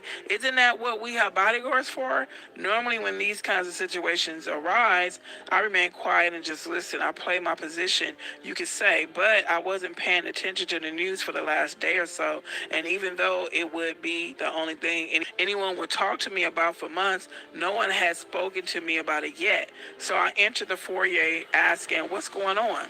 Jennifer exploded at me. What's going on? What's going on? This nigga shot up the damn club. My jaw dropped looking back and forth between the two. Sean spoke soothingly. Jen, you gotta calm down. Jennifer was having none of it. She continued, calm down, calm down. You shot a bunch of innocent people, Sean. Sean placed his hand on her forearm. It's a bonding technique. He was shrewd in handling her. He does this to me too.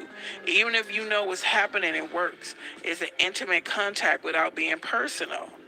He was aiming to disarm her. This did not seem to immediately sway Jennifer as she continued. Why in the hell do you think Biggie's replacement will take the fall for you? Biggie's replacement? Wait, could she be talking about? I had to know. Are you talking about Shine? Jennifer didn't even look at me as she responded, yes, effing Shine. Sean continued a calm and even voice. Relax, the situation is under control. Jennifer was not coming down. She went on, they contacted my attorney for my statement, and there are a lot of witnesses, Sean. There's no way you're going to get away with this. Sean's arrogance can be immeasurable at times. He laughed as he asked, you doubting me? I couldn't believe it. I had to know. Sean, what could you offer him that would make him do a bid for you? Like, what the F? Jennifer also remarked, and what if he falters halfway through his sentence and starts talking? Sean responded as calmly as ever. He won't do that. People in jail don't cross-connected people on the outside. Jennifer looked deflated. So, you'll kill him too? How much does she know? Look, I'm not going to threaten anyone. Sean is smart and loyal. He knows how it works. And when he gets out, he'll be well taken care of. Jennifer spoke defiantly. Sean, they want to question me. I'm not perjuring myself. I am not going to jail over this. Sean seemed so in control. I admired him for it at this point. But my spirit was broken. I felt bad for Jennifer. She catches one bad break after another. And this was a really bad break. Sean spoke with confidence. Relax. Come in and have a drink. Have your lawyers call me. You'll never see the witness stand. I promise. Jennifer wasn't so sure. She asked him, how can you possibly know that? Sean smiled as he replied, between Sean's confession and the witnesses that gave their accounts, the cops won't need much else. The statement from your lawyer will be fine. Jennifer's next concern popped up. She explained, my attorney, Sean, he's good, but he won't do this. Beaming with confidence the way only a man with his network can, Sean responded, sure he will. Jennifer shook her head defiantly as she responded, Sean, you don't know him. Sean's unbreakable confidence was ruling the day. Jennifer was giving in as he told her with a smile, I got this. Sean, are you sure? Sean gave a wink. My attorneys handle situations. Give him my number too. Jennifer seemed leery as she asked, you're not going to threaten my attorney? Sean laughed as he replied, no, of course not. Money talks, baby. He turned to me and said, take her inside and pour her a drink. I had a question of my own. But you were going to make Sean the label's go-to man? What are you going to do now? Sean looked disappointed as he responded. He had the voice, but his flow, he signed. Well, artists with his talent are a dime a dozen. Looking at Jen, he continued, he's not a once-in-a-lifetime find like Jennifer Lopez. Now he's throwing on the charm. Despite the situation, she blushed slightly. Sean continued, let's grab that drink. Let me handle this attorney situation. Relax, don't worry. He left the foyer and went to have a seat in the living room. He tried to make a threesome happen that night. It didn't work out. Not that day. Chapter 15, Queen Bitch. So, as I was saying earlier, once again, everybody can make whatever thoughts and assumptions as you choose, right? Whether you choose to say that, hey, this isn't real, none of this is real, there's no way any of this could be real, or you could do your own research. I'll be touching on that in another video, Grace. I'll explain why, and I'll explain in a second. But there is enough here that are attached to things that if you're not sleeping underneath a rock and you do a simple little research, especially right now because there's so much shit out. But also over the years, this is not a lot of this stuff. Again, some of the people, like I said earlier, her children have came out and said, this is not true. My mother would never write stuff like this. I will say that, most kids don't know everything that's going on. You know what I mean? They just don't. Whether they want to believe they do or they don't. I believe that she was writing a set of children's books, and I believe she was also writing about some stuff that she experienced. Now, can I sit here and prove which is all the way 100% and which isn't? I can't. But what I can say is there has been a lot of suspicions of her death. And when I was looking into her death, speaking of the Kardashians, one person that I thought was interesting, he is in a picture actually that I found on, the internet or whatever, news stories and shit. As they're carrying Kim Porter's body out, Corey, which is Chris's husband, the Kardashians, Chris, the mom. Anyway, so I'm like digging around and I'm like, what the fuck is he doing here? Apparently they were like, in his words, sisters and brothers. And in his words, like he was around helping raising the kids and all that. There's a lot of people that don't really care for him, and there's a lot of people that don't trust him. Now, I'm not saying he had anything to do with Kim Porter's death. I don't know. I just think it's for as far as he goes, and a couple other people, and throughout this thread of generations of this shit going on. Because again, remember, this is like in the early stages, right? There's still decades of this continuing to happen and being allowed to happen, right? Because don't think for a second that this is not being allowed to happen. You've heard Kim, we've heard Cassie, we've heard other victims go on record and say, if you believe this is her going on record, I do, especially in this statement. Who were they going to go to for help? Because when you're dealing with power and control on that level, of course, they're going to have politicians, cops, chiefs, mayors, who knows, paid off. It's just is what it is. So, again, everybody can take what they want, but if you listen to things that have happened, things that have been talked about for years, if you know domestic violence, if you just know abuse, if you understand power and control, then I think you can be smart enough to come with your conclusion.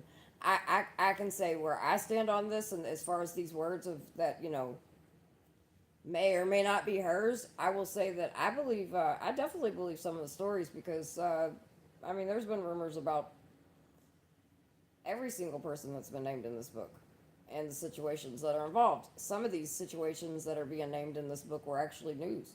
So, take what you will. Let's finish. It's almost over, you guys. I was gonna just pause, stop it and pick it up tomorrow, but we're so close that I'm just gonna go ahead and finish it because it's, I don't want to chop it up at this point. I think we got about, let's see, 1:27, so we got about 20 minutes left. I said that's 10 minutes ago, but now I just looked at it again. Kamora Simmons and I went out to have drinks. She was looking at me seductively, and I was turned on. Oh my God. We were going to go back to my place afterwards, but suddenly after a sip of my drink, I felt like I had to vomit. I excused myself and barely made it to the ladies' room. I'm going to pause just real quick. So, Grace, yes, there are two of the children that are named in some of the stuff. One of the sons has an actual case that'll be coming up that a young lady said that he sexually assaulted her and stuff on a yacht. So that'll be that's actually already, I think, in the process of being a court case. So all right, now I'm gonna finish this. Sorry. But not all of his children, I will say that, are involved in his things. I mean, his son with her son that she had with her oldest son, I wasn't Al Shore. Uh, that son is definitely like, not really involved, and the twins aren't, and obviously the younger ones. So there's two of them. I think his name's Christopher or something like that, and I think maybe King. I don't want to get the names wrong, but yeah. And that's the sad part, is he groomed some of his sons to do some of the same things he's done. So. Came back, Kimora asked, "You feeling okay?" "I'm fine. I have been under the weather the last couple of days. I think I'll head home." She said, "Your breasts are looking kind of plump there, girl." Embarrassed, I whispered, "Not in public." She replied simply, "Are you pregnant?" I was taken completely aback. "Why the hell would you say that?" She let it sit there for a minute. I bet in her head she was like, wait for it. Then it hit me. She gave me a minute before continuing. "So what you gonna do?" I didn't understand. Gonna do? If it's not Sean's, F. If it is, with the shock wearing off, the scope of the situation began to take hold. I responded, "I better get a test." She looked at me with pity. "Damn, girl, good luck. After what he did to Chris, I wouldn't want to be in your shoes." The desire that was in her eyes before I got sick was all but gone. As I began to stand, I realized what she said to me, and I paused. She looked at me flatly and said, "Ain't nobody stupid, girl." I didn't know what to say. The question still lingered in my mind despite everything I knew. Did Puffy intentionally kill Chris? She brought me back to the moment by saying, "Go," not knowing what else to say, but knowing I had to deal with my situation right now. I replied, "I'll hit you up." She sighed and simply repeated, "Good luck." So, everybody knew that Diddy had something to do with taking Notorious out. Okay. You see the games? It's this world. Okay, let's go on. Chapter 16, Christian. And I'm gonna and even if you listen to the Gene's interview, which I've posted on my community page, and there, he has interviews, but he talks about like the Biggie and situation, and the day everything happened. There were people that warned him that somebody was coming to take a hit. Somebody was coming to get him, and Sean, just nonchalantly, just very like brushed it off. And even from the conversations that other people are saying, Gene's included, mostly, when it happened,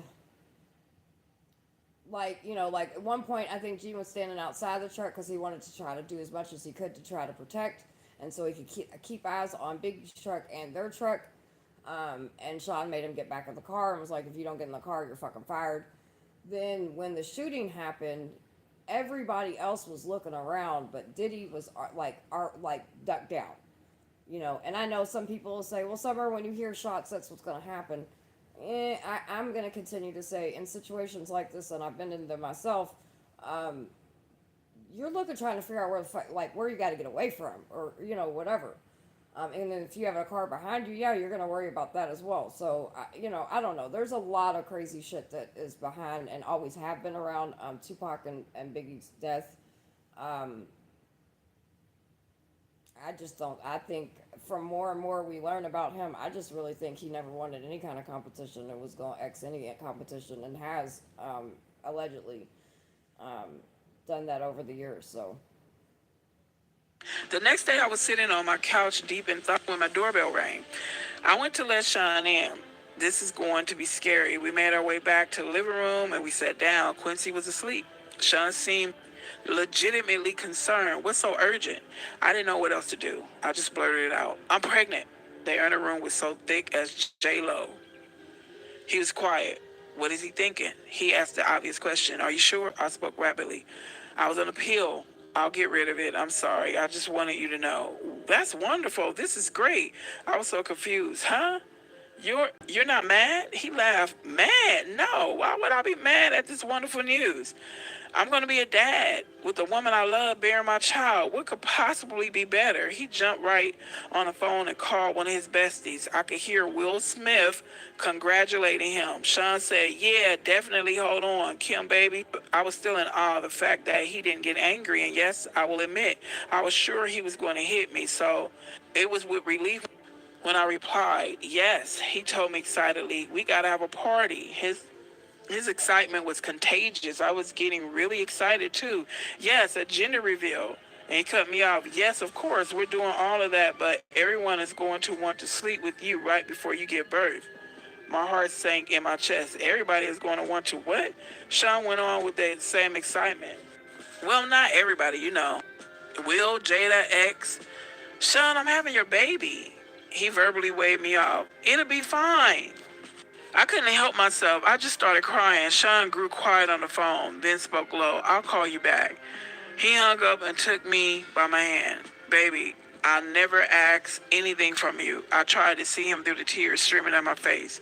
I couldn't believe the words coming out of his mouth. I tried to speak. Sean, he cut me off. I provide everything anyone could ever want. Do you want for anything? Sobbing, I replied, no, but he continued. This is the kind of thing I have to do in order to continue giving you this comfortable lifestyle where you live on a lap of luxury and get to be on TV shows and in movies. I know you don't want this, but do you want all of this to go away? A whimper is all I could manage. No, he continued softly. Then we got to do this. I said, but Sean, I don't believe in all this spiritual crazy-ish. We got here because you're brilliant, not because of sex parties. Ooh. He replied, do you trust me? I did. My soul was so broken. I did. I responded, yes. He sighed as he said, then let's do what we need to do to keep what we have. As I nodded yes, he pulled me in to hug me. Thank you, baby. We are going to have a beautiful baby. He ordered me some food that night. I cried myself to sleep. I'm going to be gang bang at 9 months pregnant. I want my child out of this life. My child's going to have a good biblical name, a heavy Christian name. They are not going to take his soul. Ooh. Chapter 17, Broken Promises. I don't know how this managed to stay out of the media for so long, but Sean got to the point where he was incredibly abusive and only his inner circle knew about it. The artists were all too afraid of him to say anything.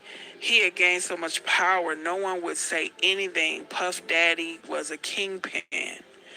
This Monday morning, Quincy was in school, and our son Christian was with the nanny, and I still had to make a living. I still loved the camera and had just been cast for a new movie. Sean was going over to celebrate with me, just the two of us. I was in the bathroom when he came in. We were supposed to go out for dinner, but he was in a foul mood. Sean yelled, what the F? I would have to walk on eggshells as I came out of the bathroom, but I found him holding flowers, so I smiled. You brought me flowers, Sean yelled. No. So who the F are they from? I was bewildered and told him honestly, I don't know. Probably just a fan. He threw the attached card at me. I picked it up to read it. Sean, he slapped me so hard I hit the ground.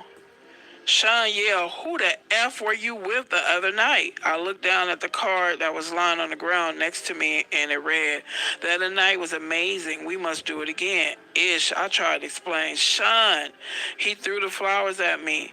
That's not how this works. You have my child. You don't touch anyone unless I allow it. I yelled back. It was just... I'm sorry, but I just have to say this. This man just organized a freak for all, or whatever the fuck he calls them, for her when she becomes 9 months pregnant. Because, you know, it's a thing, and he'll make money and all kinds of other shit, right?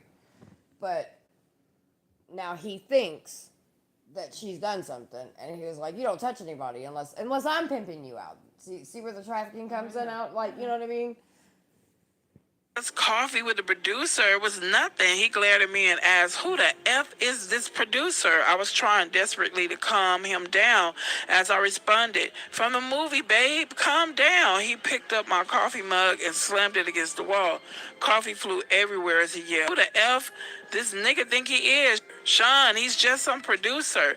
We talked about the role and me maybe starring in another movie that he wants to produce. I swear, that's it, Sean. Sean exploded even more.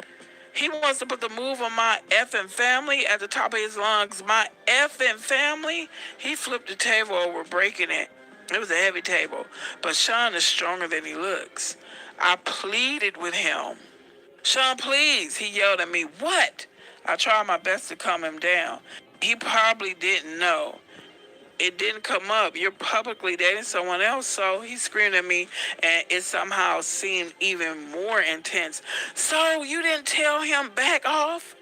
Son, I didn't. And then out of nowhere, he hit me with a chair. I don't remember anything after that until I woke up in the hospital room. My arm was in a cast, hanging from a sling. My face hurt. My eyebrow was in intense pain, as was my lip. As I came to, the first face I saw was the man that put me here. Sean asked me with concern in his voice, "How you feeling?" I responded, "Stay away from me. I'm sorry. I don't know what came over me. Save it for the lawyers. Stay away from me." We were in a private hospital room and no one would hear me. I could scream like my life depended on it, but it wouldn't matter. If I did ring for assistance, I wouldn't get any. He kept going. I was just so jealous. You know how I am. He took hold of my left arm, the one that was not slung in a cast. You have our beautiful son, our family. It's just, at that point, I had enough. The one you slutted out right before giving birth? Are you effing shitting me? Stay away from me. Don't come near me or my kids. He continued to plead, "I'm sorry, baby, I promise." And I swear I've heard this song one too many times. I spoke through gritted teeth. "If you come near me or my kids again, I'm calling the cops." A flash of anger returned. "You would use my kid to threaten me?" But then he caught himself. "I understand you're angry." I glared at him as I cut him off. "I'm serious, Sean." He spoke blandly with no energy. "And tell them what? That you had a car accident? They'll pity you. That you hit your head? He was going to make me look crazy. They were going to believe him. He was a kingpin. You're an effing bastard." Sean spent the next 6 months helping me heal and working his way back into my life and into my bed. I was so damn stupid, and of course I wasn't cast for either movie. From what I understand, the producer died of pneumonia. Damn, did he kill the producer? Now, I will pay attention to this part. And to answer your question, CA, I don't think it's just human trafficking. I think there's drug trafficking. I think there's gun trafficking. I think there's a lot to it. But why do I think? Because there's clearly been grooming and there's force, fraud, and coercion. And anytime there's force, fraud, or coercion, well, there you go. So, yeah, I believe that 100%. But I don't think it's the only thing. I think that's what makes this case so entwined with so many different avenues, right? And I don't even think there's just those three things. I think there's more. You know what I mean? I think there's bodies. I think there's all kinds of shit. I think this is gonna, yeah. I don't know. I keep saying, I want him to make it to court. I want to see how this shit's gonna play out. And we all know that even all the stuff that we know of or even may come out, it's still not everything. It's still not everything because they're still protecting bigger people. These people, everybody, even Epstein, dude, Maxwell, Weinstein, Cosby, R. Kelly, like all. There's so many more people that should be sitting in jail in all their cases. There's juveniles in this case, just like in some other ones. I mean, there's just a lot, right? You know what I mean? So there's going to be things that we all know that has happened because victims have came out, and I mean, just it is what it is. Some things will be held accountable and some things won't, and that's the frustrating part of this. But yeah, this is entwined. There's a lot of entwining parts to that of this, whether you believe this book or not.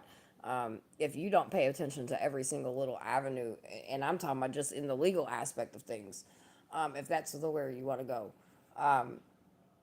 yeah, it's gonna get real. Sean kept his word for the most part until he didn't. I ended up pregnant again. He wanted energy from that too.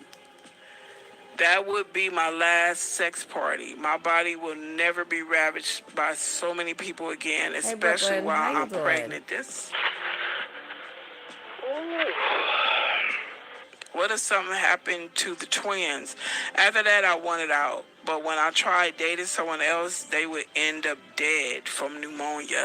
What the I knew Sean was behind. How many times is that? How many so far? We've heard 2 pneumonias, right?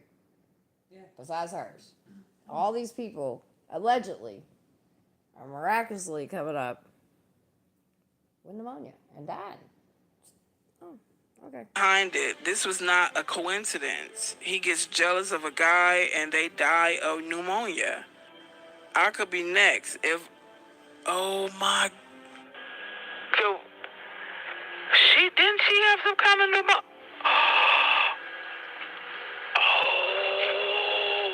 Right. Let's continue.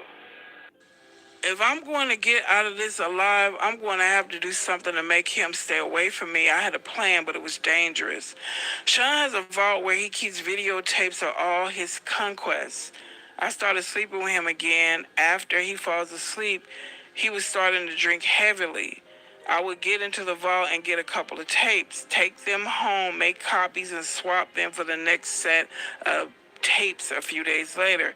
It took weeks to get them all copied, and he never knew I had them. This was my way out. Some of the tapes had things I would have never expected. The gay parties are one thing, but the young boys, like Usher, Lil Bow Wow, Justin Bieber, I would have never known. My God, is he grooming Quincy? This has to end. Ooh. I invited him over one day to confront him and put an end to our on-again, off-again relationship. He entered my house unannounced for the last time. He would no longer have the key after today. I was in the kitchen. Kimora and I were sharing drinks. I was scared to face him alone. Sean entered smiling. "What's up, Kimmy?" "Hey, Mora."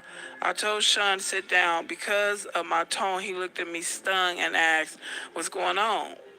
"What is this?" I responded with delight. "Me taking my life back. We're done." He answered, "Hold on, wait a minute."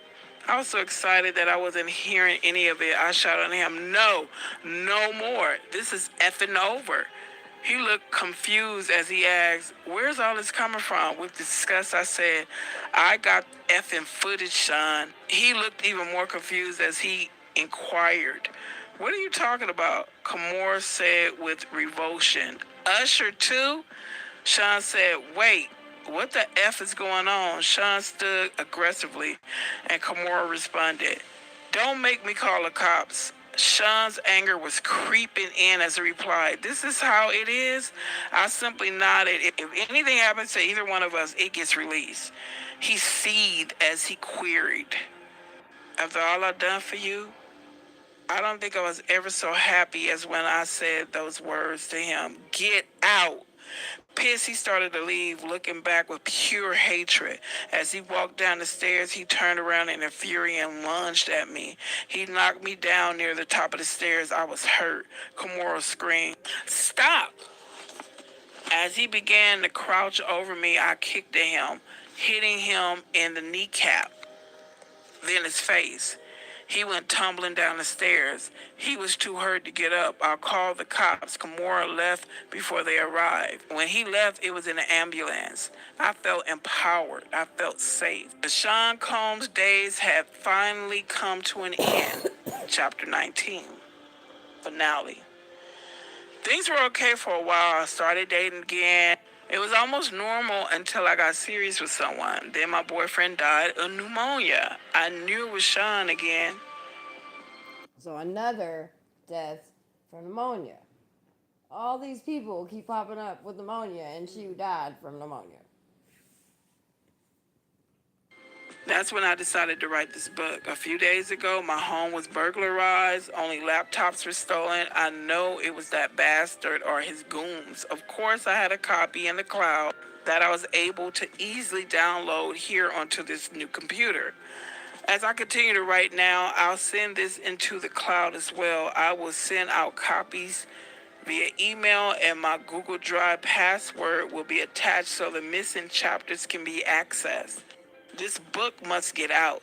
There are so many more chapters to add. This outline is a great start.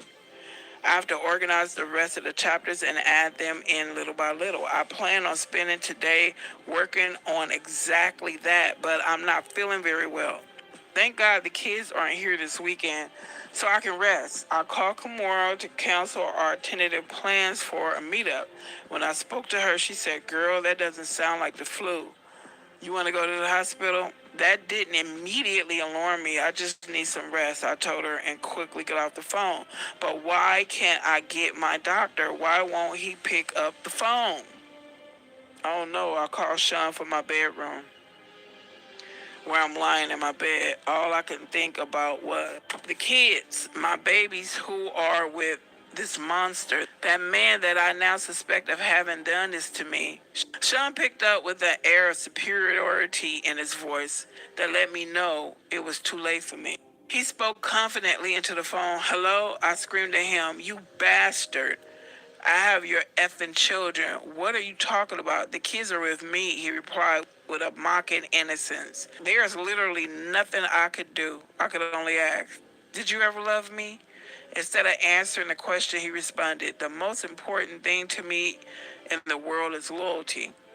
I couldn't believe it. I had to ask, even though I understood, what the F does that mean? With the same feigned innocence he mocked Kim. Is something wrong? He's going to continue this game to the bitter end. I asked one last time, "How could you?" Again, with the narcissism I had now come to despise, he responded, "How could I? Do what? I gave you everything. You went to someone else. You left me just like everybody else did. You asked, how could I? How could I what?" I yelled. "Look what you did to everyone around you." There was only anger in his response. "So you're saying everyone leaves because how I am and you were going to expose me?" He had me burglarized. I knew it. I shouldn't have threatened him.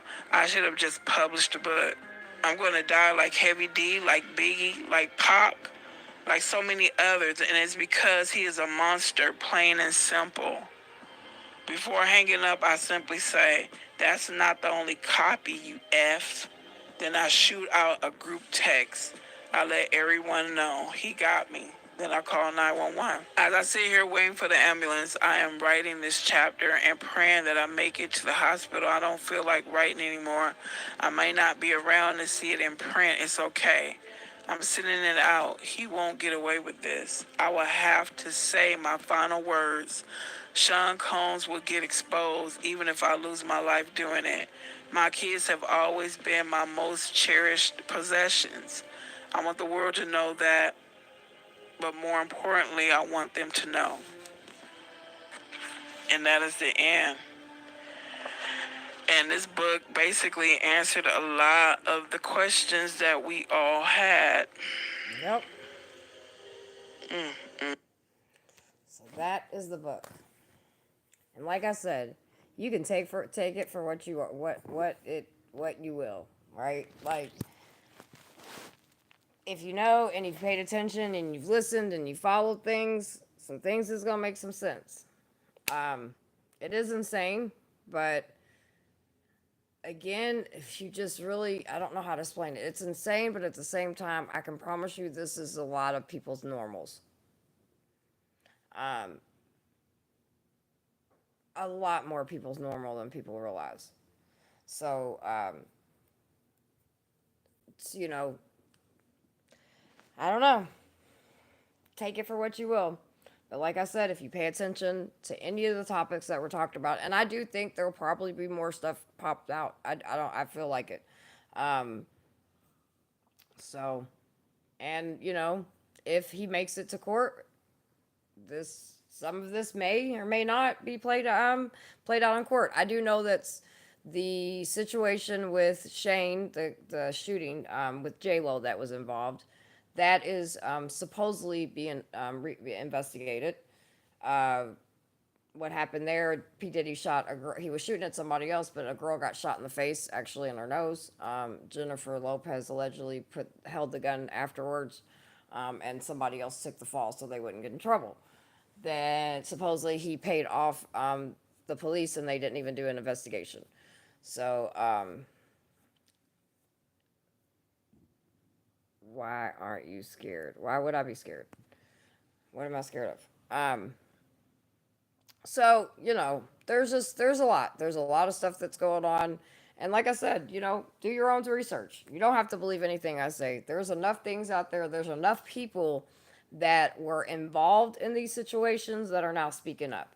And again, to all the people that say, well, Summer, why didn't these people speak up before? Because again, if you understand some of the things that, even if just say 20% of this shit is true, do you want to speak up to somebody that might do the shit that this person's done or allegedly has been done? So speaking up is not as easy as everybody thinks. But I think that a lot of people are speaking up, and more people will probably speak up because every dog has its day. So anyway, we've been on for almost 5 hours, you guys. So I'm going to jump off here. I'm tired. I'm going to bed. We have a concert hopefully tomorrow. Hopefully tomorrow it will not get canceled. Today, because of hurricane weather, Louder in Life was canceled, so that's why I was able to try to catch up. In the beginning, we have a couple different videos and clips and stuff of different updates, and then I read what I thought was this book, but it ended up being another book, so we read that, and then, then we found this, and I made sure you guys heard that. It looks like they've pulled it, so it's nowhere to be found, so that's another reason why I want to play it. Because if they're going to start just wiping things, you got to question that too. Like, and I get it. People are like, well, Summer, her kid says it's not true. Are you really sitting down having conversations like this with your children? You know what I mean? Like, I love my kids, and my kids know a lot of my story, but my kids don't know everything I've been through. Nobody knows everything I've been through, right? So, and again, do your own research. There's enough things out there that definitely makes, I say, at least 80% of it I don't question at all. I would say really I don't question any of it because I've heard stories of all of it. But I'll stand on 80% gladly. All right, you guys, I'm tired, so I'm gonna go do this. I am gonna be doing some more videos soon. I'm trying to do third shift working and keep you guys updated with all this, but watch the video. Leave in the comments what you think. I want to hear what you guys think. Have some time to sit on what you heard, and then go in the comments and let me know what you think. I'd like to hear your conversation. I'll talk to y'all later. Bye. Remember, be a part of the solution, not the problem. But if you're going to be the problem, be the whole fucking problem. Holler.